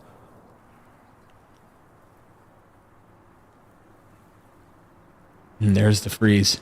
Man, even the market door being closed forces YFP to come up into this space where a flash gets a ping. Yep. Femboy holds. There's still a Vise wall on B main, so Corrupt's eventually going to run into that one. Okay. We have an ulti to play on. Nobody there, though. There. Don't know what that means, but... Traded. Femboy was there. I think that all came down to the mid door, like you were talking about earlier. They were forced. They were funneled into mid, and yeah, 2 members there. And yeah, Corrupt's going to get the ult off, but for the 3rd time in I think as many rounds, Corrupt is left in a 1v3 to close things out. This time with 10 seconds left, they're not even going to give Corrupt the fight. The spike is scooped up, sure, but at what cost? A 6-6 half when it looked like YP was going to run away with it is actually wild. It really did. I think WADA buckled down in a big way. Even when YFP started, I think they actually improved their macro over the course of the half.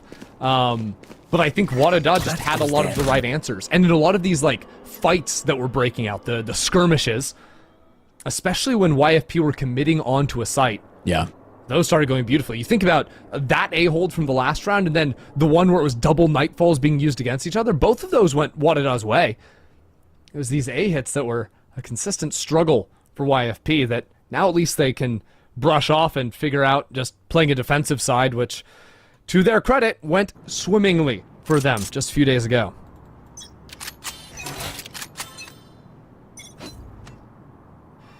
So with the turn of the sides, we're now going to see if YFP can hold the line and kind of keep back this ferocious WADA attempt at putting the series away on defense with the Cypher and Sherrod, who's been, I mean, obviously a household name these last couple of maps. Heavy mid explore here. Zoriental just gets swung. That's crazy. This game is wild sometimes. Either you swing or you're swung, and that's exactly what just happened. Meanwhile, Juno closing the walls in on B. Unreal. Yeah, I mean, and the fact, too, that the swings just keep coming in. Power for seconds and thirds in top mid, as a matter of fact. Thorns to stall out the approach. The intel is going to be nice, but Starbound and Power are unflinching.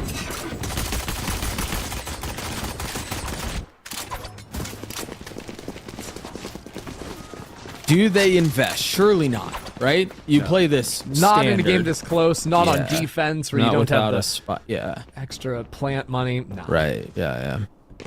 Zoriental's going to do some silliness with a Bucky, a sheriff, perhaps. Sure, got bullied. These are out things of you can do, but they're just going to probably look for a walk down into tiles. Would be my guess on the early positioning. Meanwhile, we got to talk about this because we've touched on it the last couple of pistols. Yeah. WADA winning a pistol again means that there's an outlaw, and it means that there's a Bucky. And that means a whole lot of fun for WADA. In theory. YFP have an interesting idea here, right? Corrupt playing behind the closed door, with players ratting it around in mid. Might not matter if WADA don't actually just go into the space. Okay. Hold on now.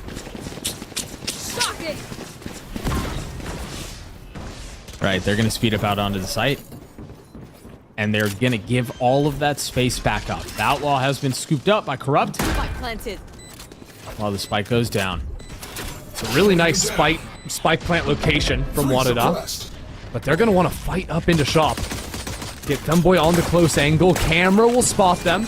That simplifies for YFP. Corrupt's finding value with that outlaw. Zoriental getting a pick with the sheriff.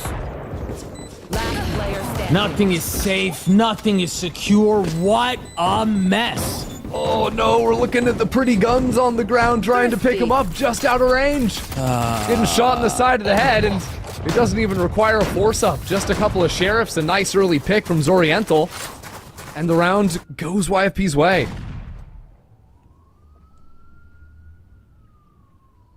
I mean, that's so, if for them to pull this off, this comeback off, that's the last thing that they could have wanted. That's a disaster.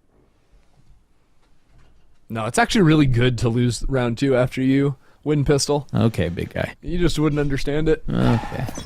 It requires the finer minds of VALORANT to figure out, because the more rounds you lose when you're on Eco Swing, the more buckies you get to buy. See, and I'm just a play-by-play, and so I'm not supposed to know these. Yeah. You don't get it. Right, you think that everything is about having the big, bad, shiny gun. Right. But in reality, the bucky is what matters, and the headhunter. Think about this. You only need to spend 500 credits to kill 5 players with the headhunter. That's significantly cheaper than the 2,900 it costs to get a Vandal. That is true. Wow, my eyes, That is they true. found my wire. Checkmate. Well, Cage triggered. not the game we're playing, but Paranoia out. A lot of attention towards B. They still have the trip. The knife tagged everyone. They've got... See? Yeah. I don't lie. Nah, come on. This is not the same.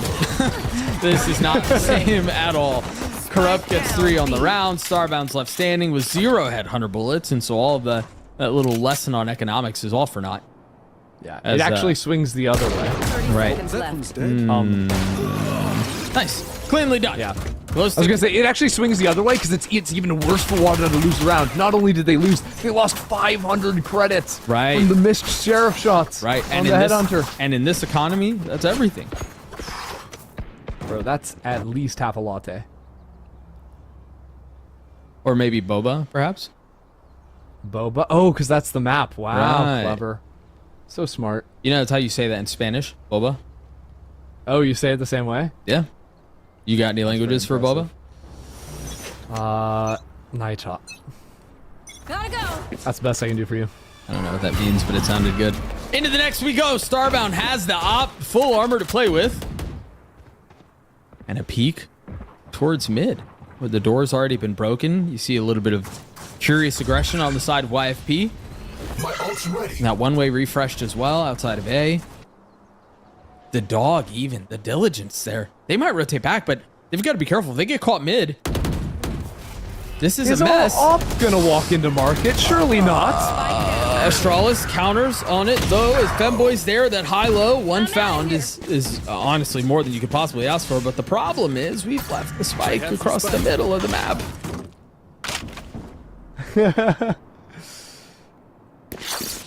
Huh. So Corrupt is gonna have to be the one to balance things now for YFP. I like the forward space taken, and here's all the footsteps. Enemy remaining. Spike That's down spike out A. too. And now it's Femboy in a 1v2. Trying to will WADA back into a tie score. Tucking the wrong way. That's that's such a tough 50-50. Femboy is in a miserable spot to begin with. Unfortunately, not able to convert. YFP gets to 9. The finances for WADA are poor. And so, again, the reality of 10 and WADA feeling some of that pressure, feeling the reality of the situation, call it quick timeout. Yeah, I need to address the runaway effect that's happening in the second half now. Corrupt getting the ult online, Econ being broken a couple of times in these major rounds.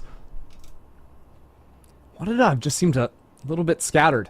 And now I think even like there are conversations to be had in this round as well, where even if you don't have the best buy, trying to get yourself in a position where, okay, can we find our way onto a weaker site, get a spike down? Because if WADA are able to plant a spike with heavy numbers, all of a sudden these ultimates can start being very meaningful. If they can, I don't know, sell some kind of a fake and beat YFP at the macro game. It felt like on the first 2 maps, WADA were dominating on a macro level. You remember, it was them playing the slow rounds on attack back on Lotus, constantly getting these free plants. where it was 5 versus 5 alive, and yet Spike has gone down. Sunset's a much harder map to replicate that amount of success, but it's not impossible. If you can work especially with lurk players through mid to hear the footsteps rotating.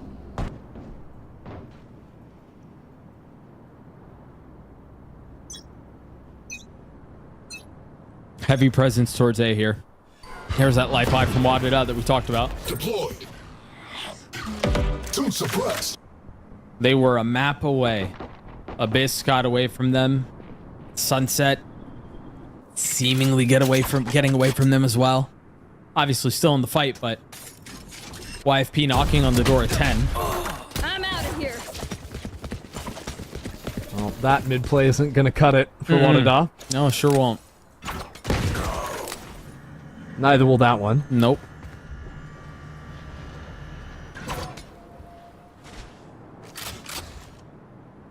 Could honestly be a world where heading into round 18, WADA just full simplify and run some pops onto a site. Like, is it just time to see an honest B exec? You know, we've got so many good just site rip open ultimates. I think WADA sometimes have tried to play slow rounds. Like, you think back on Abyss when they had Dimensional Drift for a few rounds and weren't just playing to exec. Yeah. They wanted to play for map control first, but sometimes it comes at the cost of just having these ults online for 3-4 rounds in a row, and then you're on ecos where you don't want to use them. Then the next round you have a gun, but maybe a player gets picked and you decide not to again. Spike planted. And then you're looking and you're down 4 rounds all of a sudden. Yeah, it happens quick. One enemy remaining. Marked one. And so there, yeah, YFP confirms that round. They do get to 10 as is expected. And I do think you're right. They're a little, I mean, I think having Femboy's ult would be nice here, but they do have 2 ults that are very effective at ripping a site wide open. And so, yeah, maybe you do roll back to a good old-fashioned, tried and true B exec.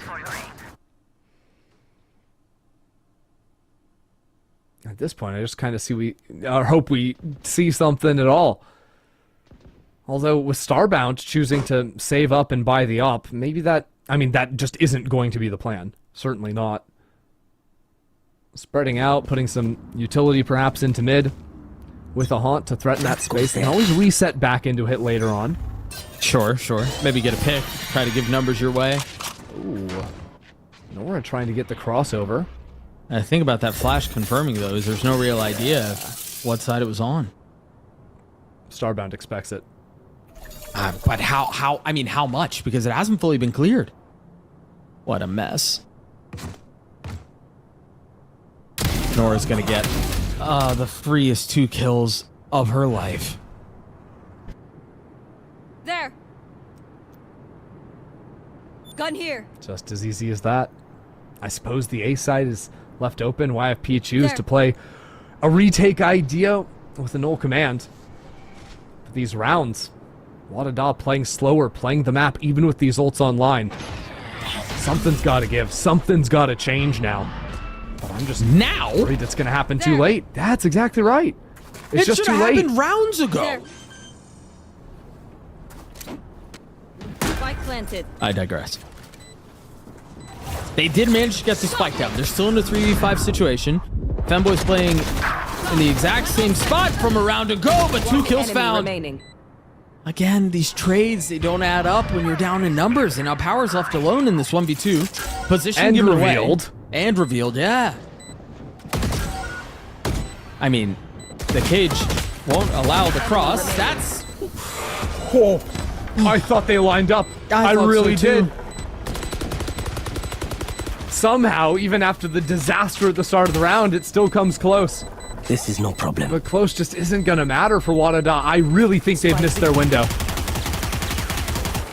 Because now, those ultimates aren't checkmate ults anymore. Yeah. They're matched 1-for-1 on the other side. Right. You missed the window. Absolutely. And there's no money left. That's the biggest issue. And WADA will probably force into the round. They've got a chamber up, might as well. Right. Juna can get light armor and, not utility, so it'll have to be a sheriff. That's the issue now, is they can't buy full util and go light armor vandals. Right. So they actually call it off in its entirety. It's a major blunder. 5 rounds in a row for YFP. WADA had a chance at it. They won the pistol for the first time in what felt like an eternity, and then immediately get ecoed. But they're going to speed up towards A. Femboy's ult popped, and Scary Shark is impenetrable. Just like that. That's the second ult now used.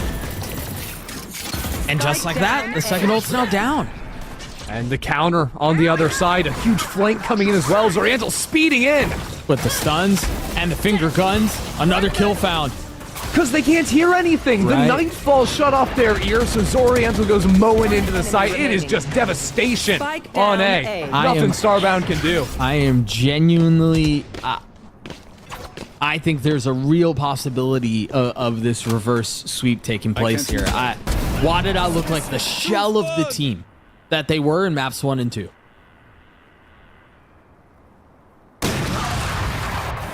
Shut down. Shut out. YFP, 1 away from a 5th map. And you can't forget, this is a team that, in so many different timelines, is already waiting in the grand finals. Yeah. Right, yesterday they come out, win map 1, and then the next 2 maps, they lose them both by just 2 rounds to Shopify. This team has tested Shopify more than anyone else, it seemed like, in that series. So to go down 0-2 today is shocking, even when you look at the history. Yeah. To now bounce back, while it's a surprise in the context of the day, is not a surprise in the context of the tournament. Sure, sure.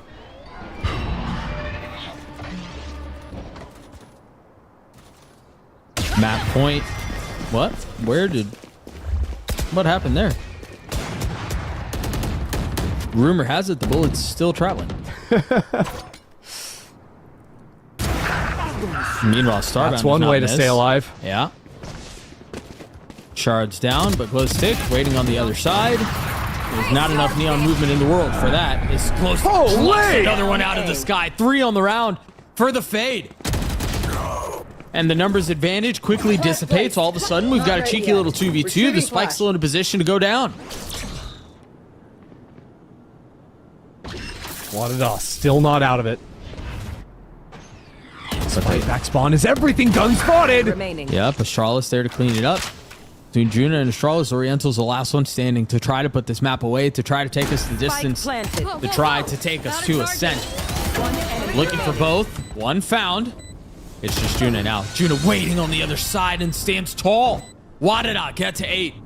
Okay, we go again. 4 more needed. And a long way from YFP's money being broken. Felt like WADA just played without a care in the world in that round. Starbound effectively sprints up mid with an operator and just gets into top mid with a peek, gets a kill. Sure. If we can keep doing that, it'll go well. But that seems like something that's going to be hard to replicate.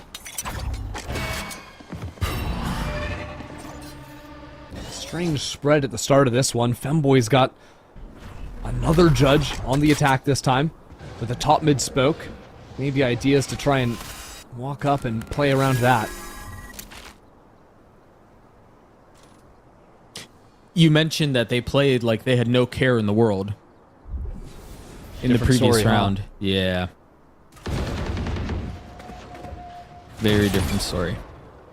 Cam is cleared. The dog confirms there's no one in market, but you see the rotations already coming through for YFP. Got 3 on B. But WADA aren't so committed just yet. I think they want this top mid peak again. Starbound liked the odds on that one. Now the rest of the team coming by. Because YFP are so timidly playing market, they don't see this cross happening. Their mid is blown up. It's a huge gap. Nora does not have information of shop. Glowstick is not looking the right way either. A mess. I don't know what happened there. Yeah. I assume YFP thought there was a gap on their A main hold where someone could be elbow, but that gets punished massively. And surely you're concerned here if you're WADA that elbow has not been cleared. And that's why you're sending 2, even 3 to flush out Scary Shark. Success. Well. It seems as though mid might be important on this map. As soon as YFP start playing around mid, things go well. Now as soon as WADA just Watching here. break open top mid 2 rounds in a row. Also similar. I think we're giving nuzzles to the cat on the wall over there, and that might boost the morale of YFP as WADA string a couple together.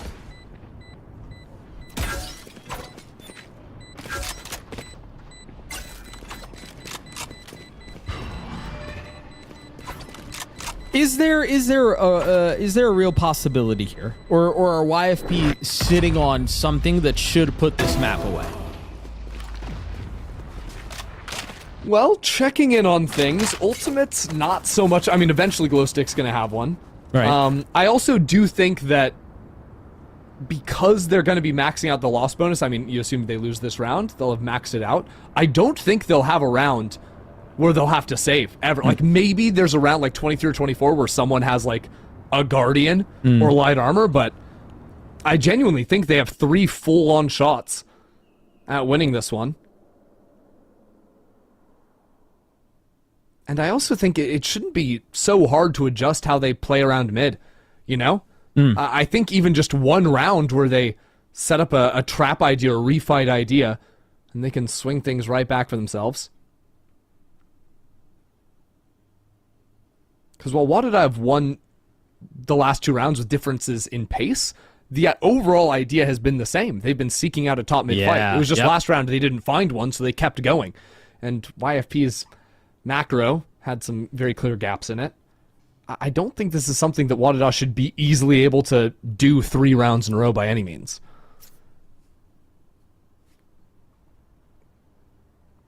I think this series has been nothing but a subversion of expectations, and so maybe not common, maybe not expected, but certainly possible, given what we've seen. Nice spot.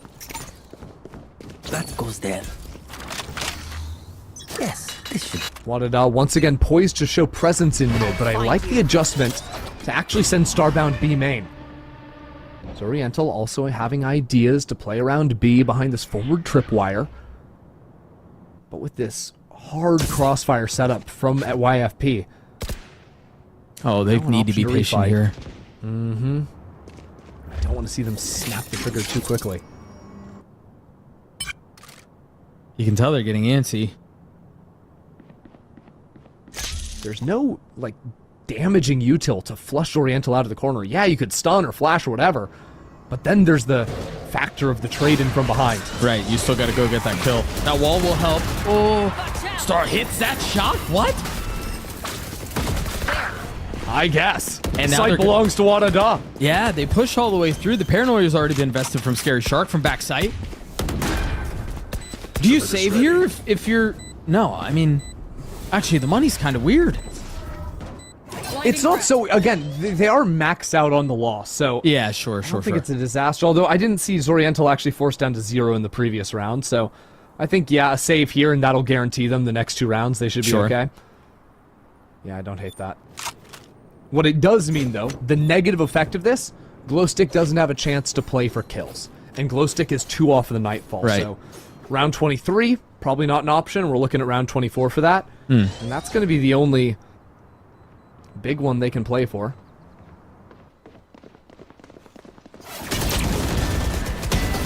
Nice flash. Okay. I mean, not able to save. But you save what? 1 rifle going into the next. Yeah. Saving 2 would have meant they have full armor, full util, and 5 guns. Saving 1 means that somebody's going to have to go down to light armor, I believe. And it's actually a judge for Zoriental having to rebuy util as well.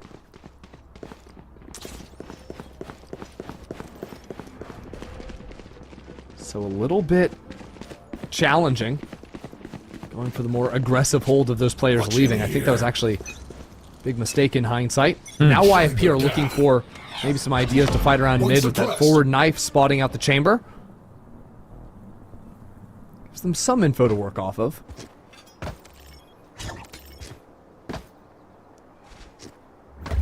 That dog got a little bit of info in A main.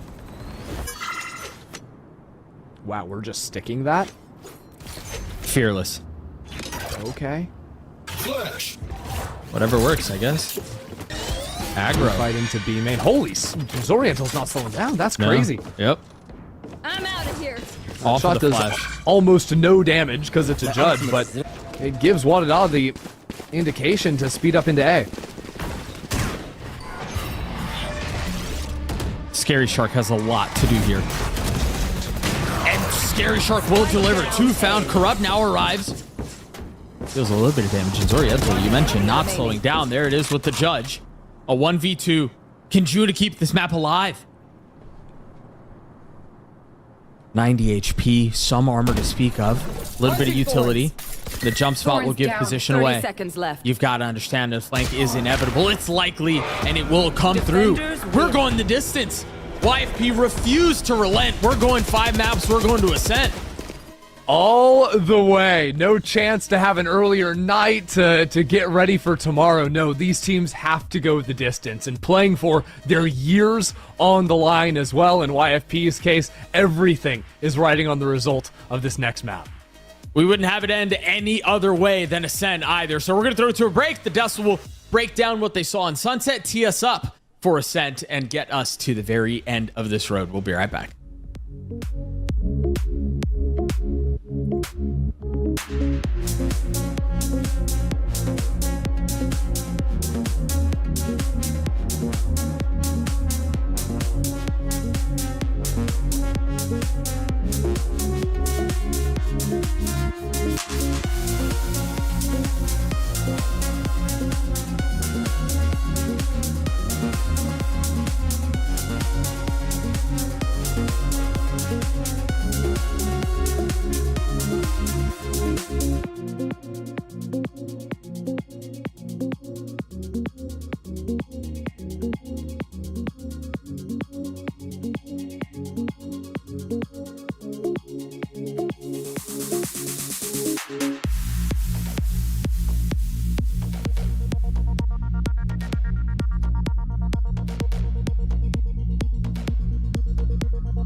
Changers, it's about competition, pure happiness. It's like a crazy experience. We're making history. It means so much to us.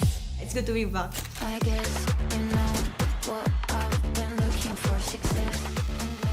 The beauty of gaming is it doesn't matter who you are. And as long as I'm good enough, Everybody's getting a 4K. I can go as far as I want. That's what I like to see, baby. 全世界都会知道我们的厉害。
Don't forget why.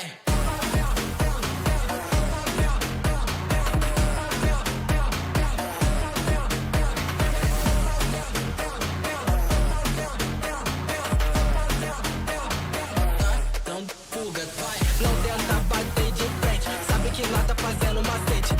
Desce até o chão. Ela tá doida pra colar com a gente. Fazendo macete. Ela tá doida pra colar com a gente. Well, the stakes, they could not be any higher, and we're going all the way to map number 5 of this series between YFP and WADA. Welcome back to the desk. I'm Mimi alongside Vans and Baby Bay again. And that last map, it again looked like WADA was on the verge of making a comeback happen. But off the back of 2 eco rounds, it's instead YFP who close out 13-10. And Dre, you called this one. Yeah, me and Vans had a little friendly bet in the back. He was going 13-10 for WADA, but honestly, as soon as that second eco came out, or the eco that came out on the second half, I just knew, I was like, oh, this is going to be tough to bounce back from for WADA. I mean, it's a map that you already lost to this team, and when YFP gets that momentum going on that defensive side, we've seen the score lines they can put up, and yeah, that play from Scary Shark as well, hiding behind that box.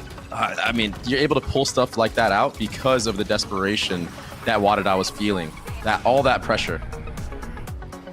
At least the silver lining for WADA, despite them losing this map over here, is the fact that you could still go into backs against the wall. You could potentially lose the map, and then I think it was like round 17 where Starbound still buys just headhunter bullets because they're so convinced that they could win the round and buy an operator in the next round after, which is insane to me. But you're definitely seeing that the pressure is kind of on both sides, but YFP is taking it positively because of those type of plays that you could see that Scary Shrek is kind of taking. It's like, okay, we know they're kind of quaking their boots. They don't want to go into a situation where they're going to miss the LCQ potentially for the side of WADA. We could actually be a little bit more aggressive and really take control of this full game. And you're already seeing it from not only on the macro side that's on the win con for YFP, but also the fact that they're just shooting way better once again on individual plays.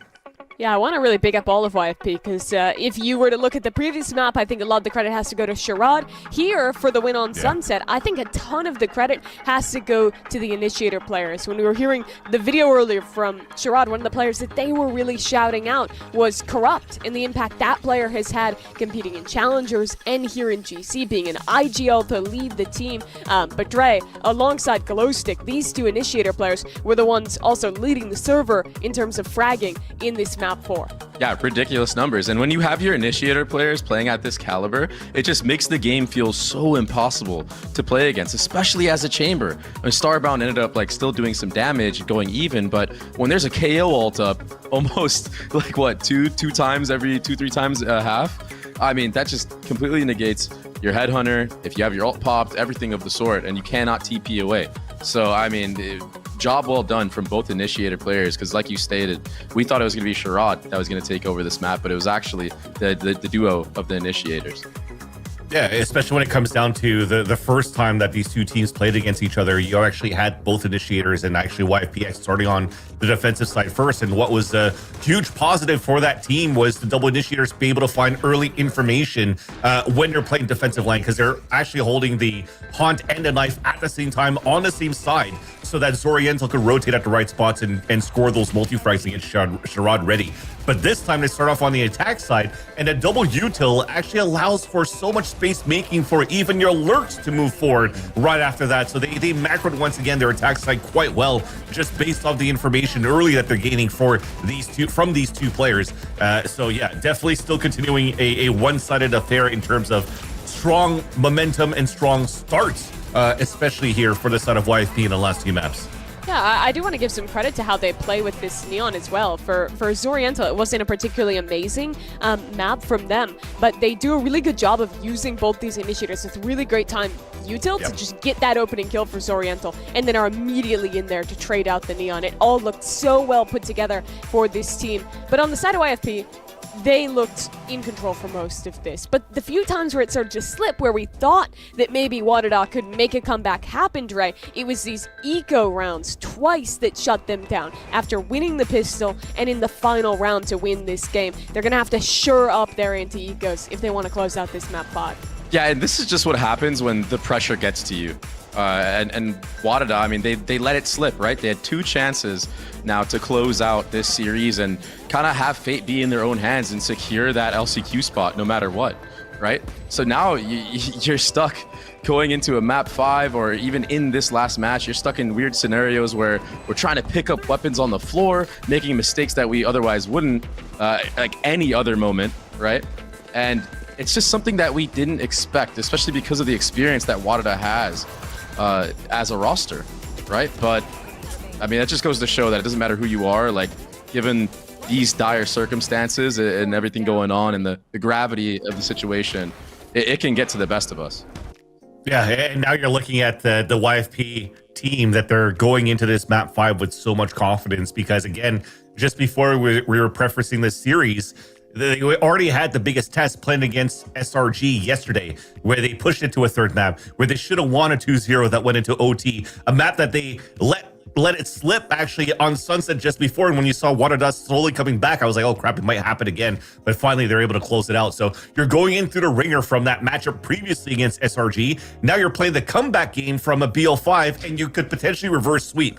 Now you're feeling like you're unstoppable moving into that map number 5. So that confidence that you're building going into what you know WADA is going to bring up on Ascent, I feel that they should be able to out macro that team once again.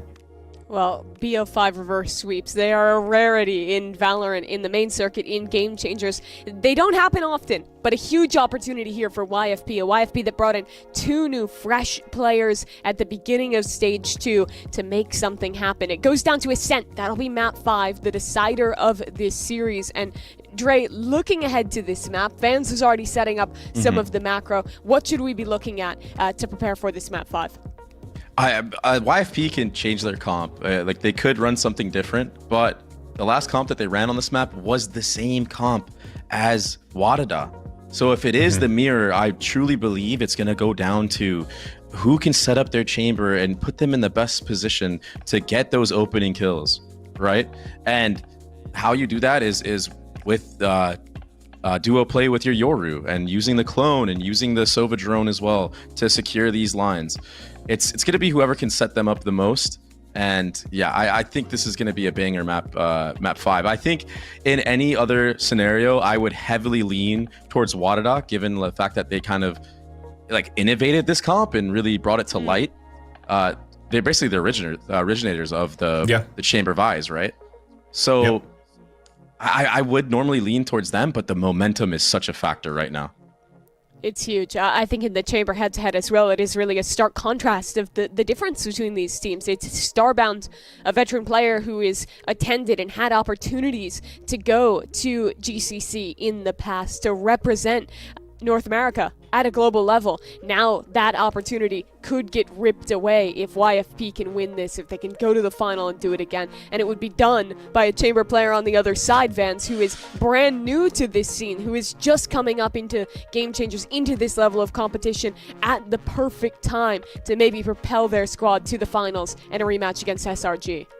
And that's the crazy part, because when you're looking at the team of WADA going into 2025 and winning kickoff, if I'm not mistaken, and making it to the grand finals against SRG, you would think here that this team is unstoppable, that nobody really had a solution to play against this double sentinel that comes out from WADA, and more specifically around Starbound's operator as a chamber. But Sherrod, ever since coming into this stage 2, has met up to those expectations, and I feel like in this series has succeeded into that one. Even if you're looking at the head-to-head between these two players, and you're seeing it as it unravels from map to map, Sherrod's actually doing a great job outplaying Starbound and out-fragging, out-dueling in these showdowns. So this is a very tough matchup that now you're going to have to rely on Starbound a lot as well to shake away some of that nervousness potentially in this map 5 in this head-to-head.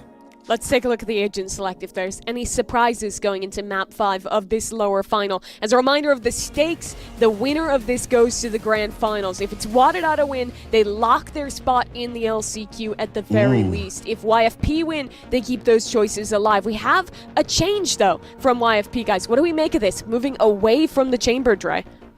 Yeah, I actually like it. I actually like showing another look, not running the mirror into WADA. Sometimes when you run the mirror into a team that has originated the composition, they already know it. They know every single playbook. They know the comp in and out. I like the fact that we're seeing Corrupt and Glowstick on the double initiator again, especially after what we just saw them do on that last map.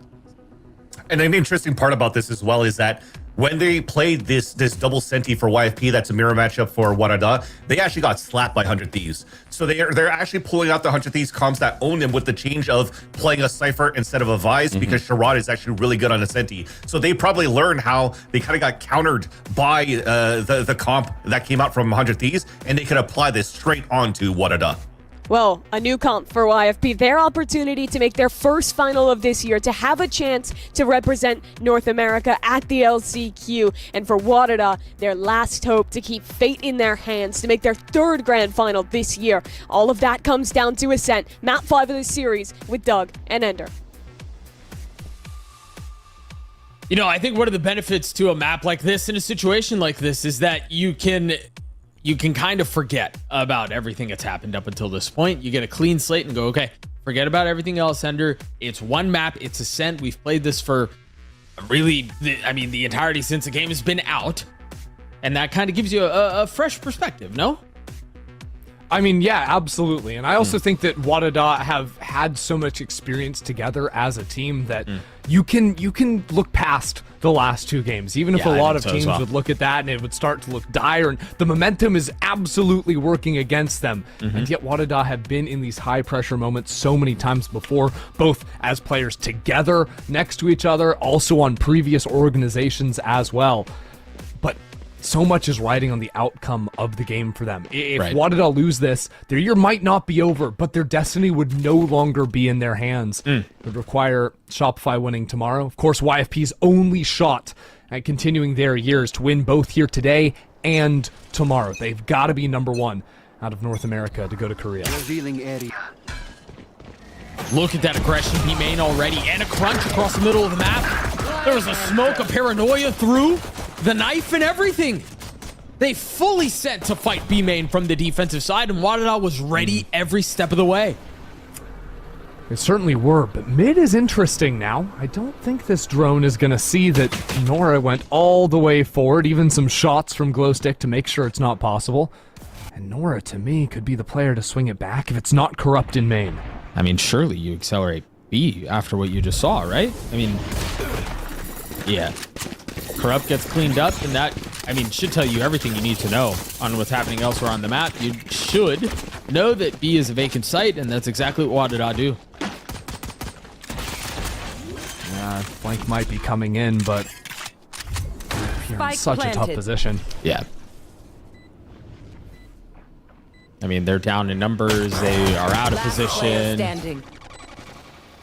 There goes the flank, which you kind of assumed was always going to be there. Now Glowstick's left in this in a 1v5 with the spike planted as well. Yeah, this one's impossible. Yeah, this was just a main fight gone wrong from YFP. Taken out. WADA shut it down very nicely. And as a result, don't really have to show too much. This pistol round doesn't give YFP too good of an idea of how WADA are going to end up playing out this half, of course. They can look at the comp, and they can look at all the tape, and you're going to know that Starbound is going to be looking for some walkarounds on this chamber and look to open things up, especially into Cat with an off or into the mains as well. Can be very flexible with it, but this answer of sort of seizing the reins right off the rip didn't pay off for YFP.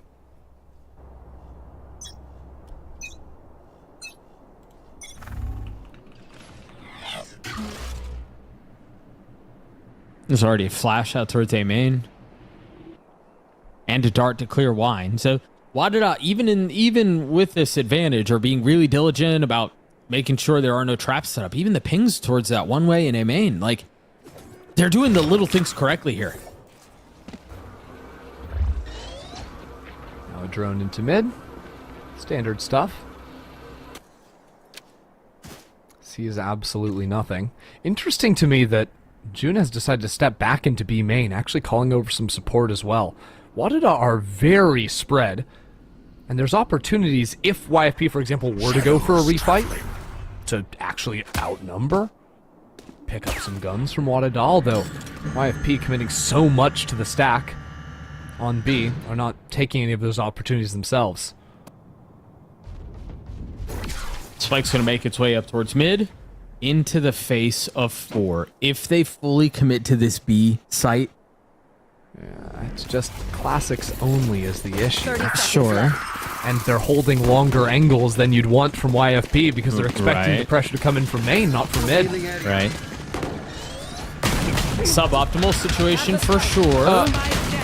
But I don't think I can go through this again. I really don't think I can. I'm not going to lie to you. A 2v2 now. Corrupt the last one standing and all good. Crisis averted. It was never even close. I mean, WADA had at least 10 more seconds left to plant the spike, right? Even if they don't kill everyone. Least. They have, that's plenty of time. You need, like, what, 2.5 seconds to plant the spike? Like, no problem. Right, yeah.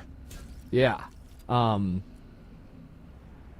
That's what we call in the business. I don't know if you know this. I know you're pretty new. We call that not even close, baby. Oh, not even close. You gotta add baby. the baby, or else no one knows what you're talking about. Right. Yeah. Okay.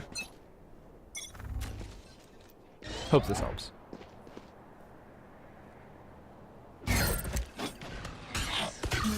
Hardpoint suppressed. Why did I? You gonna say anything? What got you smiling like that? Anyway, WADA carry over an outlaw and a bulldog into this round. Not much really to speak of. Into the face of all the rifles from YFP. And the drone down the middle of the map. You have a couple of trips too. That flash off the swing. Corrupt gets two. Didn't realize that Fembo was there, but the damage was done. Corrupt was kind of nice with that. I'm pretty sure that was Corrupt's own flash. It could have been some support out of Zoriental as well, but that was nice either way. High flash into the swing for a couple of kills. Now 40 seconds left on the clock, and without a main control, I don't know if WADA are actually getting into this site. No, much easier said than done. Scary Shark, unless they swing their lives away, 30 seconds which was a choice there. Now glow stick in the face of 3. ISO's the first, very nicely done. The shot guard to provide some cover and a fadeaway onto Juna, leaving Femboy in a 1v2. We talked about how there wasn't much of a bite into this round. They didn't really have guns, but Femboy pulling this off would be huge for WADA, but the flood out from heaven is just too much. Zoriental gets a kill, Zoriental gets a defuse, and YFP will get the round. Right back into things now. Although, it won't be a pleasant round 4 for them, all things considered. Losing so many guns there and having to rebuy armors on top of it all. But it's good to see Glowstick and Corrupt having some big impact here. I think for me, Glowstick was the huge standout in the previous map. Heard the desk talk a lot about the double initiators from YFP showing up in a big way. Both with the utility. I think Glowstick's like scouting utility on the fade was just elite on the previous map. I agree. And also in the gunplay too, and it's continuing into a pivotal game 5.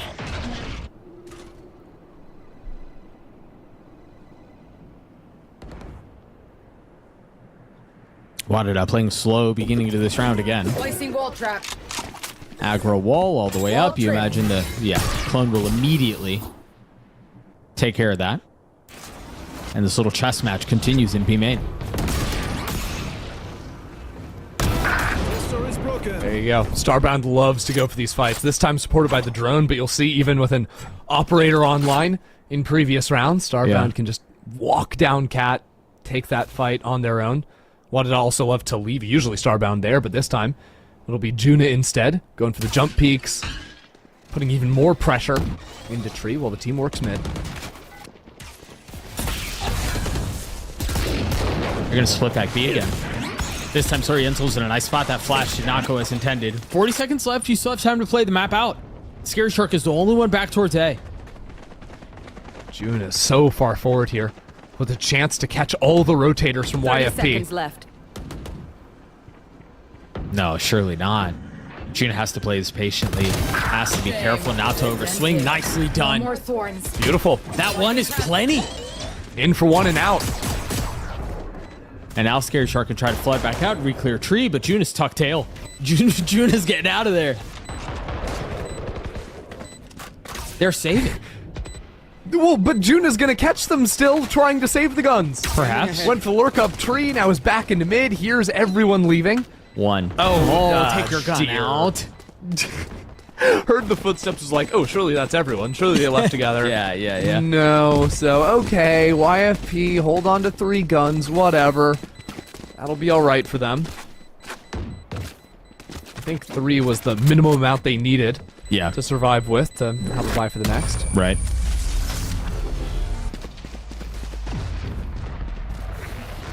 So, on the side of WADA, you've got the Outlaw that I imagine here in a little bit. Finance is starting to roll. You can buy for Juna. That's exactly what Starbound does. And there's the real possibility of having an attack side op online here in the coming rounds. But I think the real thing here for YFP is you've got a couple of really big ults that are starting to come together and should be peaking at around the right time. Yeah, this round is when they're hoping to get them online, because I think it should be a save on the next one. See if Glowstick can grab a kill and convert here. Otherwise, this half is going to start to slip and slip away.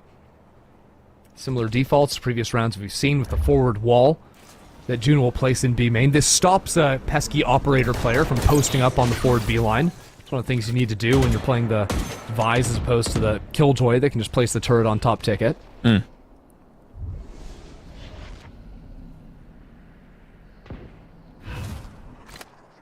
I gotta tell you, WADA, the way that they've played these attack rounds has been really impressive. And I mean, maybe you can teach an old dog new tricks. I love the way they're going about this. I love how they're playing this.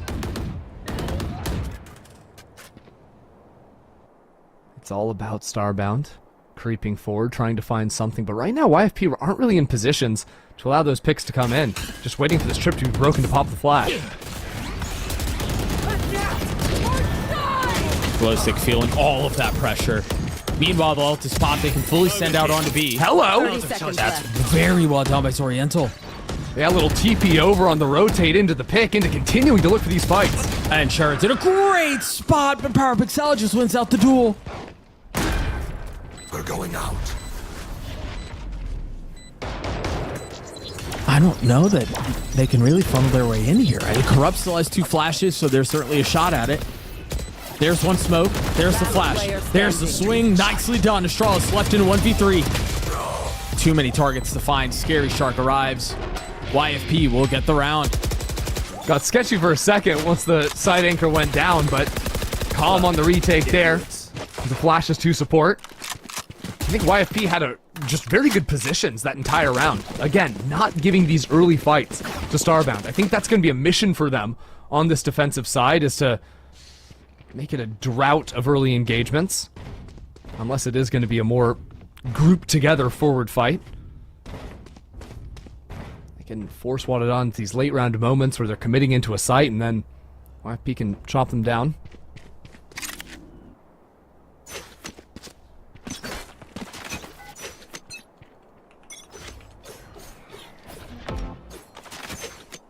Early knife, early smoke towards A main, as we've seen the last couple of rounds.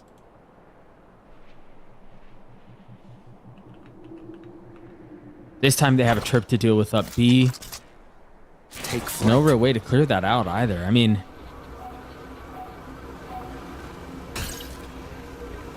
oh, that's cute. Drones gave each other a little kiss in mid. yeah, honestly, that's what I was thinking too. You're absolutely right. No, that was just me? Okay. No, yeah, just no, me. exactly. Okay. Yep. Little pizza date. How much more can Sherrod do here? Pushed back. Glowstick has a really nice ult. That's a kill onto Juna. The defense is not relenting here. Sherrod has not been moved. No mercy. Hey, ever tell you about the time PowerPixel hit a 1v4 to close out the round? No, because it hasn't happened before. Nope. Can we appreciate that it's the 2 Sovas stuck in the 1v1 at the end of that round after the drone date up in mid? The reason why it's a pizza date, by the way, is because the drones are machines, so they really like the grease.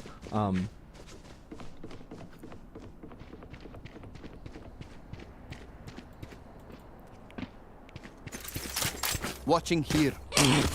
Watching here. Yes!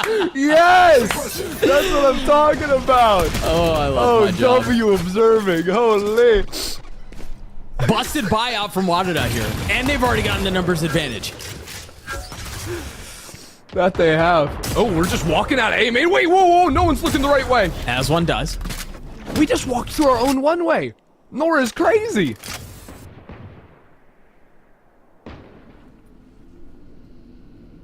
Saying we like I want to be on the team.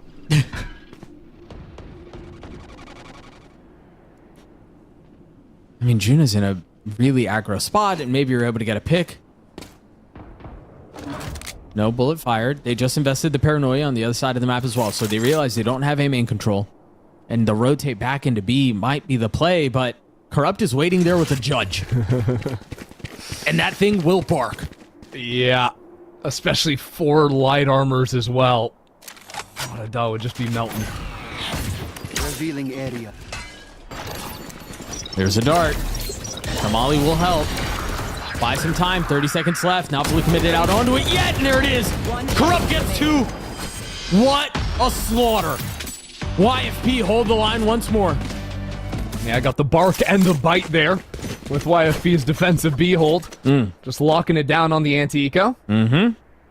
No issues there. So it'll be WADA calling a timeout. Now, I put a big focus on WADA playing the slower rounds when they have the major ults online. And again, this is a situation where we have Dimensional Drift and Hunter's Fury.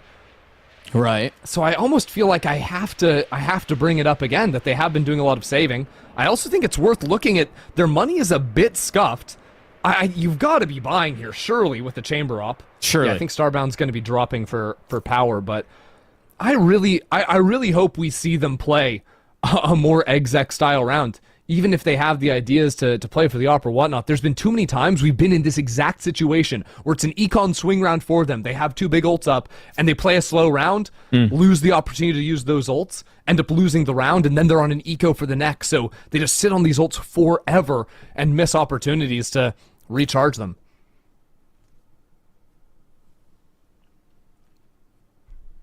And so out of the timeout, we'll see what sort of adjustments there are.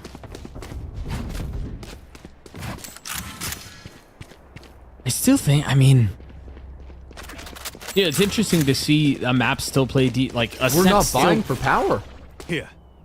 Starbound wants to make right. sure there's enough money to buy an op next round, I have to assume. Yeah. But the problem is, if you lose this round, that doesn't matter. Right. You want to play? Let's play. And it's a miss on that initial shot. I mean, this is a tough call to make in the timeout to full play this round. Do you slow play? Do you fast play? But WADA are just playing their standard Valorant, and now Zoriental's taking a moment to step up. And meanwhile, there's Starbound down. There's that ult. Power gets legged. Well, I mean, Juna gets the kill and gets away. All of a sudden, a lifeline for WADA. I mean, maybe, can we call it that? I guess. I mean, it brings it down to even, but still, they're so spread out on the map. They're not in a position to use their ultimates. They're playing it like it's a standard round. There's the shock. Out of charges. It's going to be down to the wire. 45 seconds left. Spike is sprinting into A. By the way, Femboy's teleport is back in spawn. So if WADA need to leave, Femboy is going to be out of the fight completely if they have to TP away. 30 There's still a seconds left. paranoia. There's still a nade for the ground out of Corrupt. I think this round might be over. Corrupt has an ultimate to stop Util. This is a mess. There's the ult that you were talking about. There's even a paranoia. 20 seconds left. They still haven't left main. The flash to cause even more chaos. They have to face, and it's a down funeral A. procession. 10 seconds left. Shot down. There's no time even to plant the spike. You didn't even have the spike in hand. Oh no. That's a brutal round. Again, WADA now onto the save. The ultimates they had going into that round, not going to be able to use those. Yes, they saved for the op, like I said, right? But they only have enough to get 1, maybe 2 rifles behind it. You're not doing that. 10 seconds left. And this has been an issue for them all day long. And now, after a timeout, they had a big moment to try and figure this out. They falter. YFP sees control off of the back of that. We've talked all day about how snowballing these games can start to be. YFP have strung 4 in a row together. Make this a 5th. Wall set. Retrieving flash. And just like that, especially on a map like Ascent, it happens real quick. You lose control, you misstep once, and then you're sliding, and it's... I mean, there's no controlling it back. Yes, on a round like this, you can just sprint down into mid, blow up the map, but... Right. Feels like the last page of the playbook, trying something new.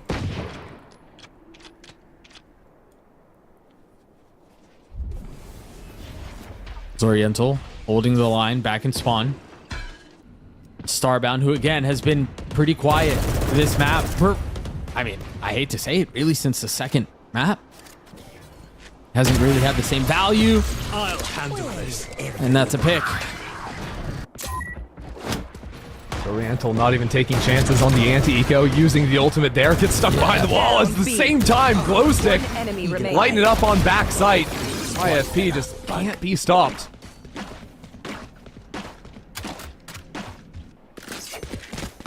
I asked you this on the previous map, and you said for all intents and purposes, yes, there was concern. YFP feel like they have full momentum right now. They've won 5 rounds in a row, but it also seems to me like WADA are lacking some of the strategic depth on how they're approaching these attack rounds. Would you agree with that sentiment? It's hard to say because I think their baseline, how they play the map, is how you want to play the comp. They pioneered it, right? It's about playing slow rounds. It's about putting your attack op chamber in positions to find early picks. The problem is they're not adjusting to when they have the big go buttons. So there's a 3rd round in a row where they have all of those, and finally they're running the exec. Is it a little too late here? And is it even... it's disjointed. Right, and it's not even a full... But that's okay, it might still work out anyway. Femboy has gotten all the way into hell. Astralis joins in on the play. The door has been shut. You've got the op controlling Heaven. Oh, the op was supposed to be watching Heaven. Whoa, whoa, whoa! But Astralis gets 3. What? Okay. Okay, yeah, sure. Yeah, that not? just happens. Yep. Now, okay, I'm going to take a moment, just like as a learning opportunity to continue going to this, why haven't we been using these ults 2 rounds ago from WADA, because it is a learning opportunity, because WADA could have done that round 2 rounds previously. If they win that round, they're not forced onto an eco, so then they might win the next one. They might keep stringing them together. That also means they're using those ults on round, 8 instead of round 10? So it means they could have a chance of having those big ults, their 2 best ults, the Yoru and the Sova, online again before the end of the half. Because they waited, they're on the eco, now they won't have a chance to use them again. And yet, they're still in it. They could still tie it at the half. Right. What should have been as explosive is just kind of down as a whimper. Starbound getting it active in on the kill feed. Haven't been able to say that much, but nicely done. And Data desperately needed time, to be honest. Drone not seeing anything in tree. Probably makes WADA think that YFP are posted up inside of A main, so that's why they do that funky smoke that blooms out of the door.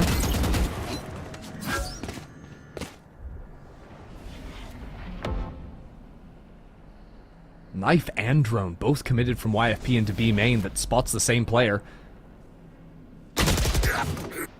Oh, that timing is wild. Portal closed. Dropping down into hell. The dart will provide a little, or the cage will provide cover from the dart. Really nice flash, really nice swing. Enemy remaining. 30 seconds left. Brother, I don't... The whiplash that has been this series, Spike planted. I don't even know anymore. Like, okay, I guess if WADA can get onto the A site, they're going to be unstoppable. Yeah. It appears. I mean, we're talking close map 1, right? That WADA win into a blowout, into, okay, great. It's just going to be a 3-0, right?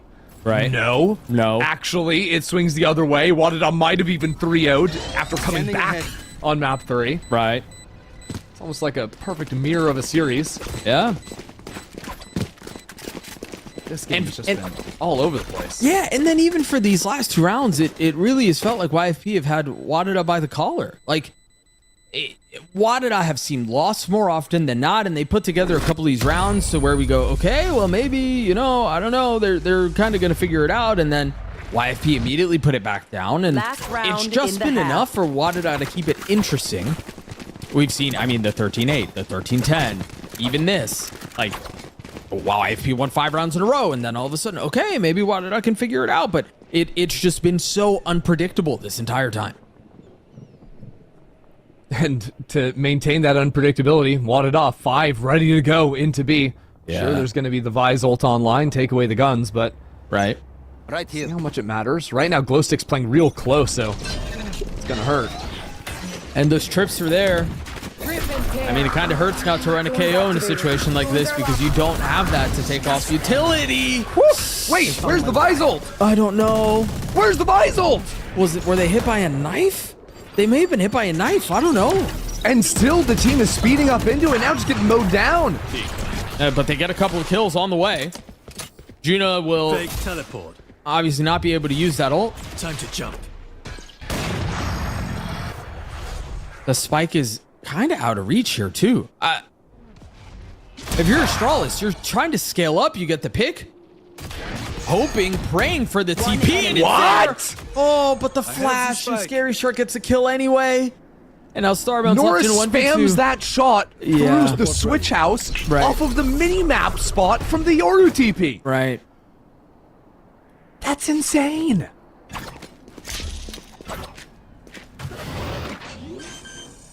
Starbound with the tap and the op in hand, waiting for the swing that does not arrive.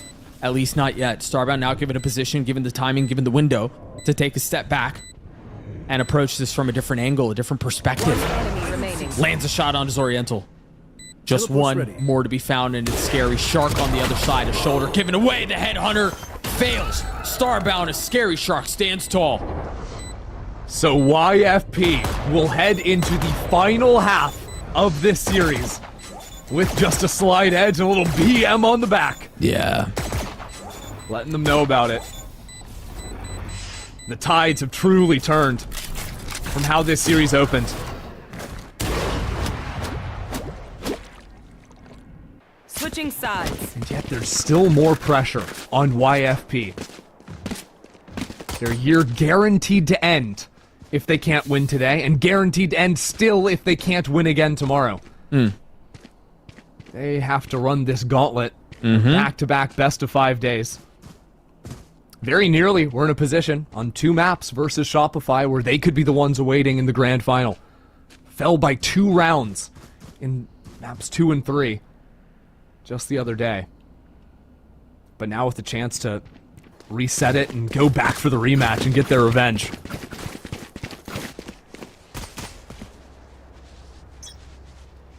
Well, it's the call here on this pistol. We've kept good track of it so far. YFP, were able to start to put these pistols together, and the implications of it in the following financial rounds were felt every single time YFP were able to convert. But in this pistol, in the first half of Ascent, WADA took it. You had the Bucky, you had the Outlaw. Starbound again, feeling the pressure. Gets pushed off the line.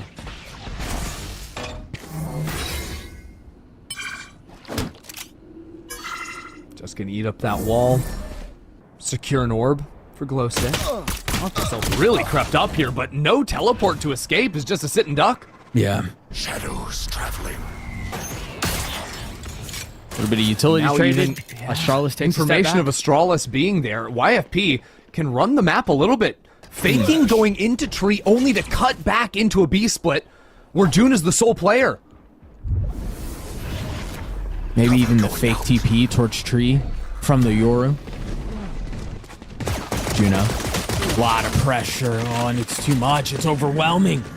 I mean, what are you going to do? Yeah. The player's just running and jumping through the door. You've got a classic. If that right click doesn't get you the kill immediately, you're just going to get traded. Planted.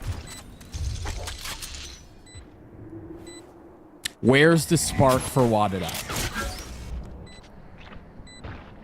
Something has to change. Don't know if it's going to change here. Taking their sweet time, Doug. Patience is a virtue, I understand that, but time's of the essence, and it is running out for WADA in more ways than one. YFP gets to 8. Christy, that one's tough. Yeah. And look, the truth is, I think YFP responded to what WADA were doing. Like, they go for the early B main control, get the utility. Then they turn back when that forward fight comes at them on catwalk.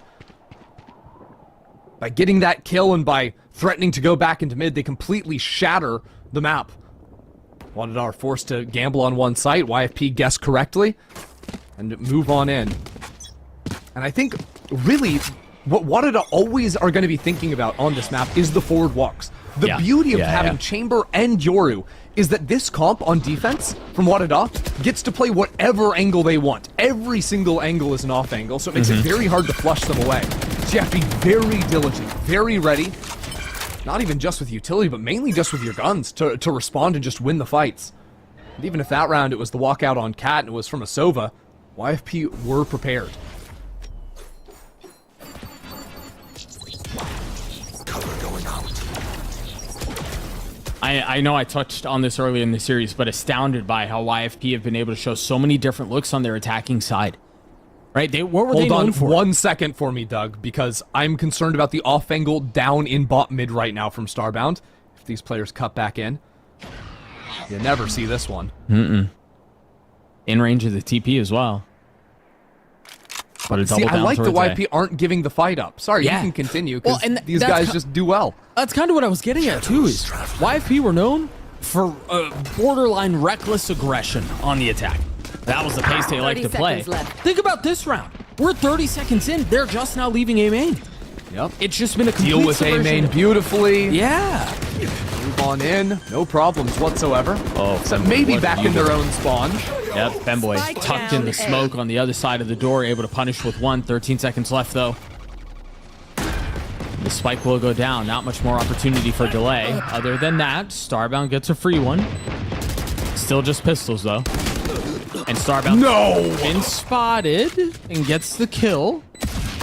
We asked for the spark. The call was made. Who will answer it? Power Pixel falls. One enemy remaining. Last So does player Starbound. standing. It's going to have to be Juna, and Juna just didn't have enough time. Scary Shark's there to clean it up. YFP gets a 9. Honestly, losing that round might be more depressing than just getting stomped on round 2 from WADA. Like, they had so many opportunities. Corrupt is down onto 1 HP with a stinger, and yet still best Starbound. Yeah. Could upgrade it into a Phantom. That hurts. Especially as this lead continues to widen for YFP. Okay, sure, the buy won't be the best for them. Actually, a little idea from Nora to play up high here against a forward A-walk. See this a lot versus the Chamber Yoru, who is stepping very far up into B or A main.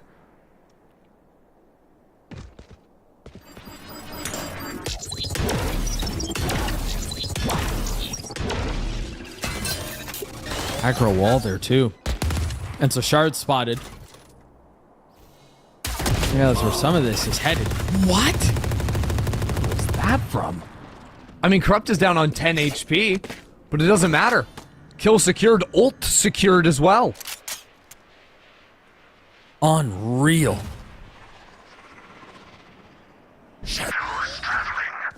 And again, this slow, methodical approach from YFP leaves WADA guessing. Oh, this is going to look kind of like the pistol round. That mid-smoke to try and look at the cross, they threw that same knife towards Tree. The spike is still playing B. It's this exact same fake. This time, though, WADA realize it. So they have 2 players sticking around on B, bunkering into backside. 30 seconds left on the clock. WADA have exactly the right answer. There's the ult. That Vice utility is going to go down. Juna and WADA. Excuse me, Power Pixel. They're able to get a couple kills. Yes, they play back sight. They get a little bit of value, but it's not going to be enough to hold it back. Yeah, they get the spike down with time. Glow stick all the way around. Yeah. Ah! That's a classic. It's tough. I get it. Little damage dealt, though. But look at the HP of Corrupted Scary Shark, actually. 15 amongst both players. High-low, the only shot. Yeah. And that is a brutal one. Connects onto 1. Femboy doesn't have much more health, to be honest. Cover going out. Astralis is heavily favored here over all of them. The smoke, the fake TP, a reposition. They're not playing together anymore. Corrupt gets 1 still. Scary Shark's 5 HP. Astralis is healthy, and Scary Shark gets the kill anyway. Brother, 15 HP. That's all they needed. That entire round comes down to Corrupt finding the first kill.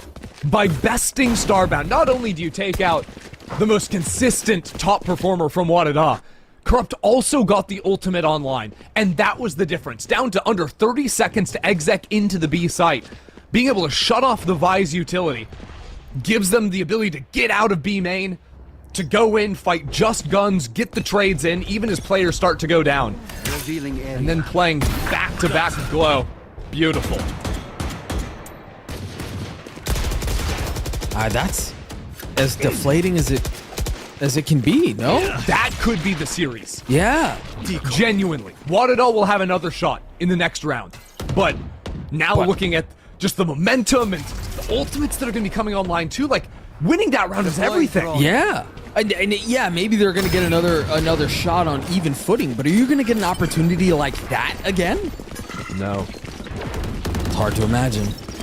Losing the anti-bonus. Now with a weak A site, WADA a little bit slow on the rotations. Couple shocks at the feet of Sherrod. Down to 66 HP.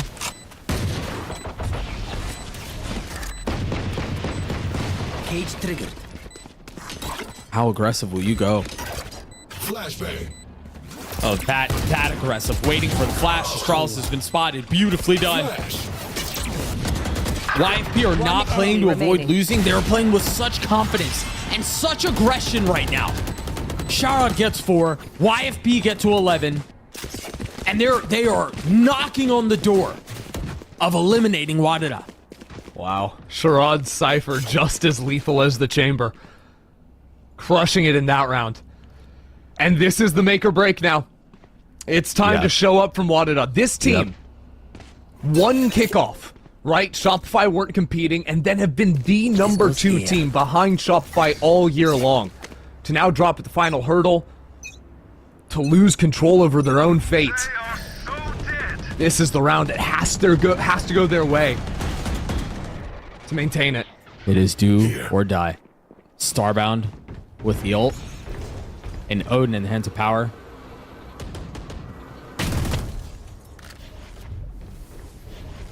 I mean, what can they do? You got the Vice utility split between B and A. Thorns on one side, the wall on the other. I think YFP are heavier in mid than WADA expect. WADA are expecting it to be an A main play into a Yoru orb into an ultimate. So this fight over tree, well, they've got 2 players here. YFP also have numbers. You could possibly even pinch them from main. I'm also concerned because the Thorns lineup missed. It was stuck up on a roof, so you couldn't even really use it. Astralis couldn't play around it. Bit awkward. And so now Power's just holding mouse button 1, and maybe that's all they need. But Glow, putting down Astralis. Now they can push forward. Start immediately cleared out. 30 seconds left. I mean, is there another layer to this? Is Shard just going to go aggressive again? Yes. But this time bites off a bit more than they could chew. WADA needed to convert this round. They needed to win this one. And they're just 2 steps away. Make that one. Very nicely done. Okay. And this also stops the drought. This was the round where it was going to be YFP potentially with the ult advantage, and WADA just off of it now because they're able to win this one comfortably. They're going to have 3 online for the next, 1 away from a couple others. This gives them so much padding. Yes, they are down 5 rounds. It is not easy, but what it means is that they won't be horribly mismatched in the coming rounds. They'll be on even footing.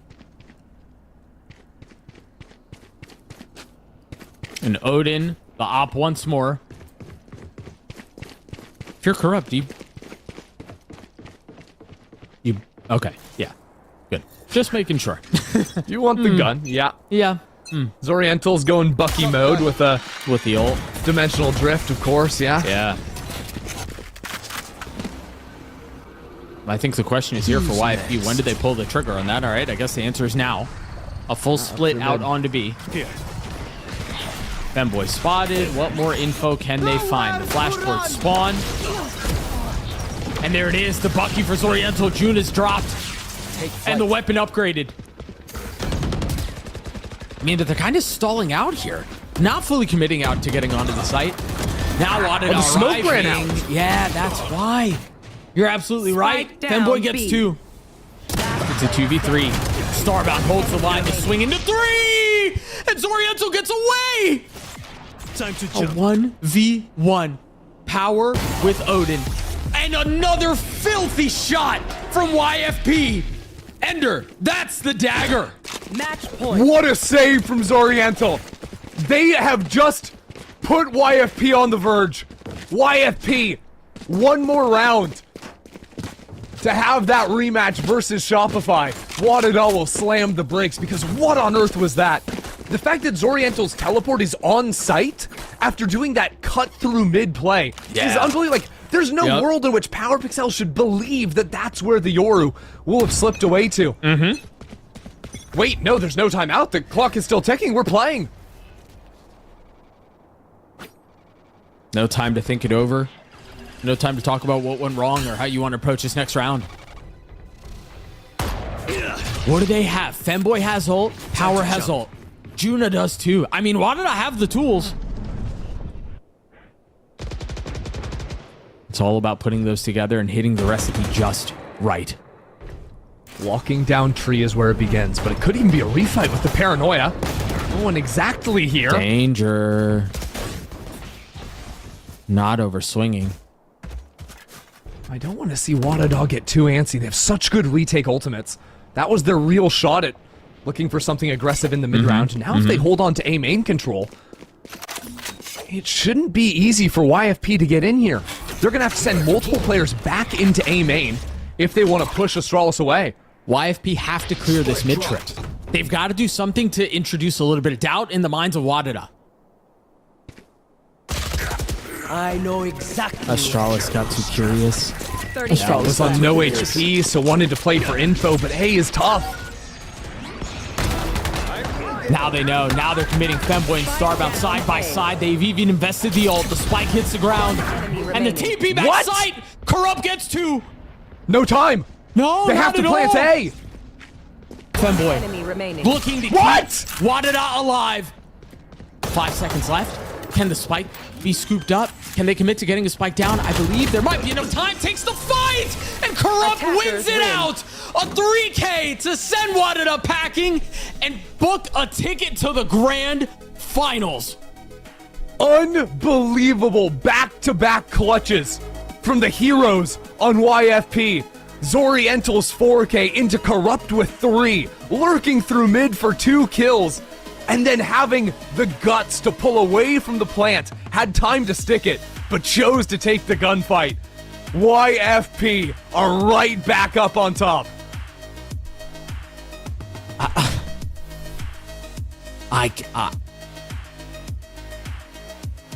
can't believe that. It's I can't a believe staggering that finish, ended Doug. the way that it did. I mean, again, even just having the thought to pull off of the plant to take that fight. I mean, it was really close. I don't know if there was enough time to commit the plant down, to be honest, but Madness, Doug. Look, YFP came out of nowhere in this second stage, stunned everyone in their performances. Now they have a chance to keep this miracle stage going. They have to win tomorrow if they want to go to GCC. An unreal end to that series, and you still have the grand final tomorrow. Every team is still in play for what might happen for the rest of the year. Well, this is television, baby. It doesn't get any better than this. It's a reverse sweep. We're gonna throw it to a break. The Deaths will break it down. There's an interview. I need a drink. I'll be right back.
It took every map, but the reverse sweep actually becomes a reality. This time, YFPX are going to the finals to face off against Shopify Rebellion and get the rematch against the team that they were a round away from beating just the other day. Welcome back, guys. Mimi alongside Baby Bay and Van Silly. We're standing by for an interview with one of our victors, but for now, let's just get some reactions on that match because, Dre, that was absolutely outlandish to not just run it back all the way, but to win in dominating fashion here on Ascent. Yeah, it was ridiculous. I mean, I knew it wasn't going to be an easy map at all for WADA, but I did not expect YFP to come out swinging like this. And yeah, this Soval round felt like a pivotal one. Obviously, Power Pixel almost came back, but it just showed the fact that YFP had a good understanding of the weakness that this composition has, the double senti. You know, the scaling into the actual sites is difficult. And I think in a lot of these replays, you're going to see that come to fruition and work for YFP's favor to get some of those rounds on the defensive side. And I think you're just seeing very similar calls of Corrupt on their attack side for YFP, where it kind of broke the ankles of the defensive line of WADA the last time they played against each other, how YFP got such a dominant Lotus game as well, where you're playing again a double senti, you're pushing the aggressive lines away from Starbound, and then unfortunately there's not enough space being taken on what's been lost. So when they're actually starting to show some hand somewhere else around the map, and they pivot back into a weak side, the perfect reads, the perfect rotates. You see Juna, unfortunately, caught alone on site, but also out in the open where she can't really play in the angles, getting crunched in from two different angles on top of that, especially in that pistol round. So it just shows here is what we're just highlighting throughout this whole series, that you get into this map 5 where the 2 maps prior has been YFP all along with a lot of confidence. And unfortunately, you saw that the pressure was coming down on the players of WADA, and the fragging differential coming out from these dual wins from YFP was just showing from A to Z. And Dre, what's so impressive to me about this win coming through is not just did YFP perform individually, not just did they have really great game plans in the server, but also they had to switch up a lot of their prep, their compositions. They had previously shown a mirror matchup here. They change onto a new comp on Ascent. They go back to that tail comp to begin the series even earlier on. It felt like to me that they're putting so much intent into every composition they're picking, into how they're prepping for WADA, and all of that really paid off today.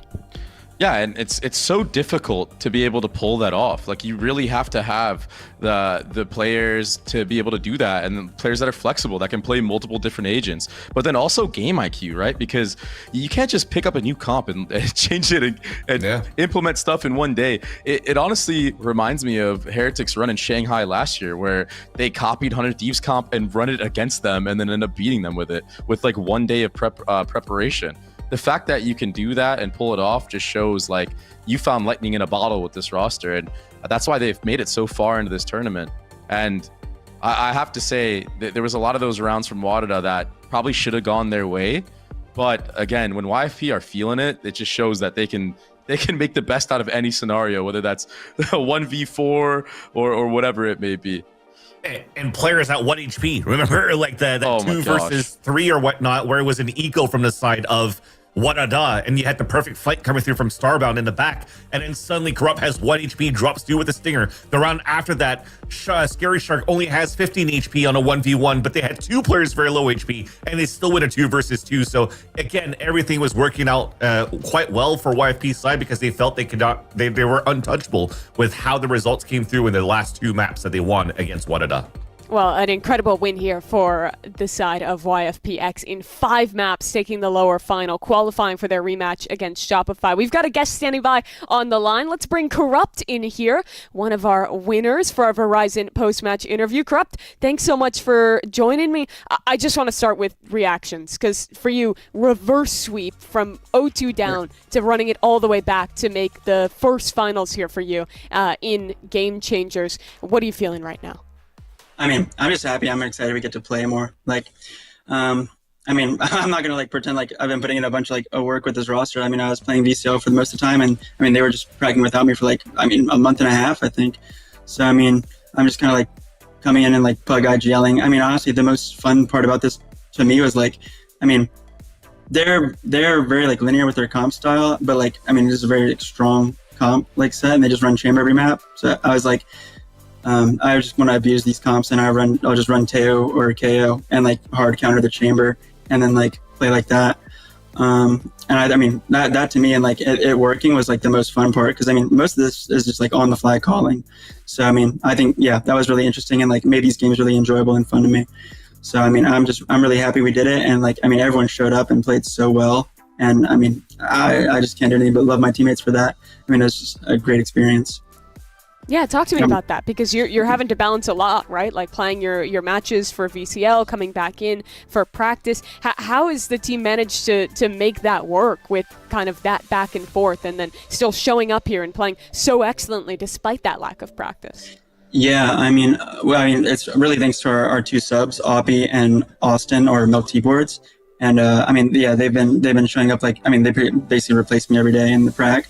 And then Nora takes over as IGL for those scrims. And I mean, they just kind of have fun and do whatever. And like Bello, our coach, is in there and refining things. So, I mean, they have their system and it works. And then, yeah, I guess I kind of just like show up to the matches and call. And I mean, yeah, we have fun and we play off each other, and like, we just have a lot of trust there. So, I mean, things really flow well, and there's like a lot of good chem. And yeah, we just go hard every time.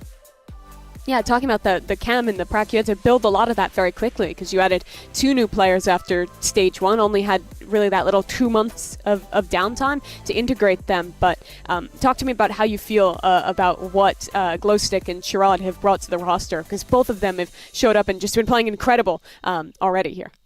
Yeah, 100%. I mean, Glowstick was a sleeper pick. I mean, me and Nora were like scrolling the GC stats page, and we're just like, all right, this is one of the highest rated Dart players. Don't know anything about them. All right, sure, let's trial. And then like, I mean, yeah, it just kind of clicked. Like, I mean, yeah, we had Glowstick coming in for a trial, and in the trials they were super autonomous. I didn't have to like, you know, there wasn't much to like micro, and they knew how to play their role and kind of slot it in, and like the mechanics and like X Factor were all there. So I mean, it just seemed like a YFPX type pickup. So I mean, yeah, that was an easy decision. And then as for Sherrod, like, he's IRL friends with Tim from Funhaver's Legacy, and so that's like the connection there. And you know, Sean had also previously like been in Game Changers, and so and like I had a peak of like 1,000 RR. So it was like, you know, we're losing Melia, who was in my opinion like the most X Factor Senti I could like think of in GC. And I was like, who can replace this type of player? And like, I mean, when Sean came, it was just like the golden opportunity. And I mean, we're just running it down and screaming. So it couldn't get any more fun than that. Like, yeah, it's awesome.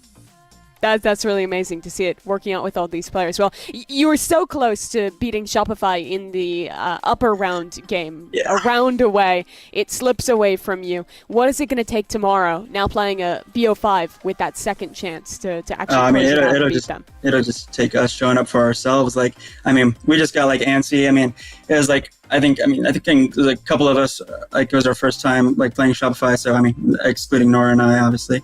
And so it was like, you know, they're kind of put on a pedestal, of course, in GC. I mean, like everyone's like, there's a heavy bias toward them. I mean, and like, you know, there should be, rightfully so. Like, so I mean, yeah, it was just kind of like, I think that it was a really good experience, and it really showed like how human they are in a way to like the rest of us, where it's like, we can beat these people. Like, I mean, it's the same gun game. Everyone has the same hitbox. So, I mean, I think, yeah, just not having those nerves on the table, and like, you know, just making sure we're staying very vocal and like communicating like how we know we can, and just, I mean, having the fun there and trusting in one another, and being confident and like just winning in our YFPX style fashion.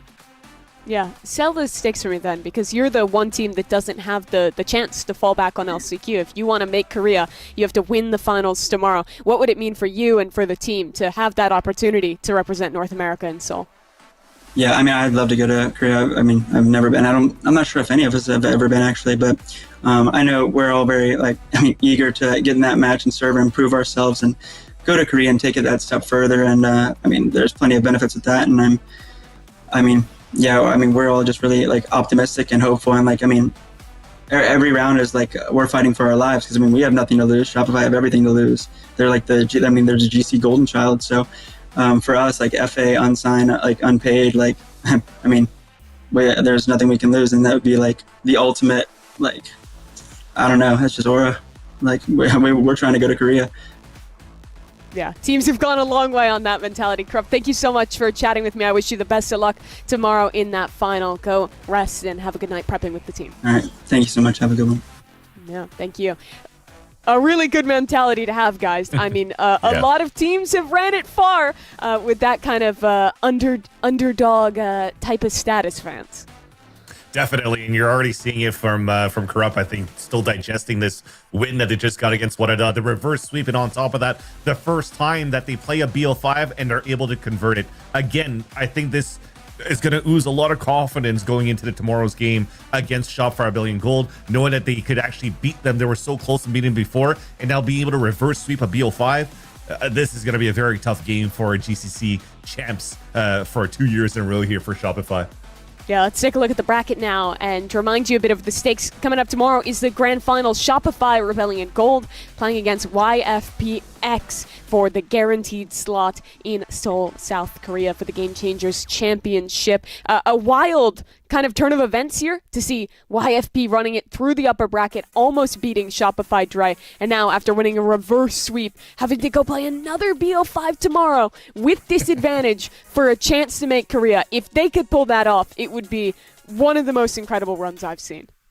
Yeah, it would be insane. It would be one of the rarest feats I think we've seen in Valorant. And even just this last match, you know, a reverse sweep in the lower bracket final, it's just ridiculous. And now you're up against Shopify, the juggernauts of GCC, a team that's been steady like every year that they've played, right? It's going to be ridiculous. I think the craziest thing to me was the fact that we're just pug calling. And that's how good we look. It's just craziness. It's just, and then I see the phase sign in the back, and I'm like, oh yeah, they're schmeeking all. Was there a phase sign? That's awesome. There was a phase, like, dude, full Smeeg mode engaged. Honestly, like, how can you not root for that at this point? Listen, I love WADA, but like, if we're just pug calling and we've made it this far, that is so impressive. But pug calling, when also Krut was mentioning, I'll just go a KO or a Teo just to counter the chamber, and then they make it work with the mid rounding. That was very so impressive. Heads up play and calling from Corrupt. I think they bring a great mind to the game. Just unfortunately though, on the other side of things, King Fred is going to have to unfortunately hate watch YFP, just like he was hate watching try to get Winthrop University into Ascension, where he's currently at in Brazil right now to get ready for Ascension next week. So this is a tough one for King Fred, a tough pill to swallow. Yeah, that's of course the coach of WADA, and as a reminder, their only way to make it to Seoul remains if they are to watch Shopify tomorrow and have Shopify win. Their fate is completely outside of their hands, and that's why it's all the more pressure on YFP to win, because a YFP loss tomorrow means a WADA qualification to Brazil, to that LCQ. And I mean, if you were watching North America today, pretty great lower final, you should go and see what was happening in Brazil. Because Team Liquid Brazil versus MIBR, I won't spoil it for you, but let's just say there was a map where someone gets 50 kills in one game. So and that is the team who is going to be sending someone to the last chance qualifier. So good luck to you if you're the North American squad heading down there. But still, you want that opportunity. You want that chance. So WADA has a lot on the line as they watch tomorrow. But that wraps things up for our lower final today. Tune in tomorrow for our grand final, a shot at Seoul, South Korea, the Game Changers Championship between the reigning Game Changers champs in Shopify Rebellion against a brand new underdog in YFPX with a big opportunity ahead of them. Make sure you tune in. It's going to be the same channel, same place, same time tomorrow, and it's a final you will not want to miss. Thanks so much for joining us, and we'll see you tomorrow. Game Changers, it's about competition, pure happiness. It's like a crazy experience. We're making history. It means so much to us. It's good to be back. I guess you know what I've been looking for, success. The beauty of gaming is it doesn't matter who you are. And as long as I'm good enough, Everybody's getting a 4K. I can go as far as I want. That's what I like to see, baby. 全世界都会知道我们的厉害。